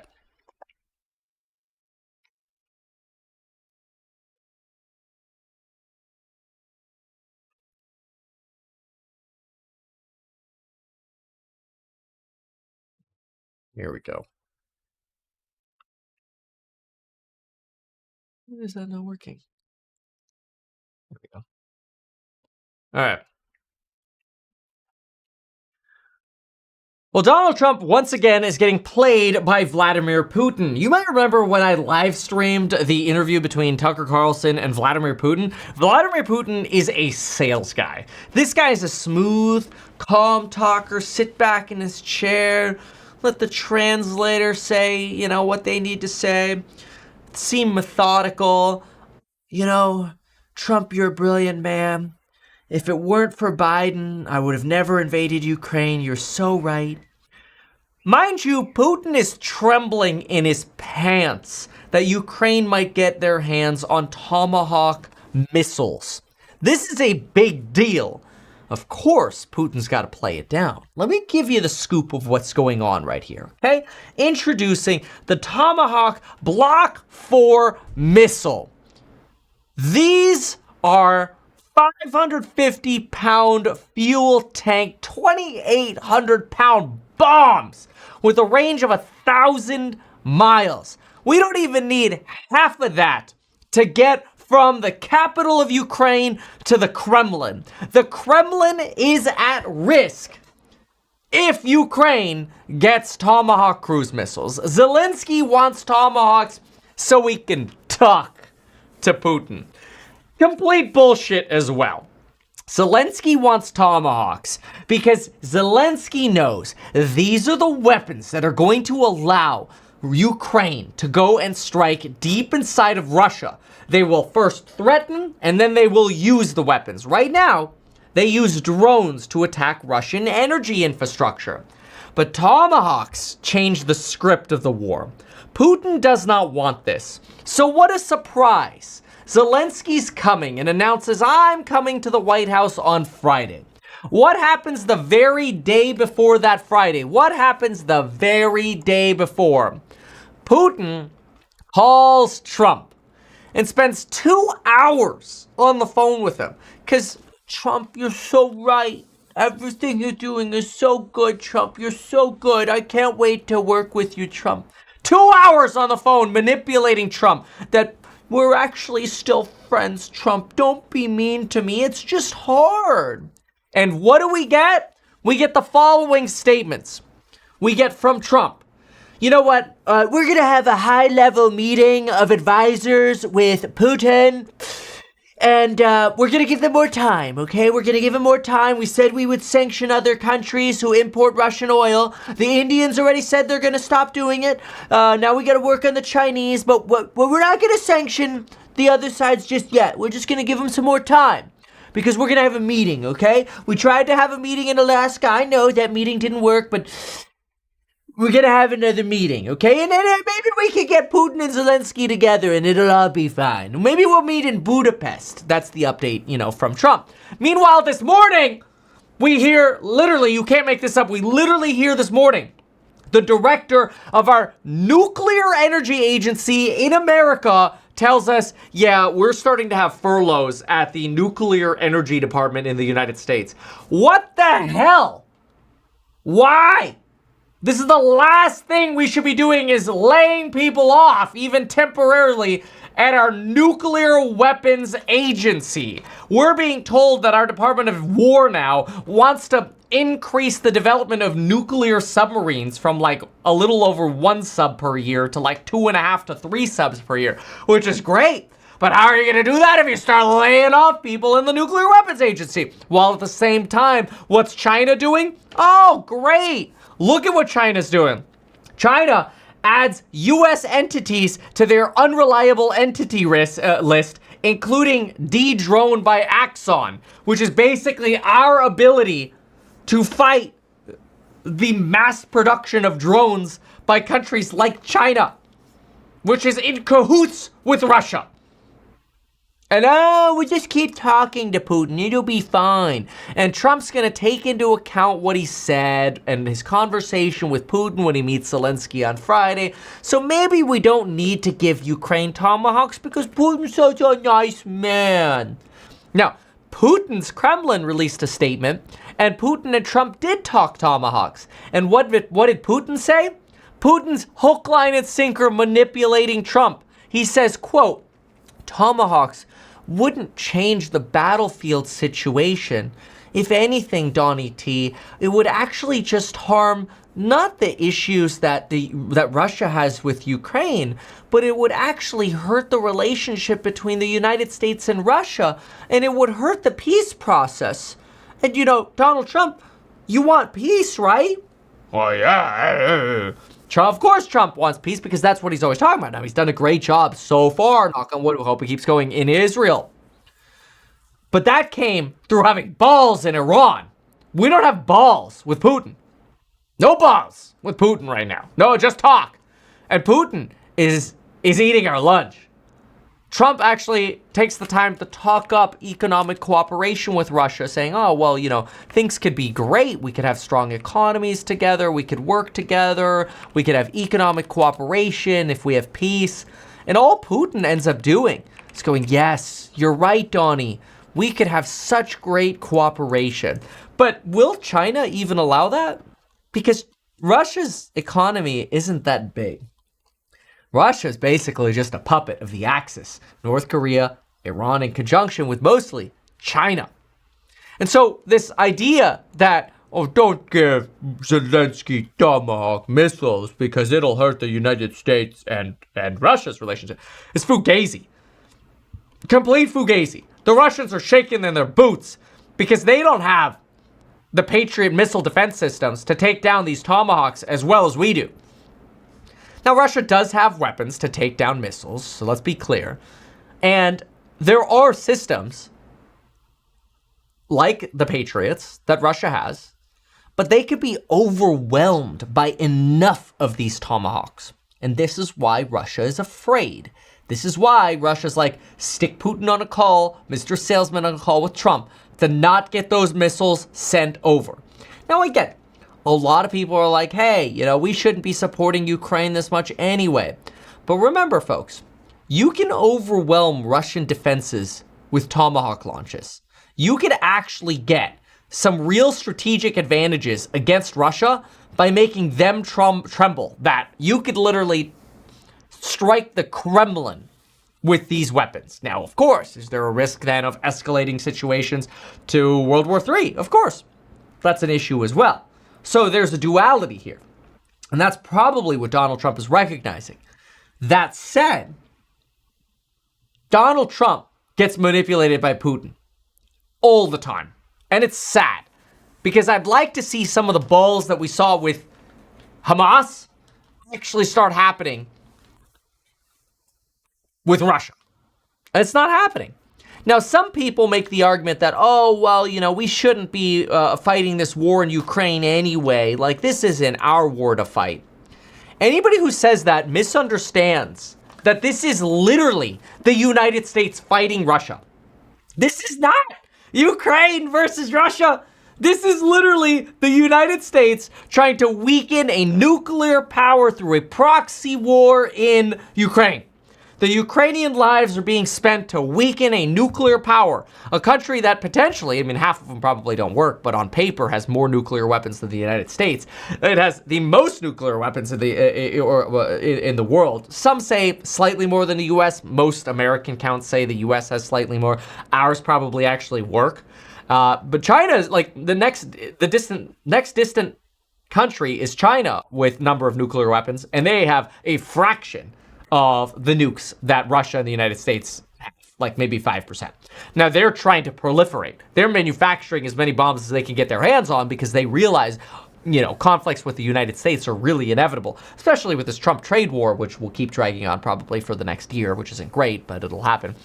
But anyway, this is a proxy war of America versus Russia to weaken a known a cyber bully and probably supporter of terrorism to some extent as well. You know, the United States striking Russia through the Ukrainian proxy is really no different than the United States directly attacking Iran. It is an attack directly against the Axis. The United States fights Iran with direct attacks. The United States fights Russia through Ukraine. The United States fights China with a trade war. Nobody pays attention to North Korea because they really don't matter. You got, you know, Japan and Taiwan. And honestly, China keeps the reins pretty tight on them. But if you look at it that way, it's like, oh, the United States is really kind of already at war with all three of these. But the fact that Trump gets so manipulated into believing Putin all the time is somewhat surprising to me. You know, what happened to peace through strength? This is peace through, you know, getting walked over by Putin. Oh, wait, it's not peace. It's actually death through getting walked over by you know, Putin here. It's kind of crazy to me. So I think that's quite wild. And it's sad when I see these readouts of these 2-hour phone calls. The day before, supposed to meet with Zelensky to pick up his bombs. It's wild to me. Now, obviously, we can brand that we're not actually at direct war with Russia because it's done through a proxy. We know that. But that's the nature of fighting a proxy. So, anyway, that's my take.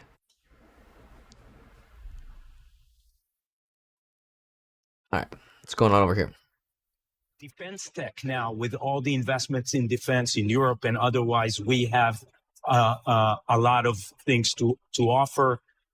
Agro-tech. So all these areas gives us a very well diversified portfolio of high tech. And obviously in the AI, there's a lot of strong valuation. We tend to be popular. That's one way to put it. Oh yeah, in the AI, there's a lot of valuation. Oh dear. All right, so Tesla, ooh, more sell-off here, huh? Ooh, Tesla now down 2.6. Nvidia's still green, let's go. Bitcoin stable-ish. TLT keeps going. What is the VIX at? Dave & Buster's down 3%. Oh boy, VIX at 24, 25. 25 on the VIXy Dix. This is the highest VIX we've had since, I mean, really Liberation era. We're starting to climb pretty rapidly here on the VIXy Dix. All right. He called technology the locomotive of Israel's economy and really touted VC investment that we've seen coming in strong, as he told it, over the last 2 quarters, and other positive signs for the economy. Credit card spending is high. Sentiment is high as well. And fascinating to hear him talk just about what they've been debating and discussing over the course of this week at the IMF and World Bank annual meetings. Kind of the future. Fear means delay to mortgage plays, Cody. We know that. The role of private credit, which is everywhere thorn in the side of some folks here over these last couple of days, as I know you've been seeing. Yeah, and something we will certainly continue to cover here. Hey, just quick check on the markets for you folks. We are just bouncing around our lows of this session. S&P down 67 points, a 1% decline.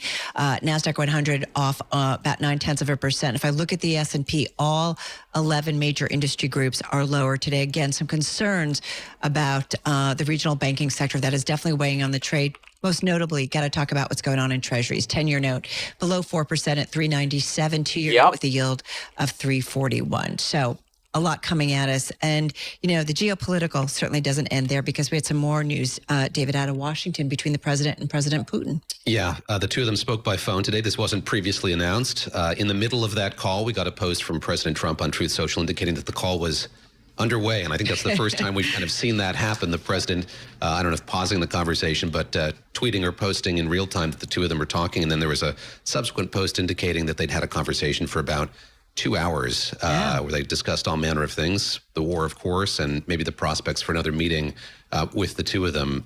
Let's talk to Bloomberg News White House and National Security Editor Michelle Jamrisko, who's in our Bloomberg Washington, D.C. bureau. She's been tracking this story over the course of the day. Michelle, this is kind of the appetizer to an in-person conversation that's going to take place tomorrow at the White House. President Zelensky is going to be in Washington to meet with President Trump, and President Trump said the conversation he had today is going to inform what he says to President Zelensky. Get us up to speed on sort of what the contours of that conversation are likely to be tomorrow.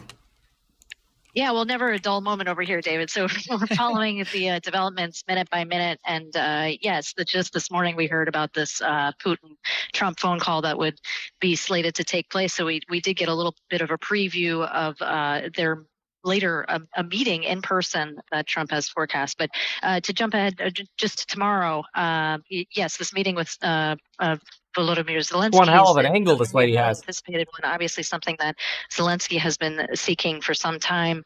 We expect one centerpiece of this meeting to be the potential for the U.S. to provision Tomahawk missiles to Ukraine. At least that's Zelensky's wish.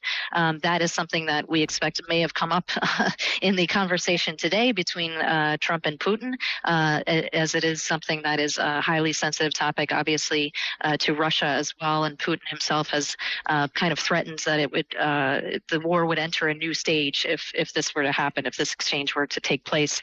While Zelensky, for his part, is obviously constantly looking for more military support that can help him end this war and end this invasion. Yeah. Does it feel like we're moving closer to an end here? I'm trying to kind of read the back and forth here, the 2-hour phone conversation, President Zelensky at the White House tomorrow. And we have seen as of late, Michelle, it feels like President Trump in the White House leaning more on the side of Ukraine, but we know that can also change rather quickly. So can you kind of gauge where we are in this process and the possibility of an end, the White House playing a significant role in putting an end to this war? Yeah, I mean, always very dangerous, as you know, Carol, to predict the end of these things.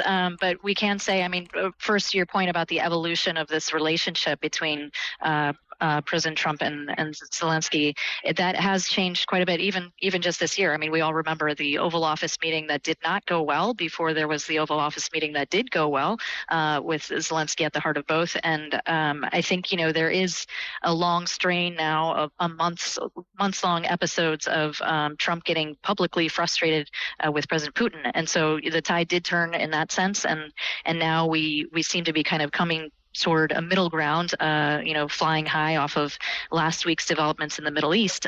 We have a president who's flying high in April, shot down in May. It's like a song. He's looking do anything he can to bring a resolution to this war that he admittedly had said he would end on day one when he was back in office, and has been the most elusive of the 8 wars that he claims to have resolved on one side. He says this one is much trickier to solve, and so he's doing everything he can to make sure that at least it looks like that things have calmed down. But we are in a war that's in its 4th year, and it's not going to be an easy end. As even Trump admits, these two leaders, Zelensky and Putin, don't seem to like each other very much. So it's going to be a bit difficult to bring them together. But we do see a lot of wheels turning in terms of new mechanics, new meetings that otherwise wouldn't have happened and would be kind of surprising to take place. But if not for Trump's willingness to kind of bring people together and at least hash things out in person. On the phone and in person. Michelle, thank you very much. Always great to talk with you. Michelle Jamrisko is a Bloomberg News White House and national security editor, getting us up to speed on the conversation between President Putin and President Trump, setting the table for the conversation tomorrow with President Trump and President Zelensky. And I should say, we're waiting for the president to make some remarks a little later this afternoon, Carol, and he did that yesterday. No idea what's going to be on the agenda, but we'll monitor that, of course, and bring you headlines as we get them on the Bloomberg terminal. This is Bloomberg Business Week Daily. Boring. At double digits and then remain for the most part between 3 and 5% for revenue. That is now expected to decline to 1.9% this holiday. That's pretty good. I mean, 33, 20s, and the 20, 37. So we did have the third quarter of 24 that we dipped single digits for a moment there, but we had the rebound. Yes. Now it doesn't feel like we're going to rebound. No, it doesn't. And I agree with your previous guest here, whereas that the affluent consumer is the one doing the heavy lifting already. We're already seeing that in our data. When you see it, the biggest winner within this sector, it's the hotels, leisure, and travel. Right. And this is telling us that the luxury consumer are the ones going and booking those travel spending. We're seeing robust spending there, whereas the middle and lower class consumer are being squeezed. All consumers, though, are kind of hooked on this food away from home. I don't know if they also, if I order something from Grubhub, is it? All right, take a look at this. The queues seem to have found a floor-ish. Oh, there's my line. And Tesla looks like it's still going down to 414. NVIDIA is actually still green right here. We do have some NVIDIA news.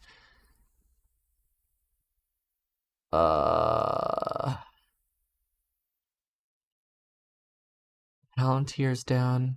Salesforce still holding on to green. There goes Axon. Finally goes red. Wow. It actually held on for quite a while today. All right, let's see here. Let me look at this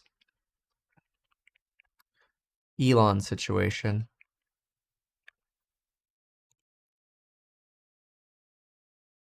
Okay, where is it?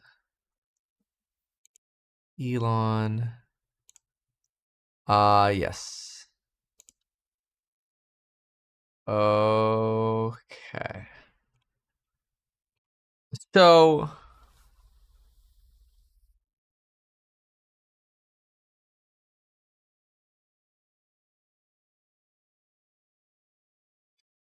interesting. The deal contains significantly more equity, almost 40%. He's under substantial cushion. Oh, wow.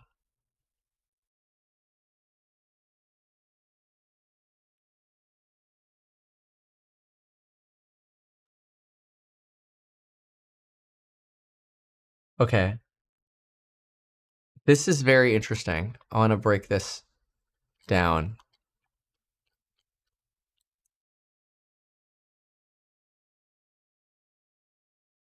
Okay, but quick note, Bitcoin, look at that double bottom. I'll just quickly draw this here. This is what we talked about earlier, wanting to hold. So we'll just throw that down as a gray. That's almost a triple bottom right there. That's pretty good. Qs, we got a line. And shockingly, NVIDIA, look at that. Also kind of this little double bottom here. Trend line at 179. Not as clean as that Bitcoin one, huh? Okay. Interesting.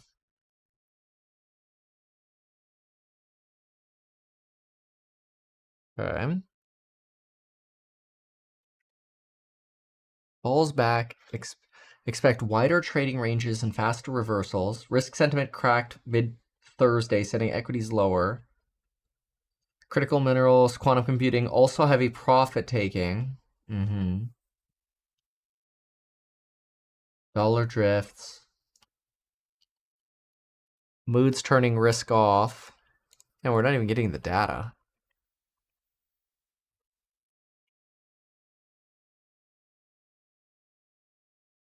Somebody says Jeffries down. Jeffries, let me see. Jeffries. Wow, Jeffries almost down 10%. Holy smokes. Weren't they down a lot earlier on the tricolor? Yeah. Dude, they've been tanking. Holy smokes. Wait a second. Look up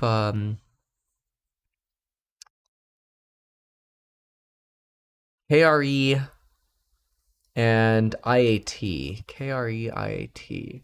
IAT and KRE. So, wow. And then let's get JPM in here too. So, these are all banks starting to roll over. Jeffries is down now. Whoa. Dude. So Jeffries peaked basically after the election, right? So from the top, 49.5 divided by 81. 39% drop in Jeffries. Holy smokes, dude.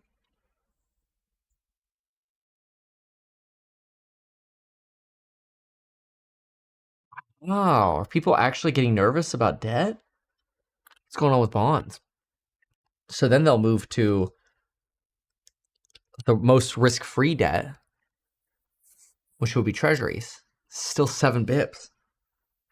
What's the spread? 10-year treasury just under. This is, wow. He's like, is it a good time to buy?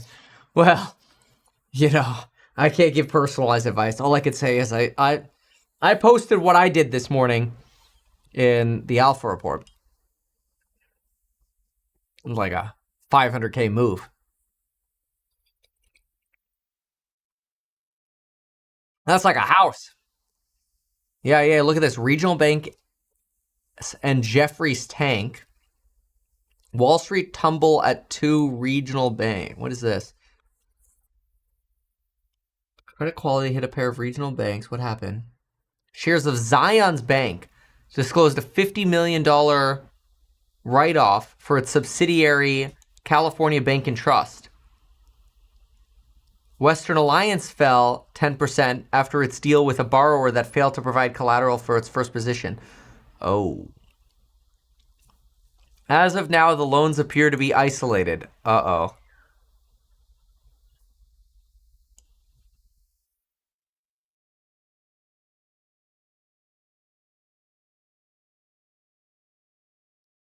Uh-oh.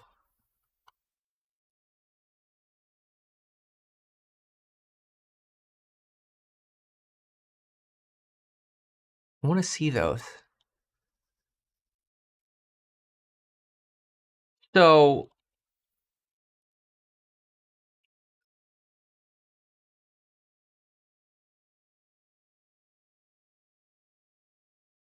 okay.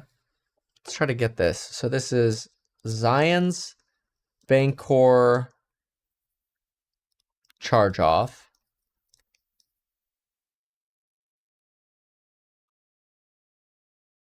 I want to see the actual charge off.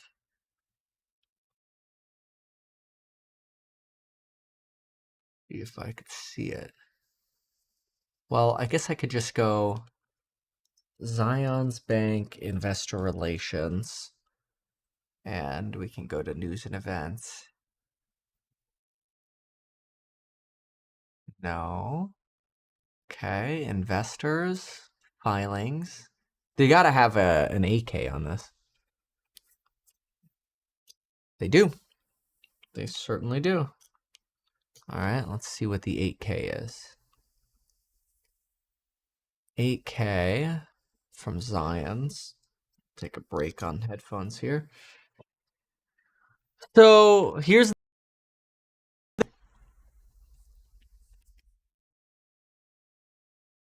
Oh no.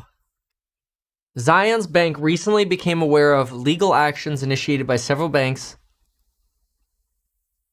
with 2 affiliated borrowers under 2 related commercial and industrial loans extended by the Banc of California and Trust Division.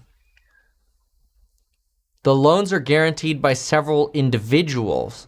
Upon discovery of this information, the bank commenced an internal review of the borrowers and the supporting collateral. During the view, the bank identified what appear to be apparent misrepresentations and contractual defaults by borrowers and irregularities with the loans. Oh no. The bank's subsequent demands and notices of default and acceleration have gone unanswered. Oh, they just went dark on the bank. Oh man.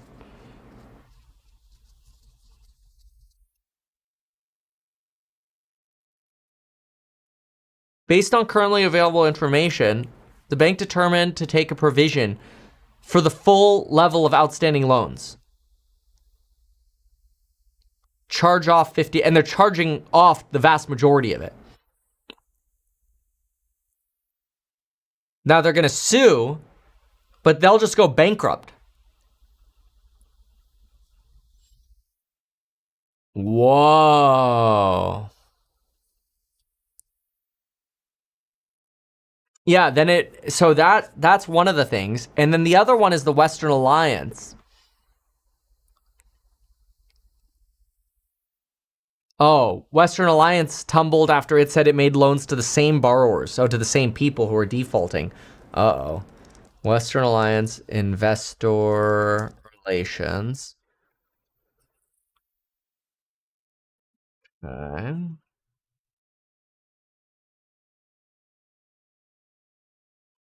Get out of debt, boys and girls.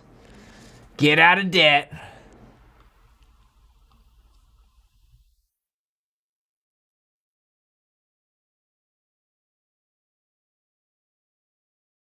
Okay. VIX is chillaxing a little bit. The Qs are coming back. It's okay. We've seen this multiple times now today. Look at this. The Qs now coming back. Okay. Coming back. Coming back. Is it going to be another opportunity to dump? Look at that bounce on NVIDIA. Dude, MP Material. We freaking nailed the top on MP Material. This sucker was at 90 bucks. And I'm like, guys, it's going to go to 100 and then it tops out. Like, that's psychological resistance. It's down from there. It runs to 100, actually ran to 104. And like, this is it. This is the top. Sucker's down 15 bucks since then. Alpha report, baby. That was all in the alpha report. Okay, let's look at this one.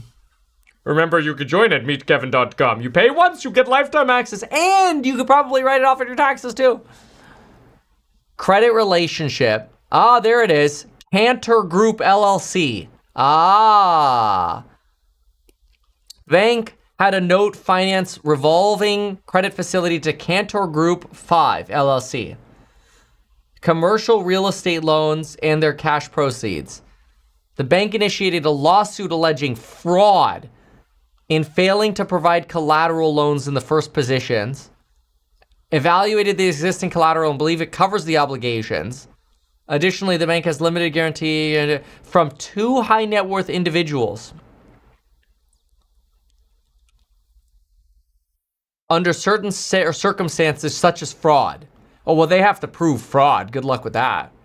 That's going to take years. The companies...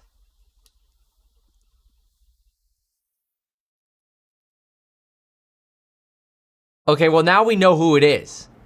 So let's go look up Cantor Group 5 LLC.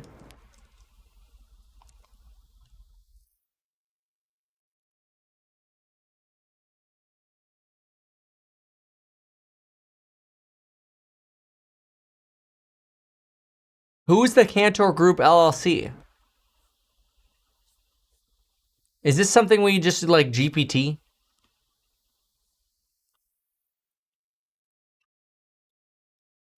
Let's try it. Let's do it. Chat bot.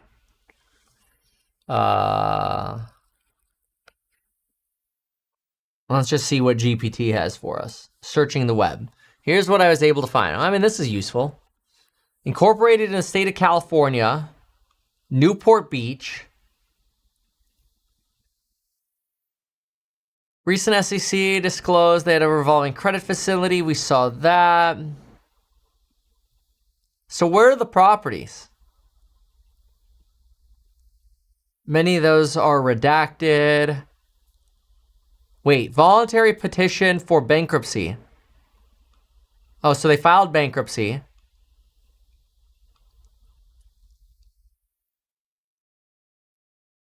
Not clear if it's related to Cantor Fitzgerald. That makes sense. Because sometimes people use the name to try to get clout.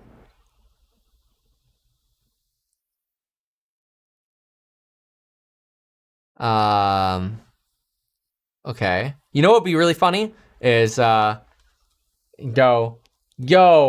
let's just say hypothetically I'm Cantor and Western says they can hold certain high net worth individuals responsible fully and personally if there's fraud. Is this bad? This is like terrible prompting. This is just more for the memes. But let's see, this is, I ask a totally like silly question. This is a sharp and important question. Okay, with the glazing GPT. It's a recourse carve out, which would normally be a non-recourse unless there's fraud. Yeah, that's fair. That's what we thought. But, how lenders use this in action, negotiating weapon. Yeah, sure. Because like I said, it's going to take years to get a fraud case, right? So, okay. I wonder if I could pull up like any MLS data on them since it's in California. I'm going to try.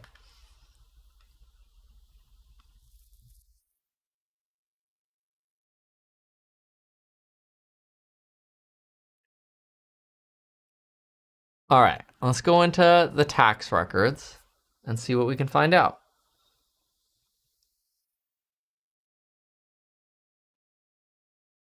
Search owner name. Cantor Group 5. Okay, well, what counties am I searching in? Well, they're not in Ventura County. Okay, multiple counties selected. I want all the counties. 12 out of 12 selected. Oh, well, they're down in orange. I guess I can't select all. So let's just click orange. Just uncheck some of these. Let's see if we could find any of their properties. I'll do Orange, Los Angeles, and San Diego. Those would be pretty good. I'll throw in Napa just in case they got anything in wine country. And I'll do San Francisco too. And then San Diego, and we got orange, okay. See if I could find anything on Cantor Group 5. Nope. What about Cantor Group?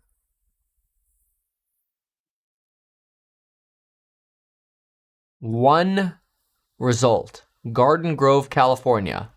Cantor Group 3. $13 million property. Ah, 520 Newport Center Drive. Wait a second. That's what we just saw here. Suite 480. Principal location for them. Is this their office? 480. This is their office. Oh, we figured it out. All right, here we go. Cantor Group 3 LLC. Newport Beach. So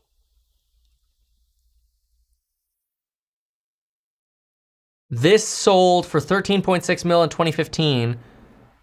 Construction loan. There's the notice of default. Yeah, look at the notices of default. Been racking up. So it's a commercial real estate property. And this is pretty big. This is a whole building over here. Wait, Garden Grove, but then it says Newport.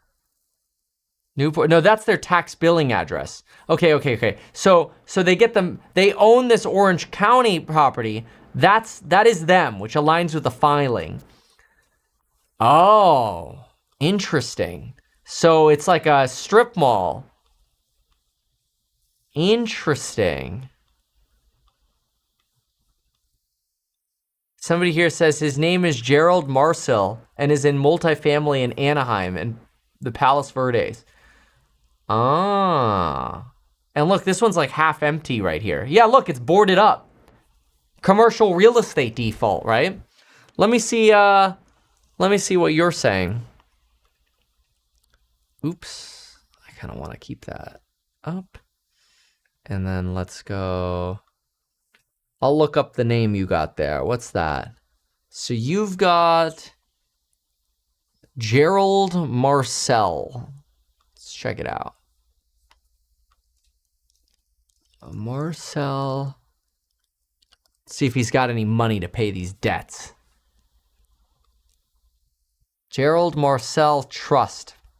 I got an estate in Palos Verdes. I mean, how do I know this person's related?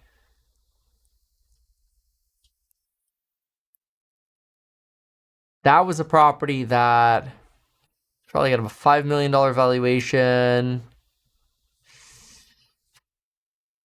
I don't know if I can, relate this. They got a $1 million loan from JP Morgan. Yeah. Anyway. All right.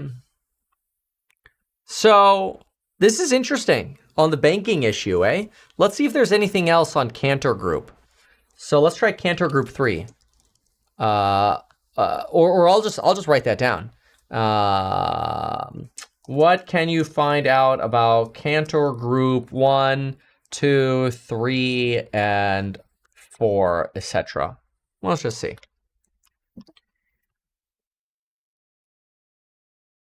Cantor.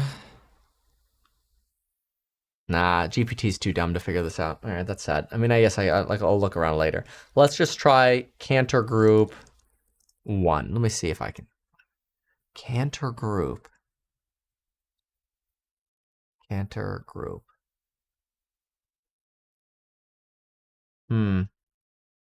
Anyway, all right. So that's why some of the banks are freaking out. All right, enough of that. Somebody says Trump is talking. Oh, it's so boring when he talks, though.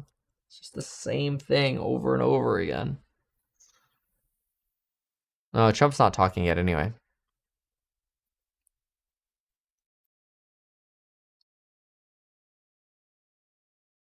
All right, let's get into the Elon thing, because the Elon thing's shady.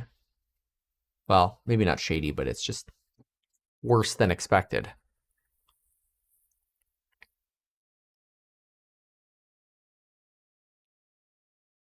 And then, where does the dip sit right now? Still slow grind higher, trying. TLT now 83 bips up, high of the day on TLT. Wow. Banks, though, and financials getting hit.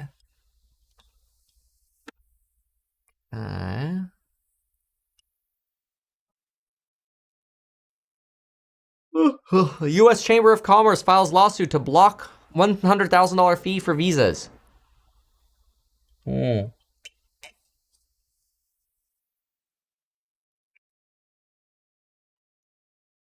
what is this? Somebody else found something.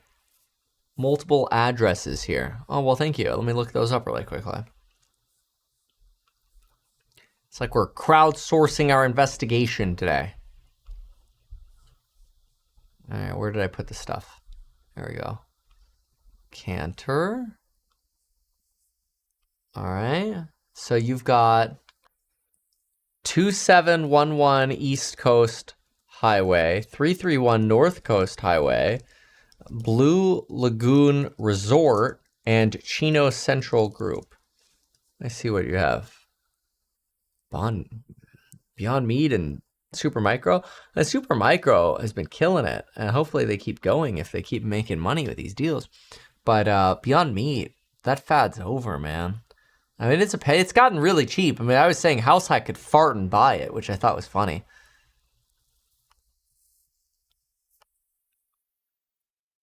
Gotten that cheap. It's just because they got a lot of debt, you know.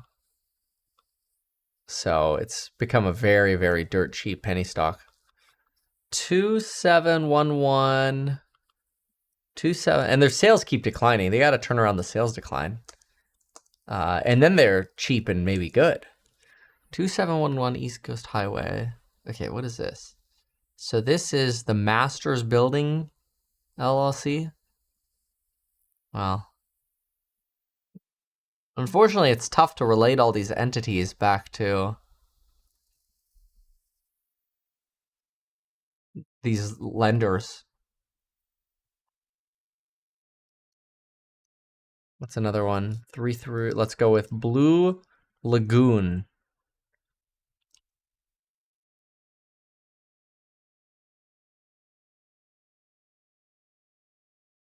Blue Lagoon LL Sizzle. What is that?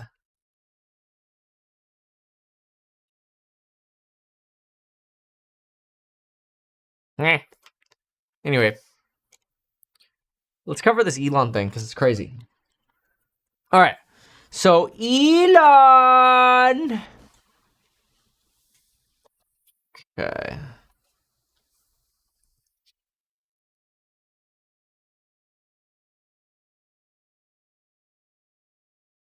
Well, the Elon Musk situation at X is getting weirder and weirder by the day. Now, Elon Musk is U-turning on what his team was saying about creator monetization, probably because it got a lot of backlash and a lot of scared text messages from venture capitalists investing in XAI.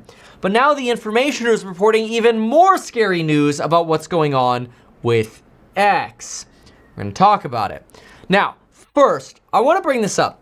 Yesterday in my video, X canceling pay out of money, in the video, I talked about how XAI is using, apparently, according to Alex Spiro, which is Elon Musk's attorney, they're using PwC audits.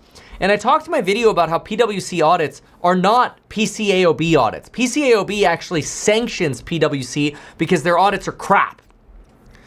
Now, somebody, and I pinned the comment, somebody wrote here, as a CPA, I believe you when you say PwC audits are lacking in quality.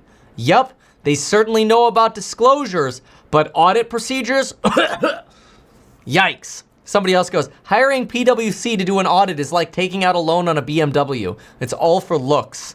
Oh, yikes. So this is why I made that clarification yesterday. I'm like, we actually use a PCAOB auditor for House Hack, like IPO grade auditing, because it's like, no, we got to do a really great job here. So yesterday we were like, is X running out of money? And we were setting up like all this like sudden funding with SpaceX, and Elon's like, oh, those loans are fake news. And then it turns out he's taking out debt. People are like, which then sort of begged the question like, all right, well, maybe it's all fake news. Maybe they're not actually running out of money, right?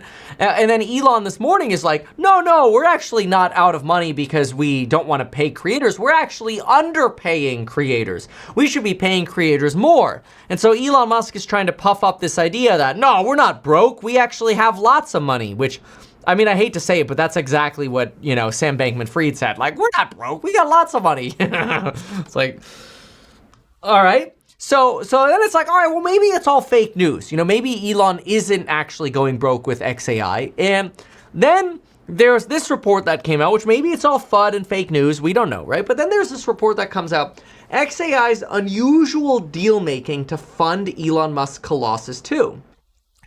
And this is really interesting because here you've got a story about what debts Elon's actually paying here. Are you ready for this? This is crazy. So first of all, XAI's funding arrangement now, where Elon Musk is bragging about wanting to buy 500,000 NVIDIA chips, apparently they can't actually afford to buy the NVIDIA chips per the Information. Instead, they are going to utilize a special purpose vehicle put together by Valor Equity Partners. And Valor Equity Partners is going to help put together a $20 billion leasing vehicle so XAI can lease NVIDIA chips. But Valor Equity Partners, now this is a really interesting one. Okay, understand this. Valor Equity Partners, let's write this down so it's nice and clear. Valor Equity Partners. Okay, Valor Equity Partners. Organizing $20 billion lease deal to XAI, but they're also invested in XAI, and one of the operators at Valor is an exec at XAI. So you got like this sort of like circular bailout where it's like, oh yeah, Valor will set up a lease for XAI because XAI can't actually afford to buy all of the chips, and that'll help protect our investment. And yeah, we're insiders, so we kind of realize like how crappy the financial situation at XAI is. Now, why that's interesting is because of the terms of the actual leasing that are going on. So the terms of the actual leasing, kind of scary, as well as the debts. First of all, the debt package that XAI is raising has a 12.5% interest rate. That's insane. That's like worse than a personal loan or a BNPL loan.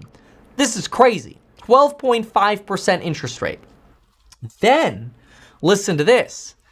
The special purpose vehicle is composed of $7.5 billion in equity anchored by Valor and $12.5 billion in debt. NVIDIA is contributing $2 billion. Fine, we know that. That's the $20 billion raise we talked about yesterday. But we thought that Elon was going to use the money to actually buy the chips. Turns out that's wrong. The special purpose vehicle will actually be renting the chips to XAI for several years, which will then have the option of purchasing the chips. So it's a lease option is what it actually is. Now, Valor is a venture capital firm, and they've had a lot of involvement with funding for Elon Musk. The chief investment officer at Valor sits on the board also at SpaceX. So you see the Valor guy sits on the board at SpaceX. The rumor is you've got other executives inside of XAI who are also VC bros that are connected with all this. That is a little less clear. That's a little looser, so it could be wrong. But this is interesting. The special purpose vehicle is only going to be paying for the chips, not any of the infrastructure. But using the special purpose vehicle saves XAI from having to put up the cash up front. So it basically reduces the cash outlay today, but potentially makes the chips much more expensive in the future should Elon want to eventually buy them. The problem is Elon's company is basically out of money to buy these 550,000 chips or million chips or whatever, because he keeps saying different things. So now Valor, being an investor in XAI, potentially puts the firm in an awkward position if XAI can't make its lease payments. Because if XAI can't make its lease payments, then Valor needs to collect on that default, but then it potentially makes XAI, the investment in XAI, look really bad. Now, what's fascinating to indicate the risk of this, because obviously everything could be fine if everything keeps going fine. The problem, though, is this. This is where people are wondering, like, we've already got a 12.5% interest rate, which is really expensive on some of the debt. But then listen to this. The deal also contains significantly more equity, almost 40% of the total, than a typical data center deal. So Meta, for example, raised $3 billion in equity and $26 billion in debt. 3 divided by 29 is 10.3% equity to debt. So if basically for every $1, they basically were able to take on like $9 of debt. That's crazy, but that's Meta, which people don't think is going to go bankrupt. So Meta, for every $1, they get 9 in debt. Musk, he has to put up $7.5 to get 12.5 in debt, which basically means for every buck you're putting up, you're not getting anywhere near as much.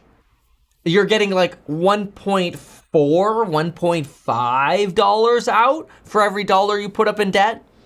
not as ideal for Elon Musk, and that's because people say XAI is burning too much cash, which is why these rumors started circulating about X not being able to afford monetization, considering getting rid of the monetization program.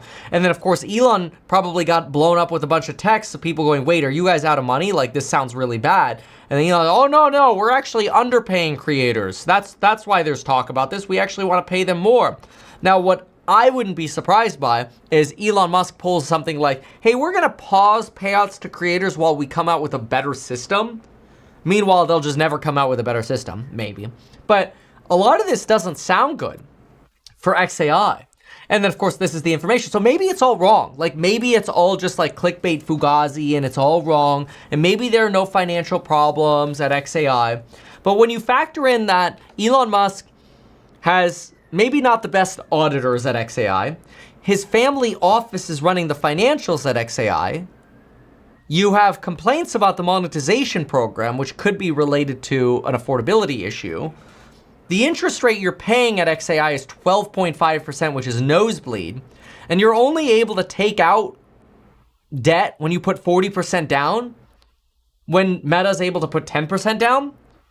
And that's from your friendly VC firm.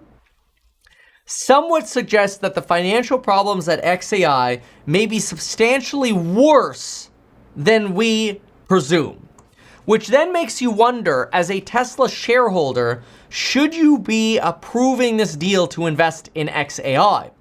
Now, we were talking about this a little bit in the Meet Kevin community chat yesterday, because we have a new community forum here, and we were talking about this idea about, what if Elon doesn't get the investment in XAI? Is he going to potentially start dumping Tesla shares? These are the kind of conversations that we like to have in the Meet Kevin membership, along with, for example, calling the top in MP Material. Knock on frickin' wood, that was great. We, on MP Material, we were looking at 100 as where MP Material would go.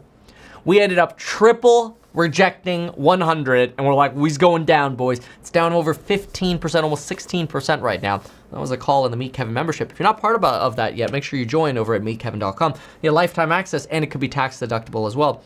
But consider for a moment, all of these things together, they create some serious risk factors for XAI, but also Tesla. Because think about what you end up getting. So the Tesla proposal, Tesla shareholder vote proposal, let's go ahead and grab it. So here we go. Take a peek at this.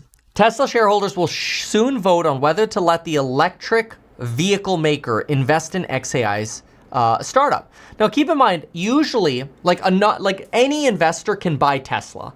So by swiping up on Robinhood and buying Tesla stock, you could indirectly then get exposure to XAI. But XAI doesn't have the financial transparency that Tesla does.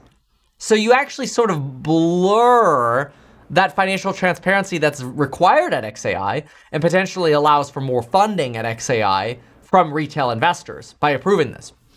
In the latest proxy statement, along with the 10-year pay package worth up to $1 trillion, there's a proposal from Stephen Hawk from Florida, a shareholder with a $2,000 stake in the company, saying, Tesla's integration of Grok into its vehicle demonstrates the tangible benefits of collaboration with XAI. Mind you, you could literally just plug in GPT or anything through Bluetooth, frankly. Like, this isn't that big of a deal, but whatever. Tesla's pivot towards AI-driven technology, including FSD, I mean, that was never a pivot. Tesla was always a proponent of FSD. Robotics, we'll see, blah, blah, blah, blah. Okay. This is his little statement. Fine. And there is now a potential vote to allow shareholders to invest in XAI. If Tesla does end up investing in XAI, it would be the second of Musk's companies to do so. SpaceX already put $2 billion in, probably because they couldn't fully fund it, unfortunately, so had to sort of reach over to complete the funding round. But anyway, some Tesla shareholders have argued that XAI is a rival to Tesla. No, I don't think so. Hawk's proposal comes as Tesla grips with weakening EV sales. This is true. And Musk obviously wants more of a controlling stake in Tesla. Blah, blah, blah. But an investor noted that xAI could help Tesla reach its market cap goals because of excitement around xAI and Tesla together is going to move Tesla's valuation higher. Right. Excitement is going to make the value of the stock go up. Not earnings, not fundamentals, not performance metrics of xAI relative to relative to OpenAI, which outperforms Grok on a revenue basis by 20x, and Anthropic outperforms them by like 10 to 15x. None of that is actually going to matter. It's just excitement that matters. This seems bubbly, man. I don't know, man. I don't love that at all. I don't like it.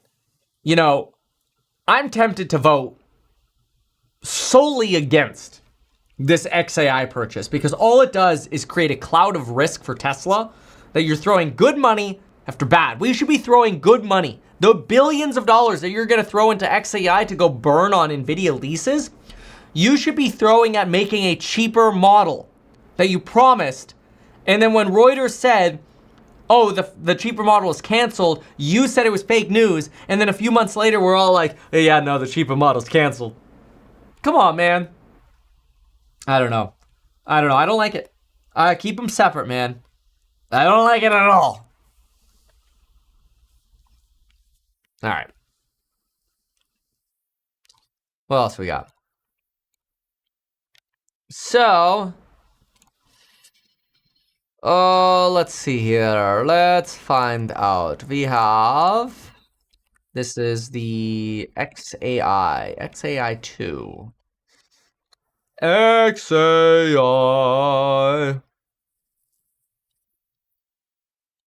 All right.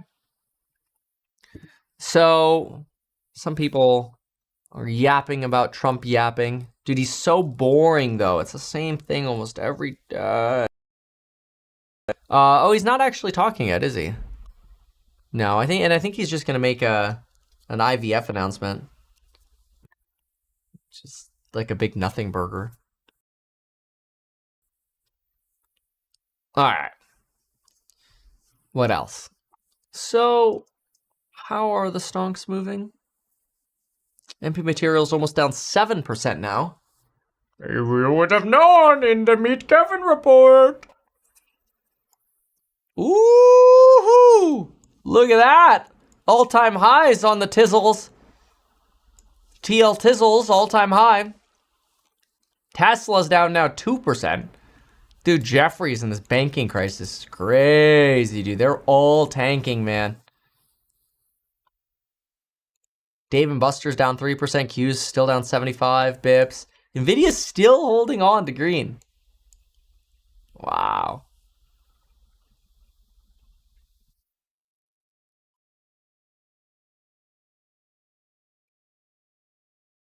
How many commercial loans do we have out there? That would be very interesting. Let's see, commercial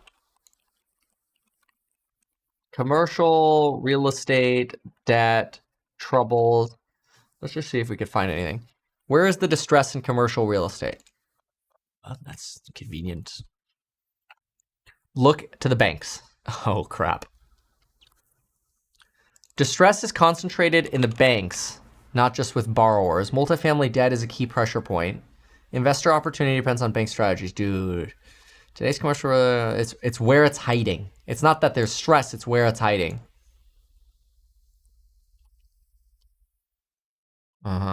Banks hold roughly 60% of all commercial real estate loans. $2 trillion of debt will be coming due within 2 years. Oh my gosh. Regional banks are especially vulnerable, particularly with office properties. That's why you got to find banks that have a high exposure to like single family. Yeah. Dude, single family is where it's at.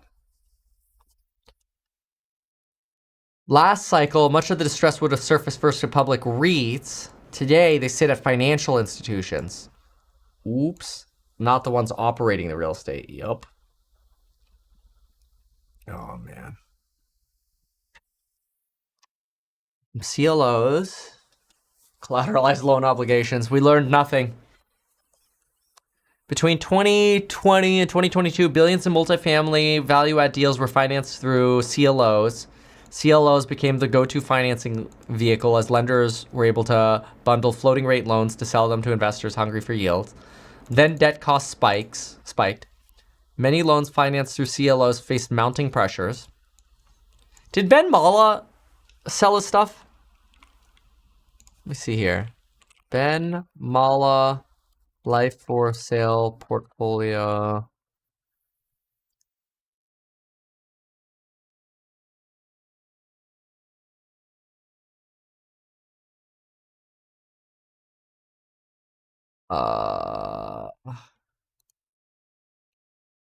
I think he has a website somewhere.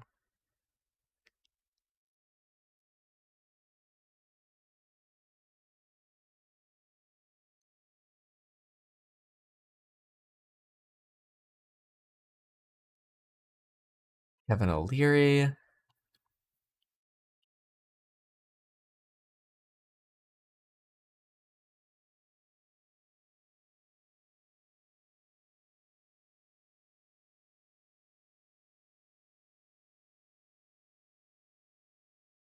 Huh.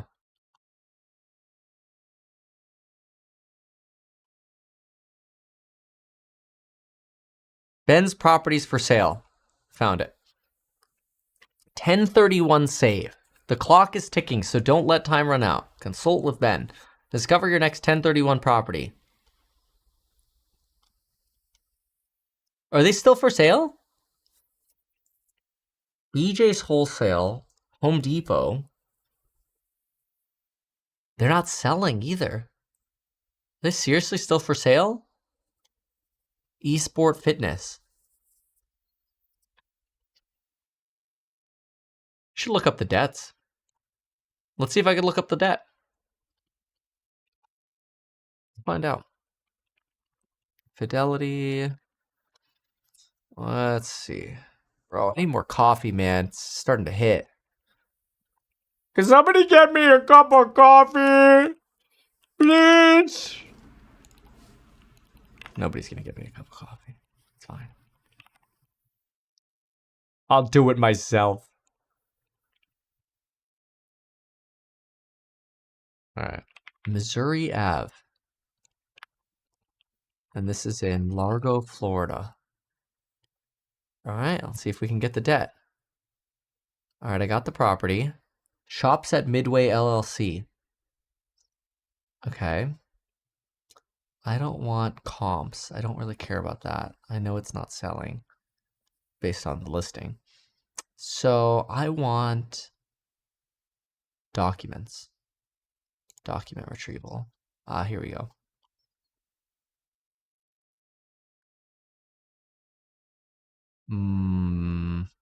I need loan. I need loan, baby.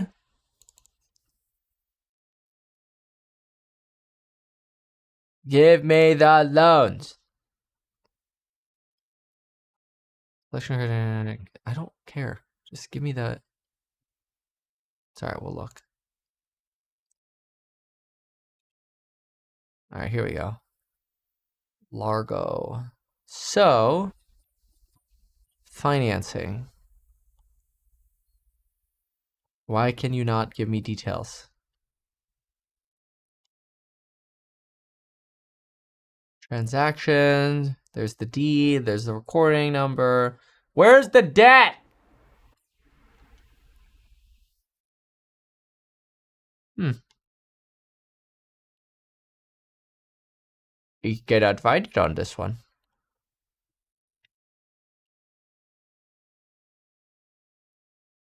Well,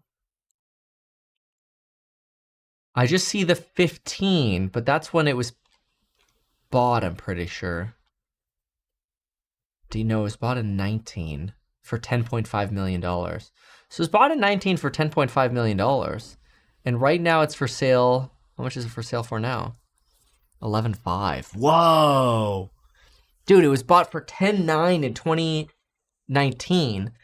It's barely selling for above that right now.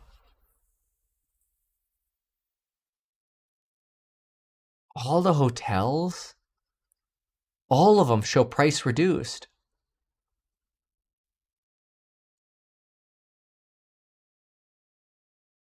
Huh. Very interesting. And then what did Kevin O'Leary say? Kevin O'Leary.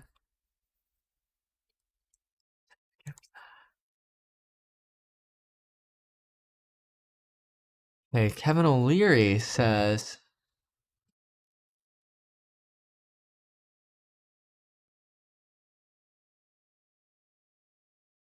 reduce stats. Where's the part about the banks? Let me see. He doesn't mention it here. Okay. Kevin O'Leary cautioned the lifestyle will be a lot smaller. Here's what he meant how to prepare. Okay, fine. What is this? Office loans living on borrowed time. This is 2024. 2024. Oh, here we go. Total commercial maturity wall. Uh-oh. The amount of debt maturing in 2024 has grown.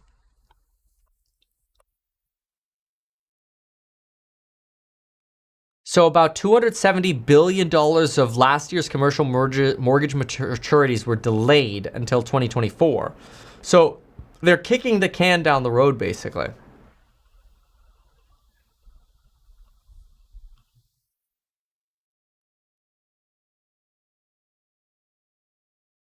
So they're extend and pretend, i.e. modify loans. Average prices have dropped 33%. In some cases, 60% for some of these commercial properties. How much longer until the banks start demanding payments? That could be the cockroach problem. Whoa. Wow, dude. Extension? They're all getting extended. Oh, wow. I think they're going to start repoing. And if they start foreclosing...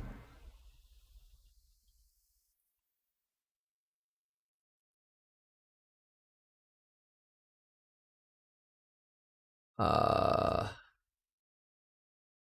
see here. Here, October 5th. Banks are being forced to renegotiate loans with their landlord clients in hopes of riding out the continued slump. Lenders in the UK and across Europe are asking for owners to put up more equity. I don't think it can carry on indefinitely. Dude, people are praying for these rate drops.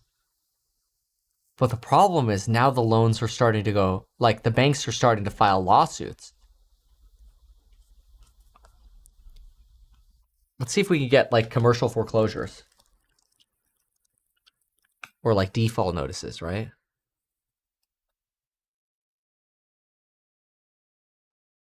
Hundreds of federal buildings are on the auction block. Fine. This is all old. Not near me. It doesn't have to be near me. Just do commercial property foreclosures. I just want to see what's going on with the numbers of them.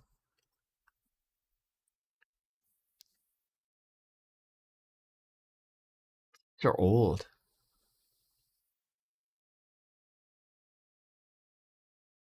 Huh.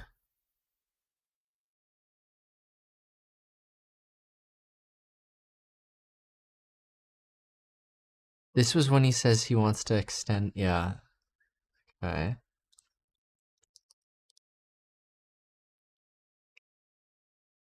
All right.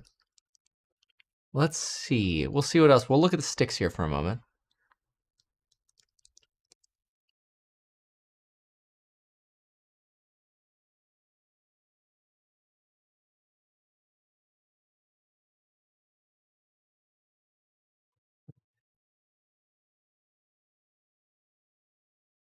All right.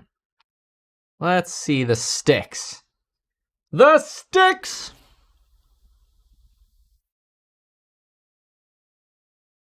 Nvidia's still holding. It's 1228. Nvidia's still holding green today. You've got Qs that are down 74 bips. Soft bleed here. Oh, dude, triple bounce on the line. Triple bounce on the line. Holy smokes.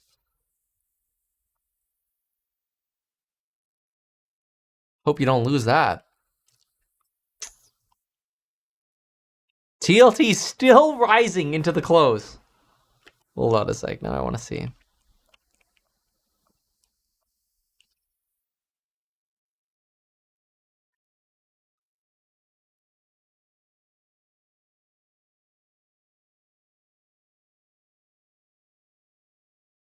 DNB sizzle.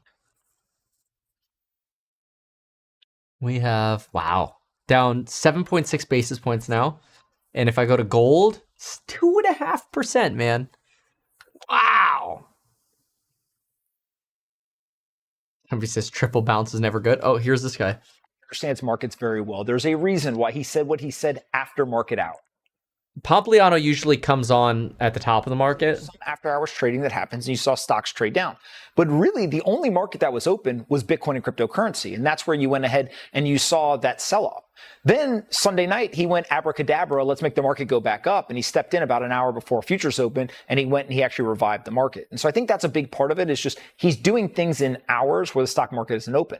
The second thing is that you're starting to get some frothiness in the market. If Bitcoin's price is going up and people think Q4 is going to be really positive, as it historically is, average return in Q4 for Bitcoin is 60%, then people start to put leverage on. And so getting that reset is really important. I know you long enough to know that you don't love putting in year-end targets and things like that. Higher, Liz. We're going higher. Okay, what about stocks as they pertain to the overall investment package?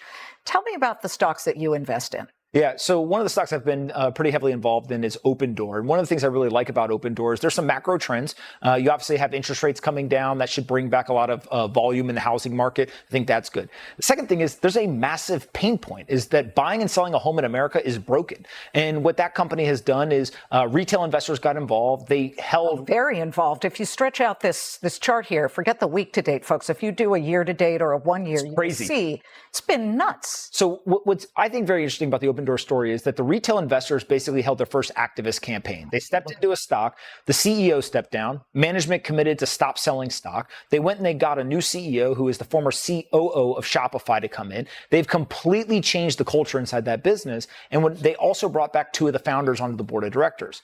So you have a macro tailwind in terms of interest rates coming down, housing volumes coming back, but you also now have a business that basically went from a bloated bureaucratic company to now you have tech leaders stepping in and saying, we're going to run this like a startup.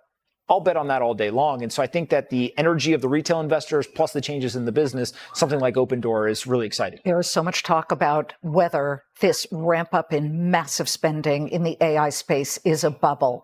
If it were, I'm not saying it is, but if it were, and the bubble had an interim pop and the market sold off, how do you think Bitcoin would behave?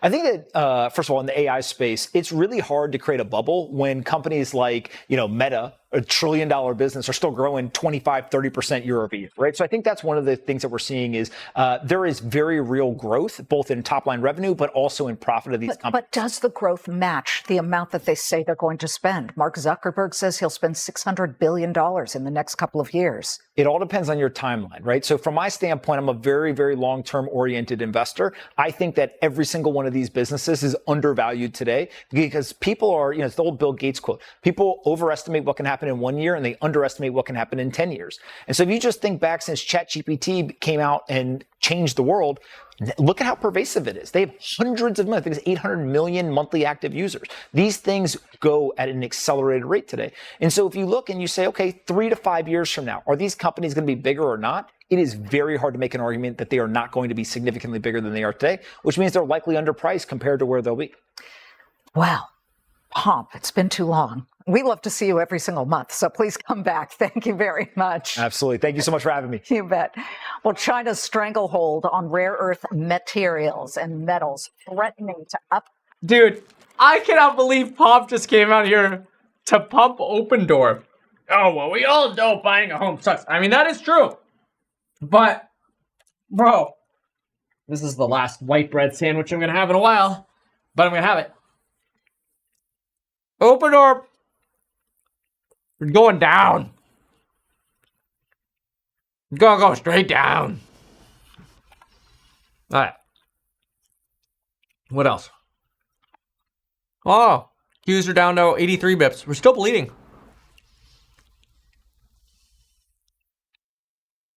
Somebody raised he probably bought at $10. Oh. US growth was over 4%.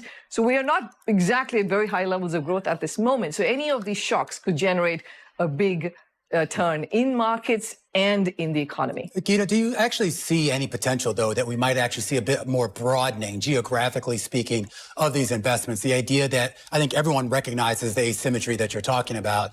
But we've, at least earlier this year, there was a lot of talk, primarily because of some of the policy positions and uncertainty here in the United States. People were looking for viable alternatives, or at least complements, to U.S.-based investment.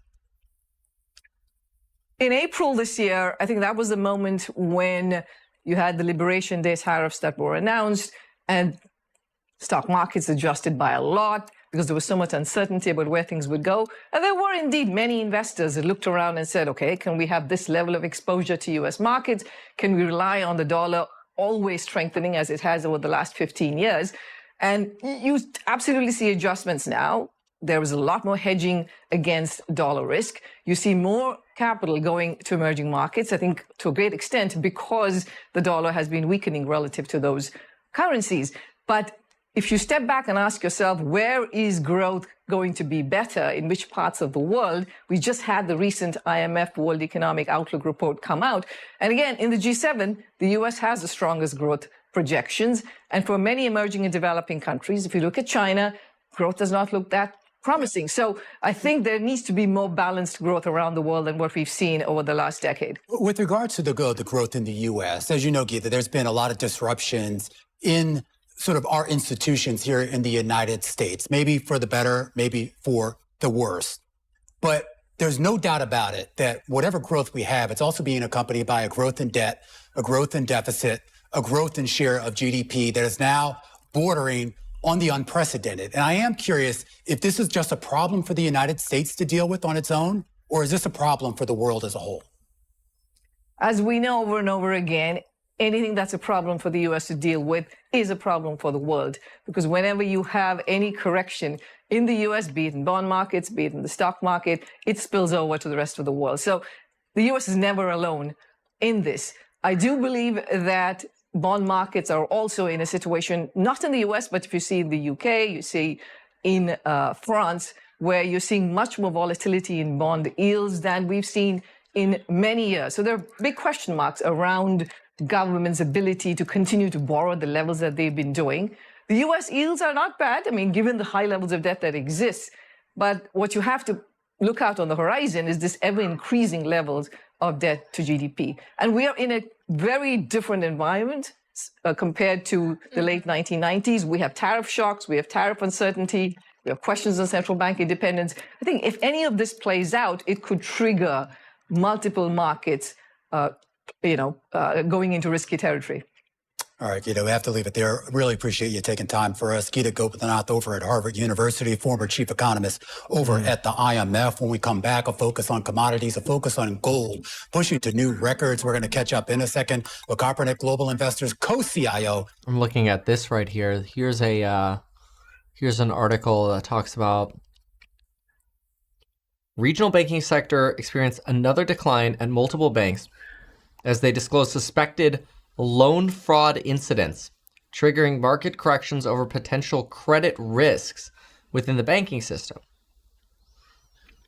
2 banks exposed to fraudulent loans, Zions and Western, we saw that. We saw the filings. When credit risk rise, so it's basically, it's not that these loans are like all of a sudden any worse than they were before. It's the loans. Somebody says Trump is sending tomahawks. No, he's not. Did he say that? Hold on. I don't see that headline. No, Trump's not live yet. Hi! Oh, thank you! You want to come say hi? No? But you're beautiful. All right, I'll see you later, Michael.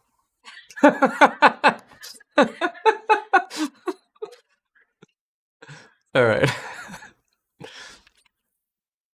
That was Lauren, in case you missed the joke. All right. So, what was I doing? I think I was...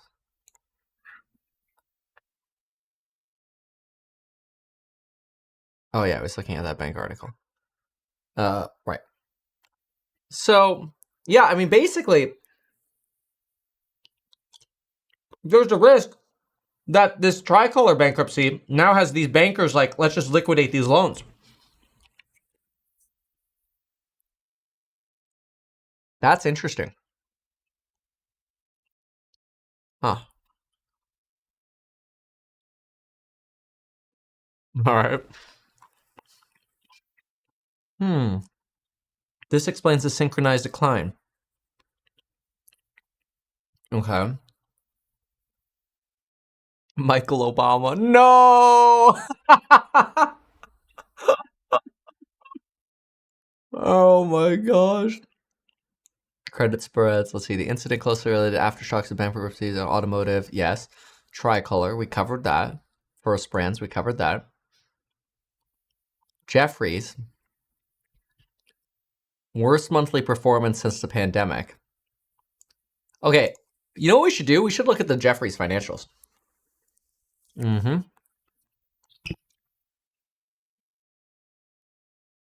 Let's do that. Jefferies, investor relations. Uh-oh, somebody says Bitcoin failed to support. Oh no. I can't eat these eggs fast enough.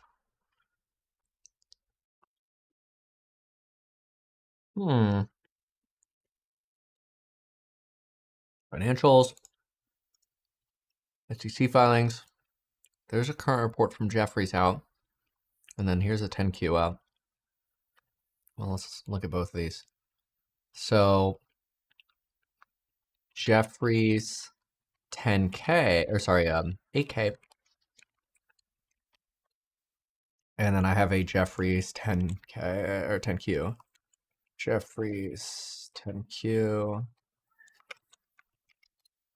right. Let's find out what's going on here. Open.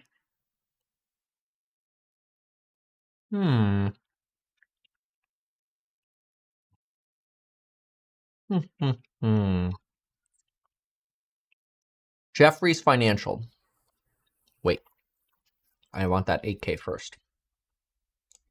8K. Oh, my eggs are falling apart. That's what happens when you eat blindly. I love eating eggs. They help me lower my cholesterol. Alright. This is just about a meeting they have coming up, the 8K. That's boring. Let's go see what's going on over here. In the financials. Oh, the risk factors could be really interesting too.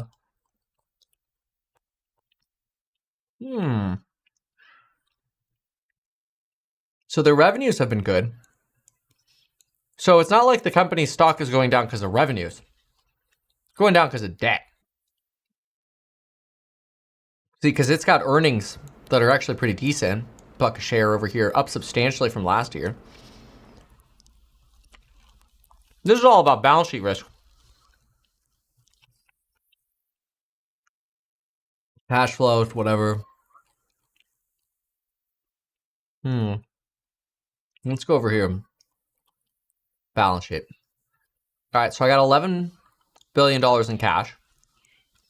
Yeah, but how much of that is deposit?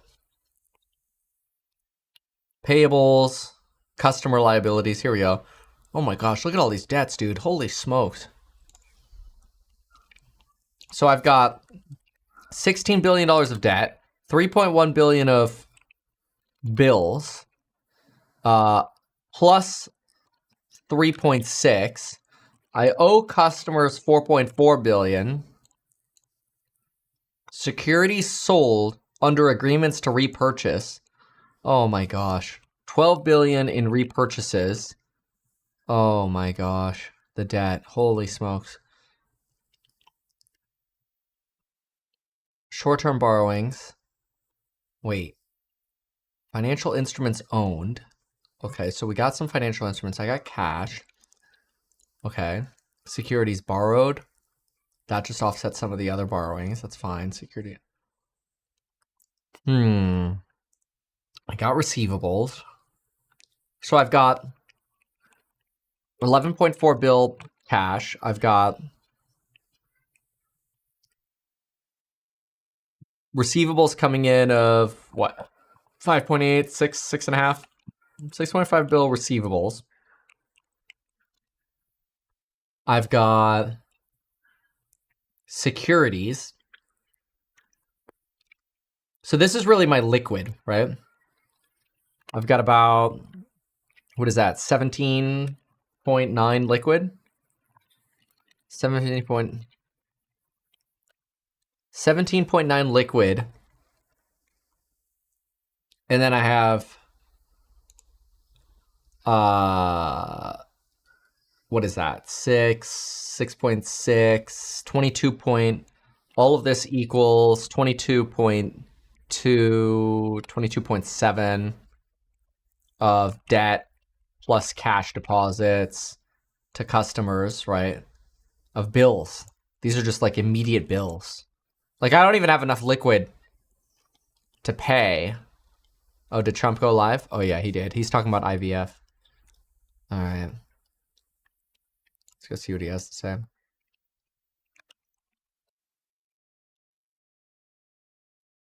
Trump.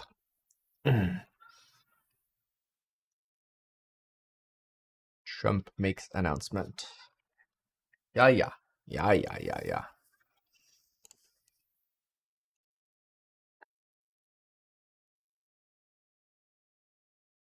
Serrano, so I want to thank you. Let's see here. That's what I thought. Thought it was you. Thank you, Libby, very much. And let me also thank the Secretary of Health and Human Services, Robert F. Kennedy Jr., whose wife destroyed the people on The View yesterday. I have to say that. I'm not going to ever get into an argument with her. And you've decided, you learned that a long time ago. She did a great job, actually. Secretary of Commerce, Howard Lutnick. Thank you, Howard. Secretary of Labor, Lori Chavez de Rima. Thanks, Lori. Howard, thanks. CMS Administrator, Dr. Mehmet Oz, who's a fantastic guy, and he's done really well. FDA Commissioner Marty McCary. Thank you, Marty. Senator Katie Britt, who got me started with this whole thing when she called up to say there was a bad ruling by a judge, right? We got to do something, sir, and we did it very quickly. Probably in 24 hours it was done. Congressman Richard Hudson, a great guy, and his wife Renee. Richard, hi, Richard. And Advocate Samantha Bush, who's a very respected person. For years, American couples struggling with infertility have faced crushing costs in their quest to start a family, and IVF is among the most expensive treatments of all. A single round of IVF in the United States can cost up to $25,000, can actually go a lot higher than that, and many couples require multiple rounds for a successful pregnancy. A major reason for these high prices is the excessive cost of the drugs involved. The number one fertility drug used in IVF is currently 700% more expensive in the United States than the rest of the world. And you know, we're ending all of that. It's called favored nations, and we're ending it, and we're ending it pretty fast. Nobody thought we'd be able to do it, and we've done it. Drugs are going to come down. Drug prices are coming down. 400%, 200%, 600%, numbers that nobody's ever seen before. Great for Medicare, Medicaid, even Social Security. Great for everything, I think, Dr. Oz. So it's something that's, to me, it's very exciting. I'm bugging him and Bobby all the time. How are we doing with that? And we're doing really good, Bobby. It's really going good. Other countries are agreeing to it, because if they don't, we put tariffs on them. And then they agree, so it's amazing. It's amazing how that worked out. But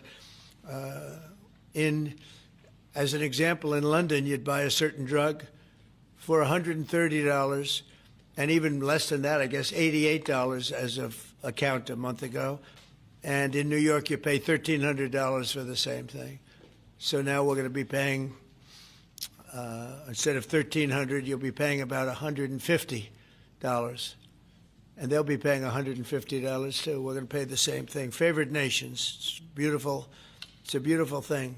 And we've been ripped off by the whole world for a long period of time. One of the most popular fertility drug regimens costs over $5,000 per cycle, as an example. Wow.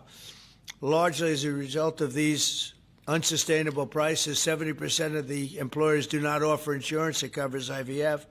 Therefore, most couples with fertility challenges are paying these costs entirely out of their own pockets, which is not really possible to do. Oh, look who we have. Look at that, the great Maria Bartiromo. I didn't know. Did you get put into the regular pool pack? That's very good. Yeah, that's good. Nice to see you. I'm doing an interview with her in a little while. In the Trump administration, we want to make it easier for all couples to have babies, raise children, and start the families they've always dreamed about. That's why today I'm pleased to announce that after extensive negotiations, EMD Serono, the largest fertility drug manufacturer in the world, has agreed to provide massive discounts to all fertility drugs they sell in the United States, including the most popular drug of all, the IVF drug Gonal-F. So it's Gonal-F. Is that a proper pronunciation? Close enough, right? Gonal-F. As part of this agreement, EMD Serono will list their fertility drugs online at trumprx.gov at very, very heavily reduced prices, prices that you won't even believe. And ultimately, that's because of the favored nations. In addition, the FDA will be working with the company to expedite review and approval of another common fertility IVF drug, and currently it's selling in Europe. It's Pergoveris. Pergoveris. And that's a sounding nice name. Pergoveris. Why can't you name them nice, simple names? Nice, easy names. Doesn't matter. If it works, that's all we care about, right? Upon approval, this drug would directly compete against a much more expensive option that currently has a monopoly in the American market, and this will bring down costs very significantly. And the other one's going to have to come down also. Finally, EMD Serono has agreed that all future drugs and everything that it develops and sells in the United States will be offset at most favored nation prices. I've been after this for a long time, and we started the process in the last administration, and then we had a little thing called COVID that came up. We had to focus on that, did a good job on that too. And they'll bring a significant portion of their drug manufacturing back to the United States. So they're going to bring it largely back into the United States, and that's for a lot of reasons, but primarily because of the election result, November 5th, and maybe most importantly because of the tariffs, because if they do it here, there are no tariffs. So we're going to be very close, I think by the end of this year, we're going to be very close to $20 trillion in investment. As an example, the Biden administration had less than $1 trillion, substantially less than $1 trillion for 4 years, Maria. Can you imagine? 4 years, less than one. We're going to break $20 trillion of investment, and we're already over $17 trillion, and that's in 8 months. Can you believe that? And he was at less than $1 trillion. And in addition to that, he had open borders, allowing millions of people to pour in. What an administration that was. Worst president in history, by far. As a result of these actions, the per-cycle cost of drugs used in IVF will fall by an estimated 73% for American consumers, and the numbers are going to actually be very substantially higher as time goes by when it really kicks in. For most of, I mean, think of those numbers. You know, I told the story last time because we were with Pfizer, and Pfizer's doing something very similar. But I told them that my first term, I was so proud of myself because I was the first president in 28 years where drug prices went down for the year. And you know what they went down? 1/8 of 1%. But I was so 1/8 of 1%. Now I'm getting them down, Maria, 500, 600, 800%. In some cases, even more than that. It's hard to believe. But I was proud. I said, oh, wow, I'm the first one. 1/8 of 1%. And I was proud of that. Now I realize, and I called a news conference. Some of you were at that news conference, actually. And I said, ladies and gentlemen, congratulations. We've gone down by 1/8 of 1%.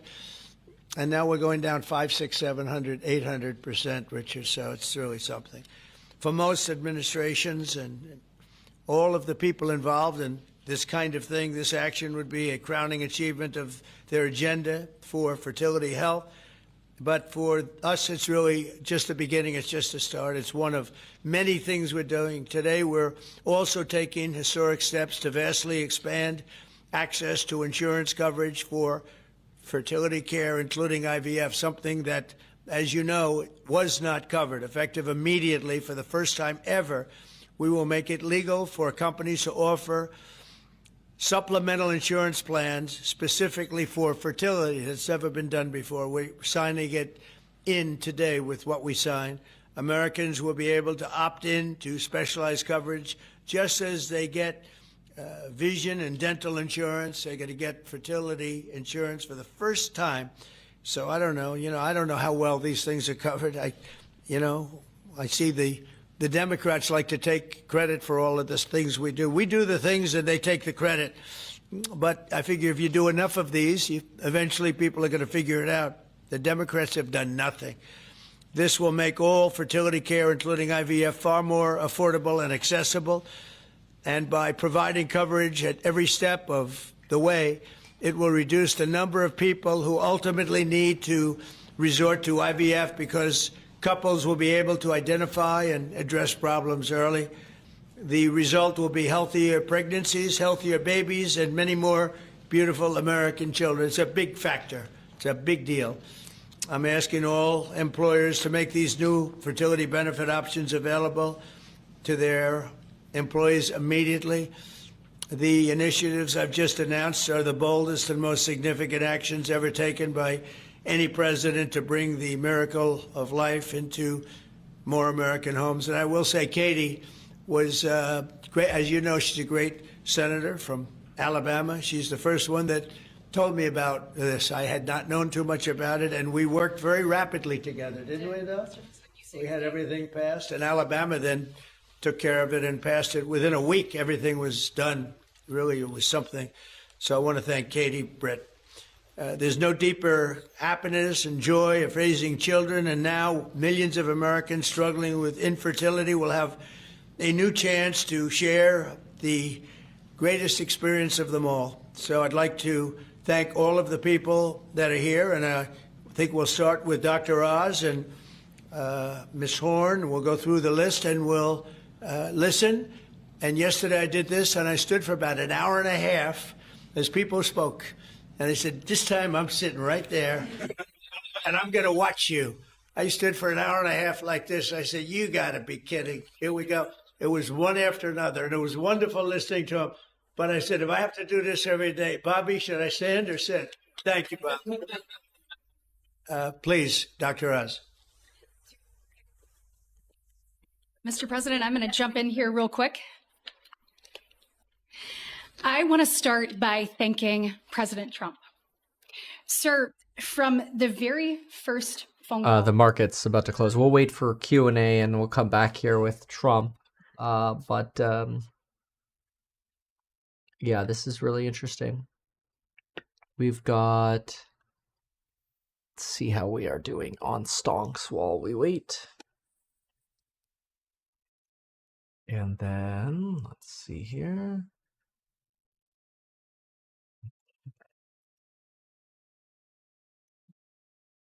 So, while we wait for Trump to come back, see, Bitcoin held the line. Good for Bitcoin here. The Qs, nice little rally. Look, back to 1%. And there's TLT finally relaxing a little bit, huh? You do have Interactive Brokers reporting after the bell. That's about it. They should do fine. American Express and Ally tomorrow. We'll get some more of the banks.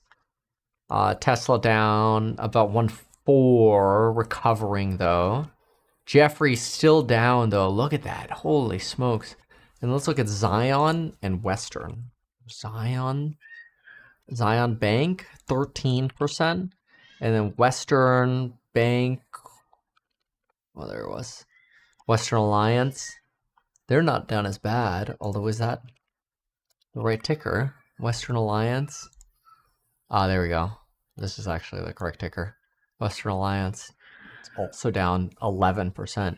And this is a $7 billion bank. This is a $7 billion bank. JP Morgan's down 2% here. $800 billion bank. Regional banking ETF, $61 billion down. Jefferies down substantially 10%. $10 billion bank. These are some pretty big hits. Qs though, we're covering into the close. Let's get the bell. It gets a big time pop here just before the bell rings. Another volatile day on Wall Street.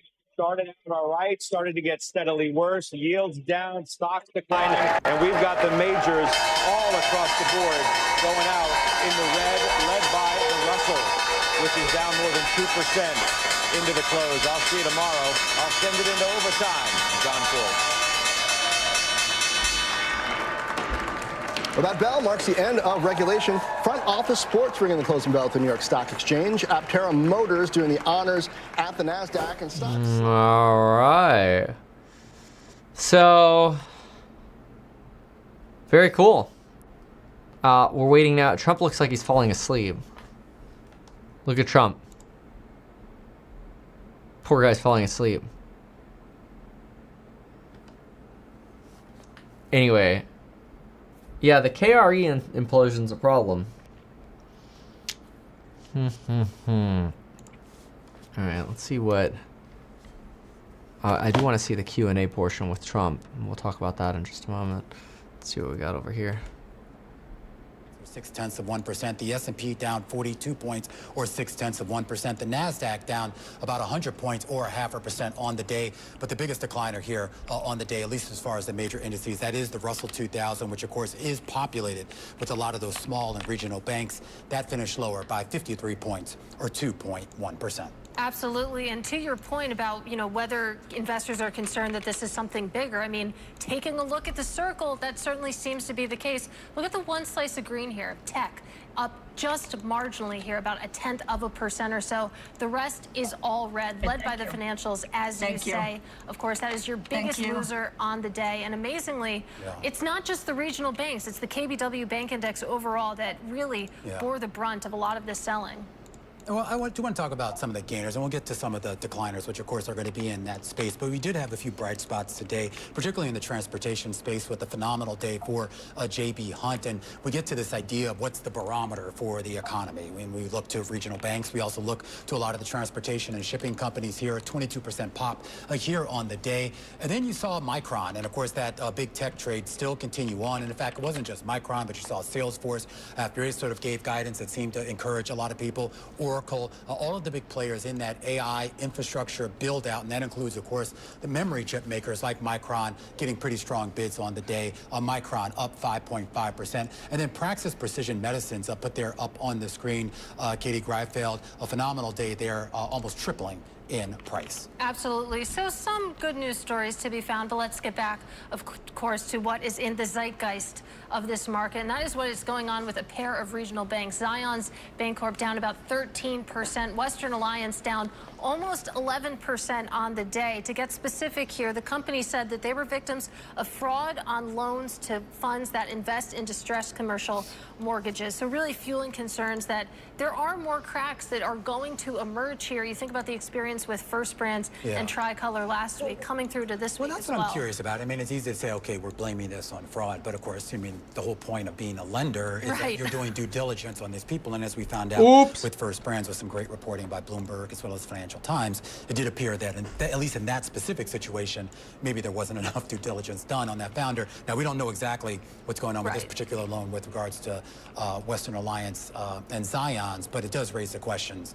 as to what was done in advance. Absolutely, and that is the big worry here, that maybe these are, of course, idiosyncratic issues, as we were just discussing with Margie Patel, but the overarching worry is that maybe standards had been started to slip a little bit. We know that we're in still a good economy. We know that competition is fierce among these lenders, so that's at least the concern that is playing out in markets on this day.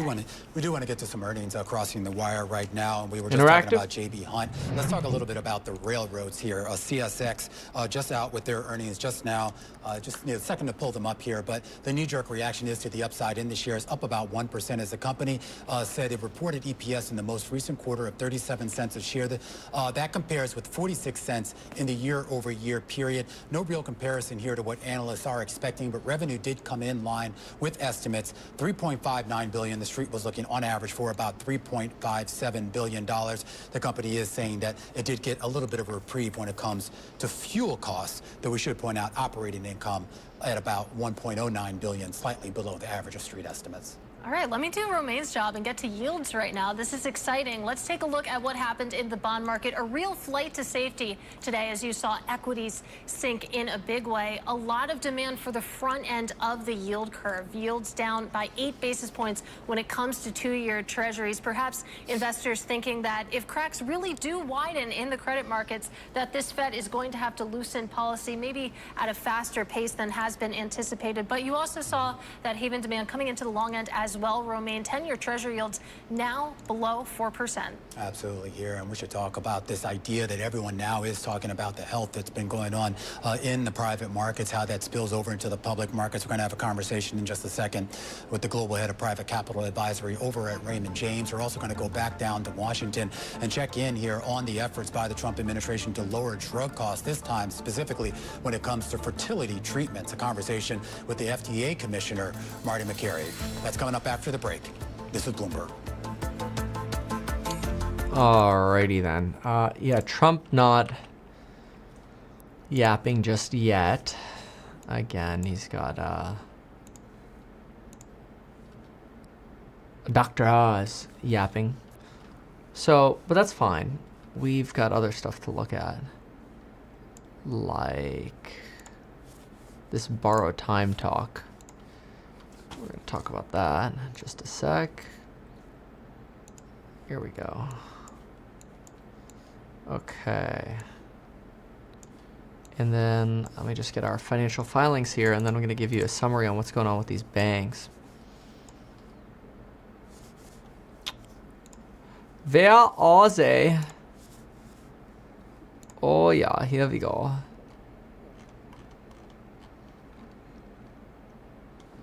Zions and them. Okay, perfect.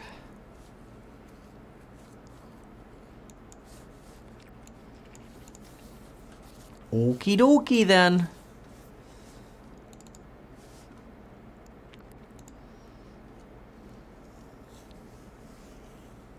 And then how's everything else doing? Yeah. Bonds still, I mean, TLT still moved 75 basis points today.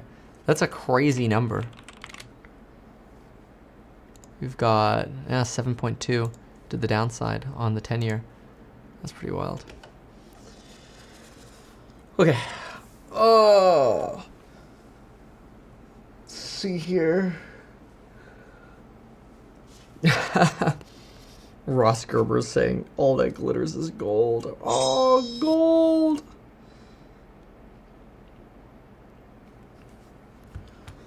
Okay.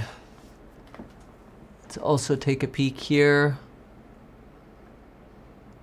ICE to be paid during the shutdown. All right, so we can get those ICE payments going so they can keep immigration enforcement going, I guess.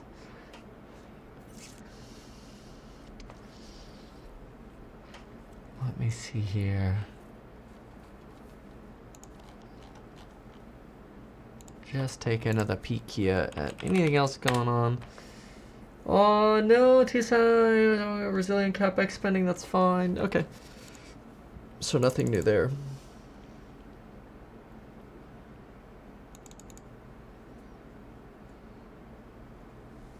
Cool. All right. BT Sis 108. Nice, honestly, good save on the line there, huh? Also, you know, SoFi is going to be something that people do look at when it comes to credit stress, just because of, it was down 5% today, because of fear about defaults, right?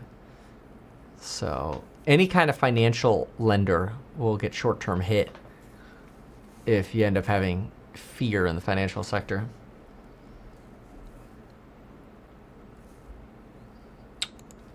Okay. Let's briefly listen in here. Loans to the same borrowers. So really you can see that fanning fears across the regional banking landscape. And that brings us to our top story, that plunge in the pair of regional banks, really underscoring the fragility of a $28 trillion bull market. The renewed bank volatility coming after the collapse of subprime auto lender Tricolor Holdings hit giant JP Morgan, prompting Jamie Dimon to warn, quote, when you see one cockroach, there are probably more, a quip that some of his non-bank rivals have taken as a shot against them. Blue Owl CEO Mark Lipschultz firing back, saying that banks might want to look at their own books for any, quote, cockroaches. Private credit further on the defense after a group of academics at Johns Hopkins and UCal Irvine warning that the industry's claims of market-beating stress-free returns are illusory.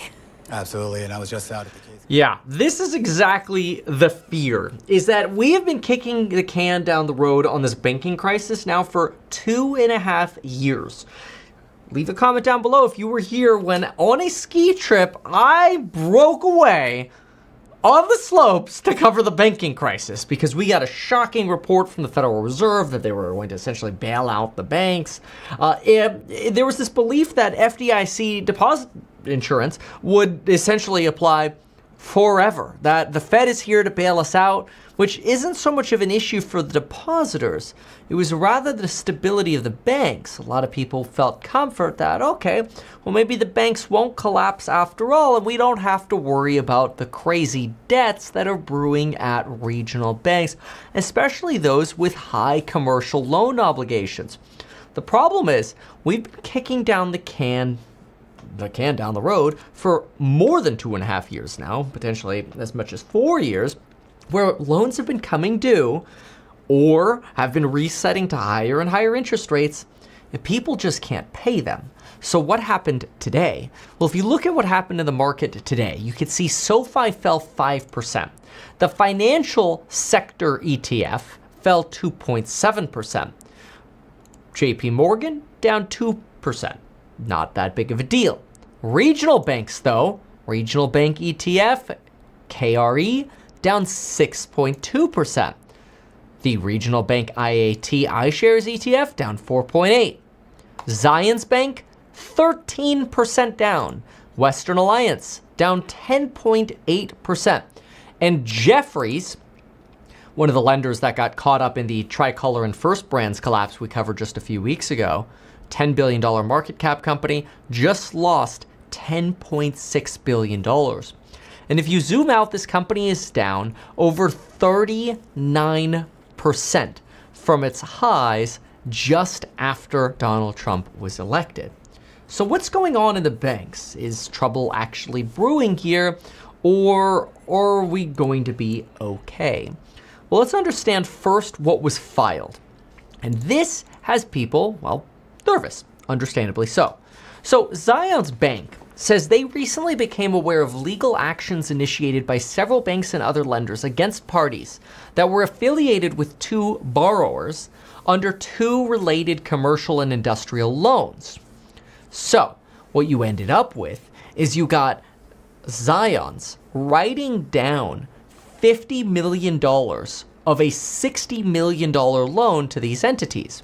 This, mind you, comes after the Tricolor and First Brands multi-billion-dollar loss, with Jefferies taking a $700 million hit. This is a lot smaller. But what's making people nervous is potentially that banks are starting to say, all right, after the canary in the coal mine burst, so in other words, after Zions and First Brands blew up, it's time to cut these loans. We're done extending and pretending. And this is why people now say we could be walking into a dirty and ugly black swan. Look at this.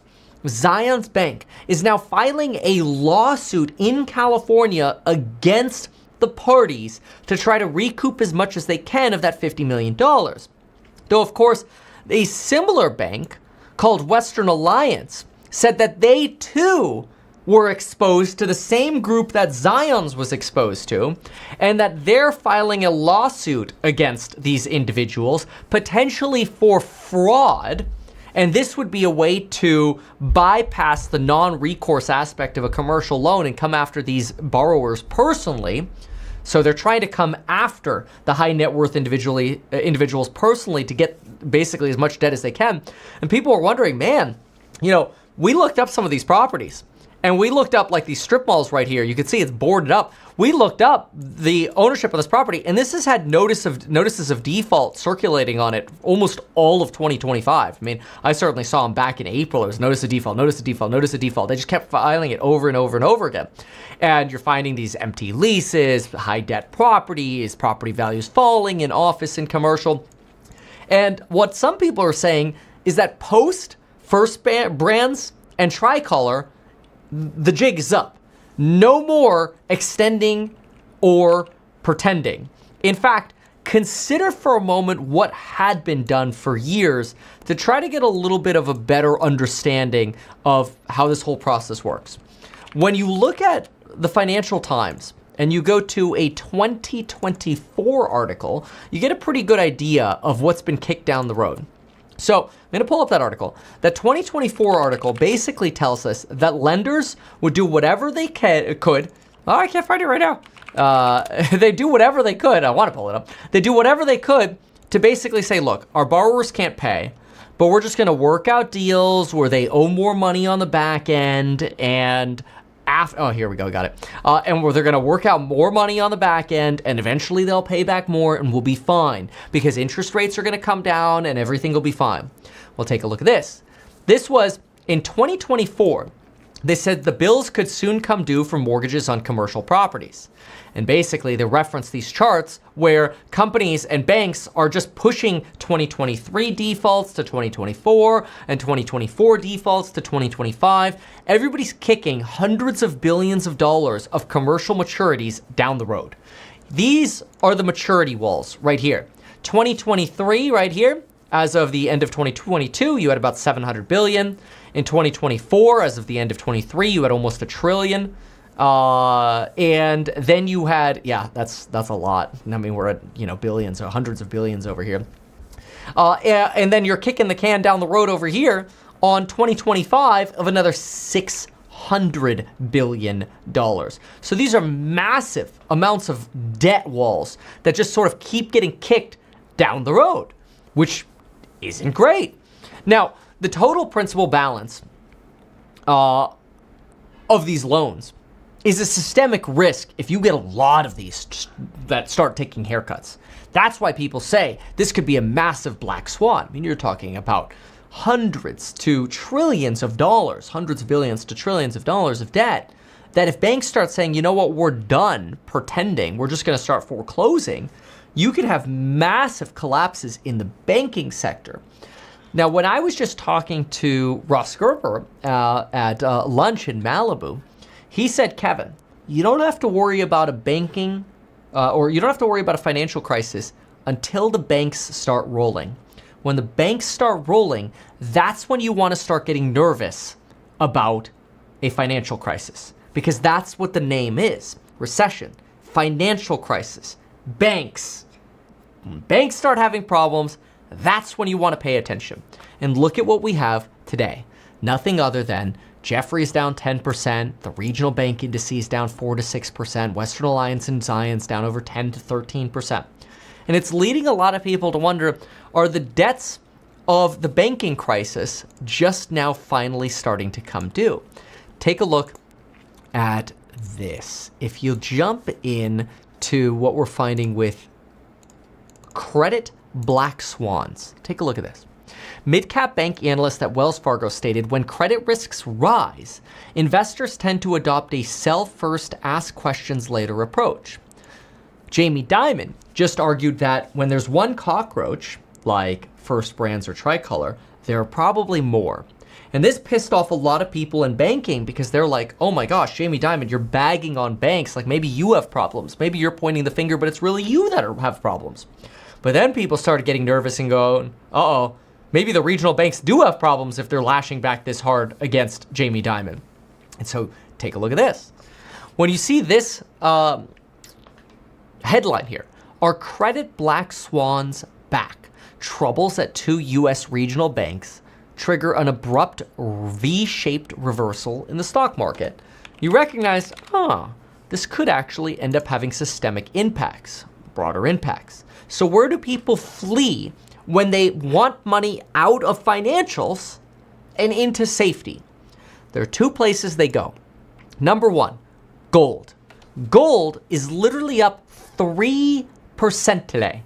This is insane for gold. And it's either absolute FOMO that people have missed the gold run, or it's a sign that there's a major risk. And you potentially have institutions that are like, oh crap, it's starting.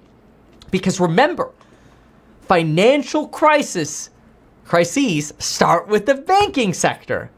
And the banking sector got saved in 23 by the Fed, but we really just swept the problems under the rug. Now people are flying out of financials and into 2 considered safe assets. 1, gold, and number 2, bonds. Now remember, bonds gain price, yields go down. The yield on the 10-year down 7.4% today, which means bond prices skyrocketed today. Probably more than gold did. So bonds performed amazing today, gold performed amazing today, and financials tanked, and the broader stock market started having a little bit of a panic as you started seeing the Qs sell off. Now, we ended up the day only down 37 basis points. We're down another 19 basis points in after hours. Bitcoin had a triple bottom that it barely held on to. Ethereum, we can see the pain of Ethereum heading back down to the 3,500 range. And even MP Material, which is a stock that we actually called a top on in the alpha report, saying 100 was a top. It's going to reject. It's highly likely to reject. Obviously, can't make guarantees. But it's been straight down since then. It's down almost 17% since our call that MP Material was topping. You can get those in the Meet Kevin Alpha report. Can't always be right, but you can join us, get that perspective every day before the market opens, and you get our alpha report and you get lifetime access to that. Could even be tax deductible. On top of that, remember, you also, I always think this is funny when the camera does this, you also get access to all 8 courses, all the trade alerts, and you get to see everything that I'm doing. So, something that you really want to watch for now is what happens to all of the people who are quickly trying to sell their real estate in the commercial real estate market. Well, take a look at this. If you go to 1031save.com, this is actually Ben Mala's portfolio. He's been trying to sell his portfolio. It doesn't, if the website is updated, which I'm assuming it is, I'm not actually seeing his commercial portfolio turn yet. But what I am seeing is price reductions, at least that he's listing. Now, I don't know. I mean, who knows? Like maybe that's just the way they're marketing it or what. But what I do notice is that this fitness center here, which has an address listed, does indicate on public records that it was purchased for $10.9 million in 2019. That was 6 years ago. It is now listed for sale for $11.5 million. And if the loans that were taken out on these properties, I don't know if they have loans, I'm just wondering, but if the loans that were taken out on these properties were interest-only loans, that means principal was probably not paid down. Which means if this sells for much under $10.9, less selling costs, it's possible some of these portfolio properties could end up selling for under what they were acquired for, whether they're hotels or whatever they are. And I think this is why this MoneyWise article here says, business mogul Ben Walla is selling his entire real estate portfolio.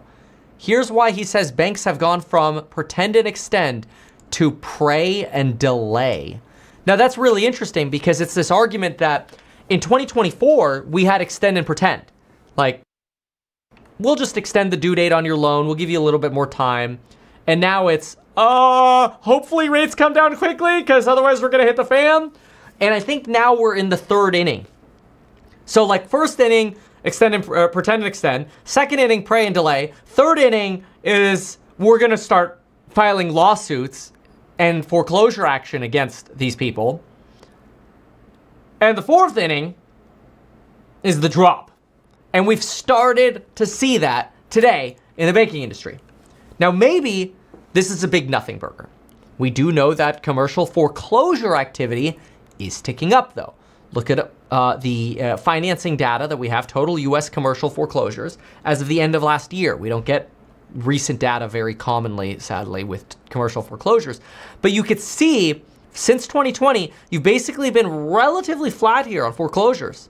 It's starting to tick up. In other words, the banks are done. Why? Probably because credit spreads are starting to widen and people are getting nervous that whether it's due to tariffs or whether it's due to an expensive or high valuation stock market, it's time to take profits. Maybe banks have been at high valuations, so maybe it's time to take profits there, or to start pressuring banks to be a little bit more aggressive in their collections, or fear over what happened with Tricolor and First Brands, that a lot of these loans might just be built up on either fraud, froth, or garbage. Maybe we're in for a bigger problem than we thought. Take a look at this.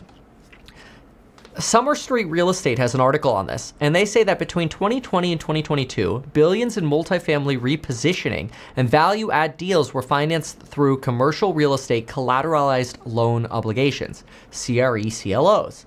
CLOs became the go-to financing because you could basically chop them up, bundle them up, and sell them to investors at high fees who wanted yields. This is scary, though, because what happens when you start getting defaults? Some lenders are tapping these warehouse lines of credit to finance the buyout of defaulted lines of credit. So in other words, we're taking on debt to bail out other CLOs. Well, what happens when all of the ability to borrow money evaporates and nobody wants to borrow against this junk anymore? And the whole jig might be up, which is scary. You look at Jefferies' balance sheet, it's not exactly my most favorite balance sheet. And bank balance sheets are some of the most complicated balance sheets to understand. They right now have about $22 billion of bills outstanding, and they have 17.9 liquid. So they don't have as much liquid as it might look when you actually start digging deeper. And if we jump over to the cash flow statements, we can find the following.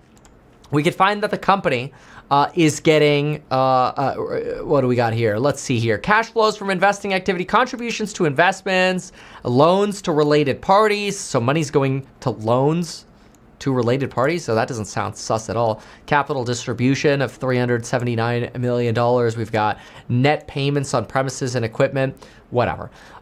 Point is, Jefferies' balance sheet doesn't look that great, in my opinion. Cash flow might not be hit hard yet, but I think a lot of investors are looking and saying cash flow is going to start getting hit if some of these loans start rolling over, because all of a sudden you're not going to get repayments on things that you're declaring as assets on your balance sheet.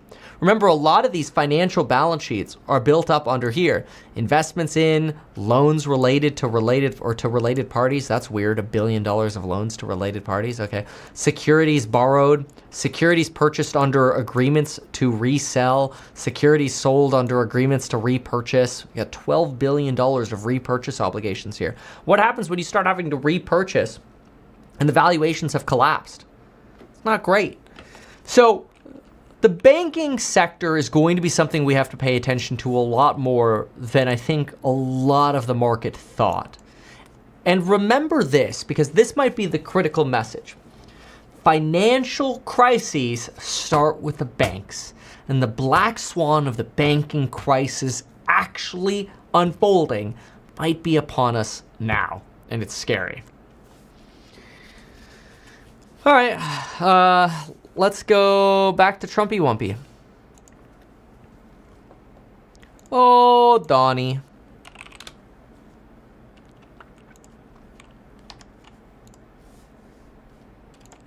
Where is he? Biden ended a war. I don't think any president's ever ended a war. Oops. Presidents ever ended a war. But you think Biden ended any wars? Oh man, I got too many clips of him going. Oh no, too many Trump clips at the same time. No, I can't handle it. Did I fix it? I don't know of anybody that ended worse. Nope. Gosh, that sounds annoying, doesn't it? I don't know that anybody knows it better than I do. Meeting. And the vice president, as you know, is very much involved. The whole team is involved. Steve Witkoff will be involved. Yeah, please. What did you tell them about the Tomahawks? Did you discuss the Tomahawk missiles? Did you discuss? Well, we talked about it a little bit. Didn't say much, but I do say to you, you know, we need Tomahawks for the United States of America too. We have a lot of them, but we need them. I mean, we can't deplete for our country. So you know, they're very vital. They're very powerful. They're very accurate. They're very good, but we need them too. So I don't know what we can do about that. Why do you think a second meeting with Putin? Why do you think a second meeting with Putin now will yield different results? Well, I think Alaska actually set a stage, and that wasn't very long ago, but it set a stage. You have to understand, I came into this situation. I didn't start this war. This is a Biden deal.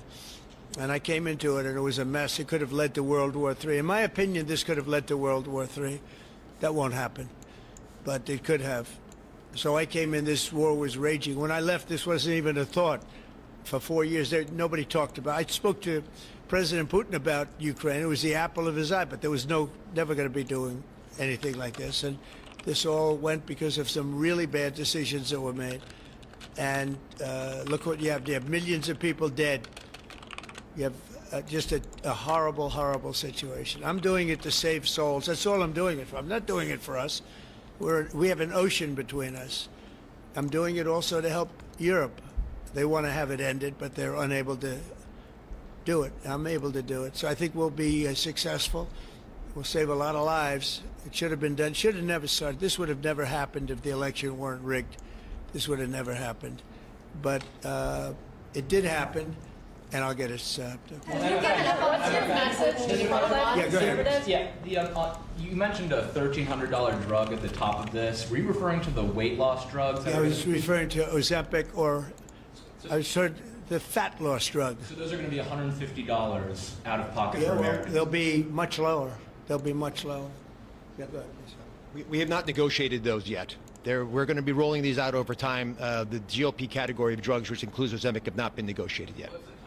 But it will. It'll come down, like everyone else. Okay. Any timeline on those negotiations? No, but I think those are going to come down pretty fast, and we do have, I guess, some alternative. The president will be happy with the result, and until he is, we're not going to close those negotiations. Thank you. Except it'll happen. Got it. Mr. President, what's your message to pro-life conservatives? Some pro-life conservatives have religious objections to IVF and are already critical of this policy. What's your message to them? I don't know about the views of that. I'm just looking to do something because, you know, pro-life, I think this is very pro-life. You can't get more pro-life than this. But please. Mr. President, you've been talking about how this new benefit plan will also include root cause treatments for infertility. How will you make sure that those root cause treatments are equally accessible to IVF? Well, I think we're going to be doing that. Would anybody like to talk about that subject? Please. Process. I think it's the determination, again, Secretary of Labor, the determination, the Department of Labor is issuing their intent today to open up the rulemaking process, again, for more flexibility. Anytime that you have a president who's leading when you can offer more access to health care at a lower rate is a benefit to the American people and to the end user, and that's exactly what he's doing. And so you heard before that through the Q&A guidance that was issued today with the other agencies, that will give guidance to our employers and the employees about what the flexibility of that is, and then again opening that rulemaking process for further determination of the access that can be had offered in those benefits for all different types of health care access is the goal of the Department of Labor. Good answer. Thank you. I like this better. I just say they can do better than me. Yeah, please. Do you think good job, Laura. You know, you're doing a fantastic job. I shouldn't tell, I won't say it, that I will not say that she was recommended by the Teamsters. Can you believe it? And she's turned out to be a gem, an absolute gem. You're doing a great job. Thank you very much. Mr. President, John Bolton was just indicted. Do you think we can see your deal-making skills applied to the government shutdown anytime soon? Well, look, I mean, all we want to do is just extend. We don't want anything. We just want to extend, live with the deal that they had. They want to spend $1.5 trillion on illegal immigrants, and they want to destroy health care for everyone else. And it's crazy. It's crazy. People that are here illegally, they want to spend $1.5 trillion. So we're just not going to do it. No, we have to take care of our health care. Now, we're doing that today, and we're doing it with, favored nations, the most favored nations. Your costs are going to be dropping greatly. And I'm really happy that it's at the beginning of my administration, because I did insulin and got it down to like $25, but it doesn't kick in. It didn't kick in for 2 years by statute, so it couldn't kick in.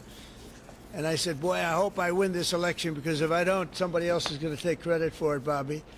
And sure as can be, Biden said he didn't even know what the hell was happening, and it was a hard thing for me to do. I got insulin way down. What was it before that? It was just massive. It was impossible to afford. And sure as can be, because it was statute, it couldn't have been earlier. I said, boy, this falls into the next administration. I better win. And all of a sudden, I watch this Biden taking credit for something that I did. And on other things, too. We had a lot of things kick in. So the nice part about this is at the beginning of our administration. So I think we're going to see the fruits of our labor. And I hope on our other situation that we've talked so much about, autism, I hope we're going to see some very good results based on the recommendations that we made. And, we have time to watch those results now. Bolton was just indicted by a grand jury in Maryland. Do you have a reaction to that? I didn't know that. You tell me for the first time, but I think he's, a bad person. I think he's a bad guy. Yeah, he's a bad guy. It's too bad, but it's the way it goes. The case against him? That's the way it goes, right? That's the way it goes. Will I what? Have you reviewed the case against him? No, I haven't. But I just think he's a bad person. Okay, anybody else? What's the timeline for the IVF drug through the National Commissioner Priority Review Voucher, Dr. McCary? What do you think, Doctor? So, first of all, the National Priority Voucher Program says we're going to proactively at the FDA look for amazing treatments like this IVF treatment. We're going to reach out to the companies, and if it's in line with the president's national priorities, we're going to put those drugs at the front of the line and get a decision out in weeks instead of a year. And so today we announced 9 drugs that are going to be recipients. These are products where the manufacturing is going to be in the United States, or it's meeting a large unmet public health need, like a diabetes drug we announced today, or it is a product where you're going to see an affordability phenomena because the prices are getting equalized in line with the president's most favored nation status goal. Wow, that's great. Why didn't I have him speak? He was so could have saved a lot of time. Thanks, Manny. I'm not surprised. Yeah, please. Yes, thank you, Chris. So Senate Majority Leader John Thune today said he'd like to proceed with the bill which would put sanctions on Russia. What's your thought on that? Well, we're going to see. He doesn't know about the call yet. I'm going to speak to him later. And it was subject to what I wanted to do. And so we'll see what happens. We may have, this may be such a productive call that we're going to end up, we want to get peace. We want to stop the killing. 7,000 people a week. Can you believe it? We want to stop the killing. So I'm going to speak to him and the speaker, Mike Johnson. I'll speak to them a little bit later and I'll tell them about this. And we'll make the right determination. I'm not against anything. I'm just saying it may not be perfect timing. It could happen in a week or two, but it's at my option, as you know. Right, but did President Putin try to dissuade you from selling Tomahawk missiles? Well, of course. What do you think he's going to say? Please sell Tomahawks? No, but did he give any Is he going to say, please sell those Tomahawks? I really appreciate it. I did actually say, would you mind if I gave a couple of thousand Tomahawks to your opposition? I did say that to him. I said it just that way. He didn't like the idea. He really didn't like the idea. No, I said it that way. You have to be a little bit lighthearted sometimes, but no, he doesn't want Tomahawk. Tomahawk is a vicious weapon. It's a vicious, offensive, incredibly destructive weapon. Nobody wants Tomahawk shot at him. Specifically ask you not to provide Tomahawks? So, wouldn't anybody? I mean, it's been in the news. Who wouldn't do that? CNN. Who wouldn't do that? You know? Do you think he's going to say, "I'd love to have Tomahawk sent my way"? I don't think so. Maria, we have one of the great stars of television here, and she's an incredible person. And she's just an amazing woman who she got it all right. She got the Russia hoax right. She got everything. Would you have a question? Yes, Mr. President. I would ask you why this was so important to you, IVF, and why was autism so important to you? What are you trying to achieve? Well, autism is like a whole different thing. When you look at, it was 1 in 20,000. Now it's 1 in 12. If you look, Bobby, we have different numbers, but 1 in 12, 1 in 28, 1 in 32. There's a couple of different numbers out there, but it's 1 in a very, very different number than it used to be. It used to be 1 in 20,000, and that was not that long ago, 20 years ago or so. And now they had something for boys, for babies, baby boys. It's 1 in 12. I heard 1 in 10, Bobby. I heard another one, different lists. But when you think of that, it's not even sustainable, but there's something artificial. When that happens, that's not like a natural. And then you have certain groups of people that literally don't have autism, and they're not taking some of the things that we're taking. So we're working very hard. And on IVF, it's just that I have friends, including Katie, that called me and they told me the importance of it. I wasn't that familiar with it. Now I think I've sort of become the father ever since I heard. There was a bad decision in Alabama where a judge wanted all clinics to be immediately closed, right? And Katie called up and you said you were pretty strongly attacked by your friends that you didn't even know were involved with IVF, right? You had people that had grandkids, people who'd gone through IVF themselves telling their story. And Yeah. saying there are people that cope out there. Tell what you did when you heard from your friends. You said this was not, they almost became violent. Right? Yeah, I told him, I said, Mr. President, we need you. We need your voice in this conversation. We need the directive. We need the strong support because there are millions of people out there, moms and dads, wanting to bring life into the world. And you had people, the chilling effect that occurred across Alabama, there were people that were in the middle of that process that had been praying to have a child, and that was halted. And so the reality of that was very stark in our state. And so I was able to tell the president some of the stories of people, friends and grandparents and relatives that told me what they had experienced and also, what they were fearful of in the future. And the president very quickly acted, spoke with a strong voice, and really led the way. Obviously, we saw Democrats continue to fearmonger for the remainder of the year, trying to use it as an election issue when actually IVF is legal and accessible in all 50 states. And President Trump very clearly said where he was on this, and he said, I'm going to make sure that this is more accessible and that it is more affordable for families coast to coast. That's exactly what he did, but it's that real life, those real life stories, sir, that he responded to. And that's what people don't know about him. He cares. And when you tell him what American people are dealing with, he wants to do something about it. You have leaders and politicians that come before him that want to talk about things. President Trump wants to actually make things happen. That's exactly what he did here, and I'm so grateful, Mr. President. Thank you, Katie, very much. Appreciate it. So we will go back to what we're doing. Working again with Marco and with JD and a few other people on the war, and we're doing a lot of other things also. The economy is unbelievable. It really is. It's been incredible.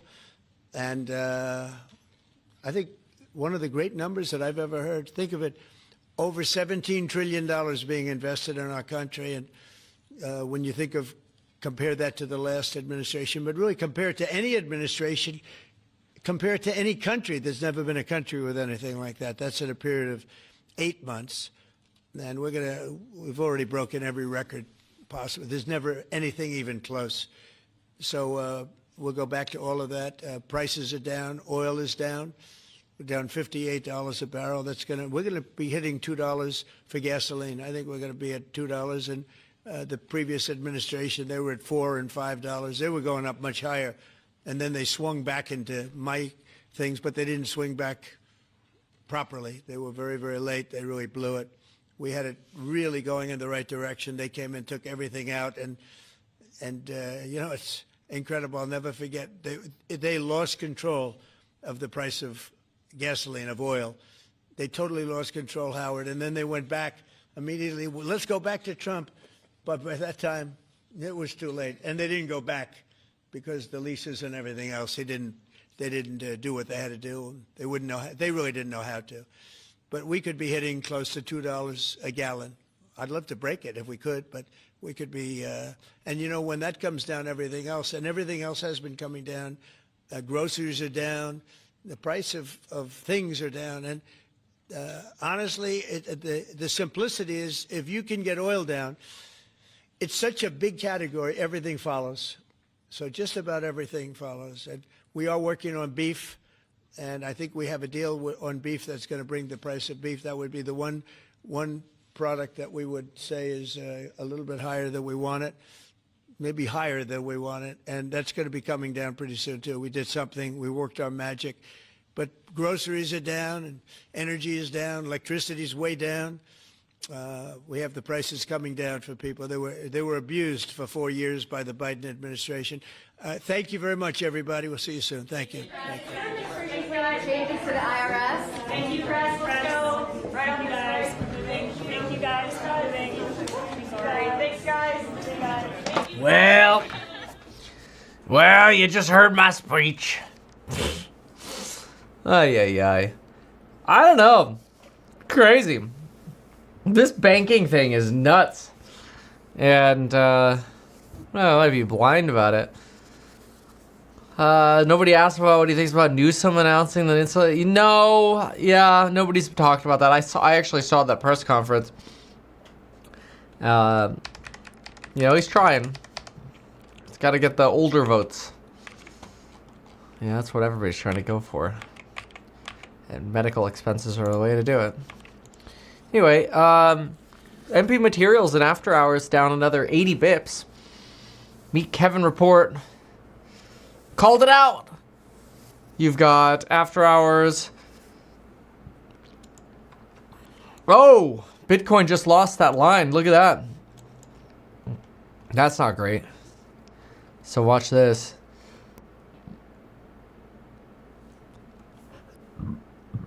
Somebody's asking about the SoFi balance sheet. Oh, I had too much cantaloupe. Excuse me. SoFi's balance sheet is fine until you go into a layoff cycle. It's all like personal loans. It's insane how much they have in personal loans. It's almost scary. The debt bubble. Blech. Blech.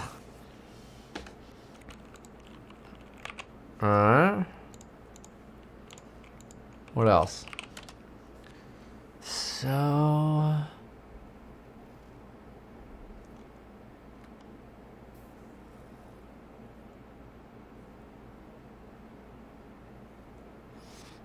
I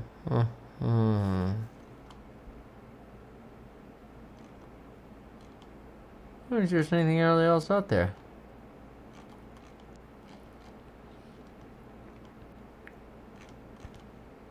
Oh, let's see. Let's go look at the journal here. AI data centers desperate for electricity are building their own power plants.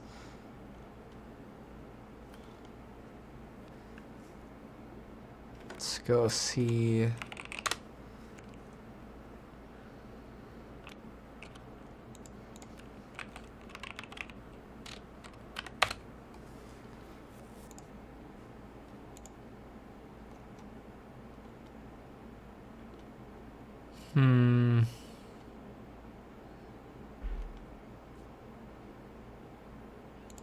Hold on, I gotta see Asmongold react to this. It's almost like they've given up on WoW, like on Classic WoW. So Classic Plus has been something really in discussion since Classic came out in 2019. That's what people wanted, yeah. World of Warcraft is an MMORPG after all. It's built in a way where it runs its course and under usual circumstances has to move into expansions and beyond. And for ourselves, we've done vanilla multiple times, we've done TBC, about to be multiple times. Dude, Burning Crusade! Don't look behind me.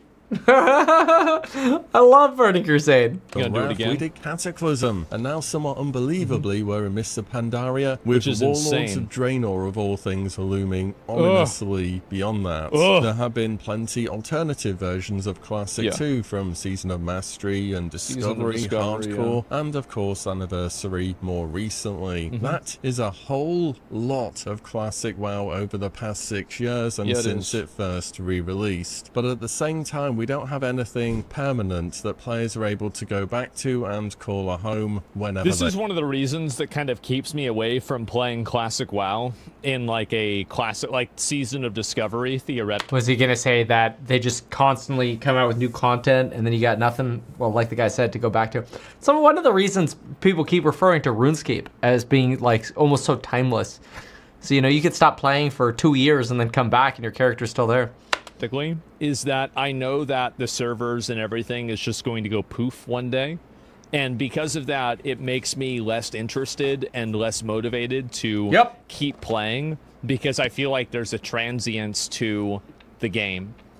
Yeah. And that transience, like OSRS never wipes, exactly, right? There you go. And like resets and things like that Old school RuneScape remind me of live service games. I'm getting live service PTSD. they want. Today I want to talk about the state of Classic Plus at the moment, and to ask for one thing in particular. Whilst I'm well aware Classic Plus may be very far off into the future still, is there any information that... There's a balance though, because like, you on the other extreme you have Rust. So on one extreme you have old school RuneScape that never wipes. Then on the other extreme you have World of Warcraft that, you know, you've got maybe a good 4 or 5 months after an expansion. Then you start seeing decline. You know, maybe you can get a whole 9 months of play out before you start seeing the decline. Then you have Rust, where you get like 3 days, dude. You legit get like 3 days out of a server before it collapses. It's wild.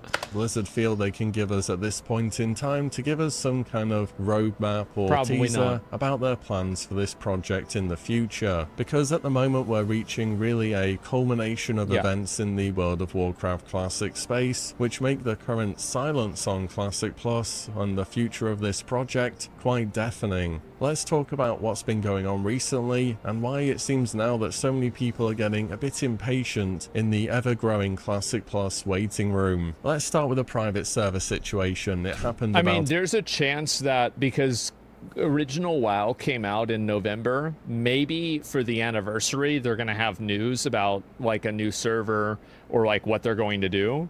But in general, like what's happened is that you've had, you know, Project Epoch, Ascension server, like there's been a lot of other servers, and I don't think any of these servers, Turtle, WoW, I don't think any of them are really doing what I think that Blizzard should do with Classic Plus.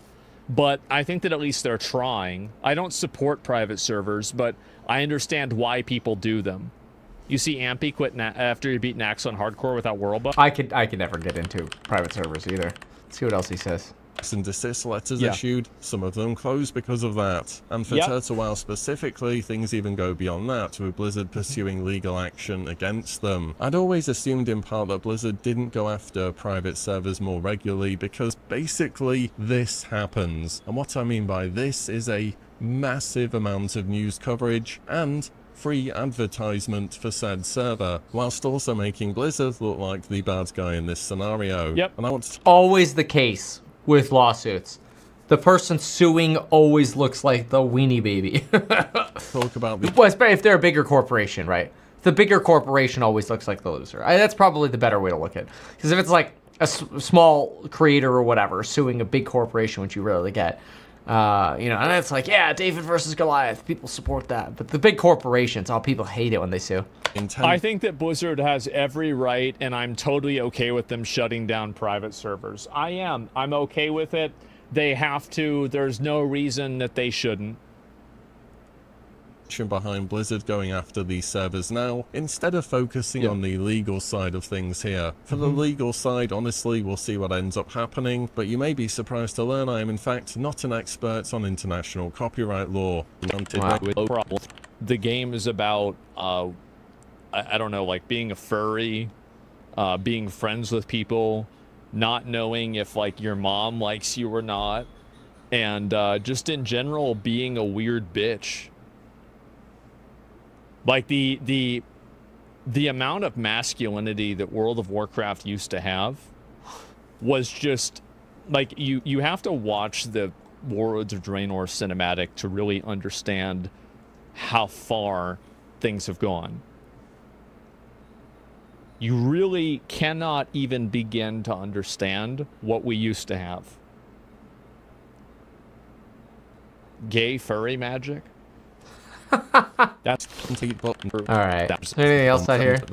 Presented by an original. Dude, do you remember Mark Kern goes in and he said that he would hand deliver. He would hand deliver. All right. I think that's probably about it. Anyway, cool. Well, thanks for being here. This was a fun stream. A little longer than usual. See you in the next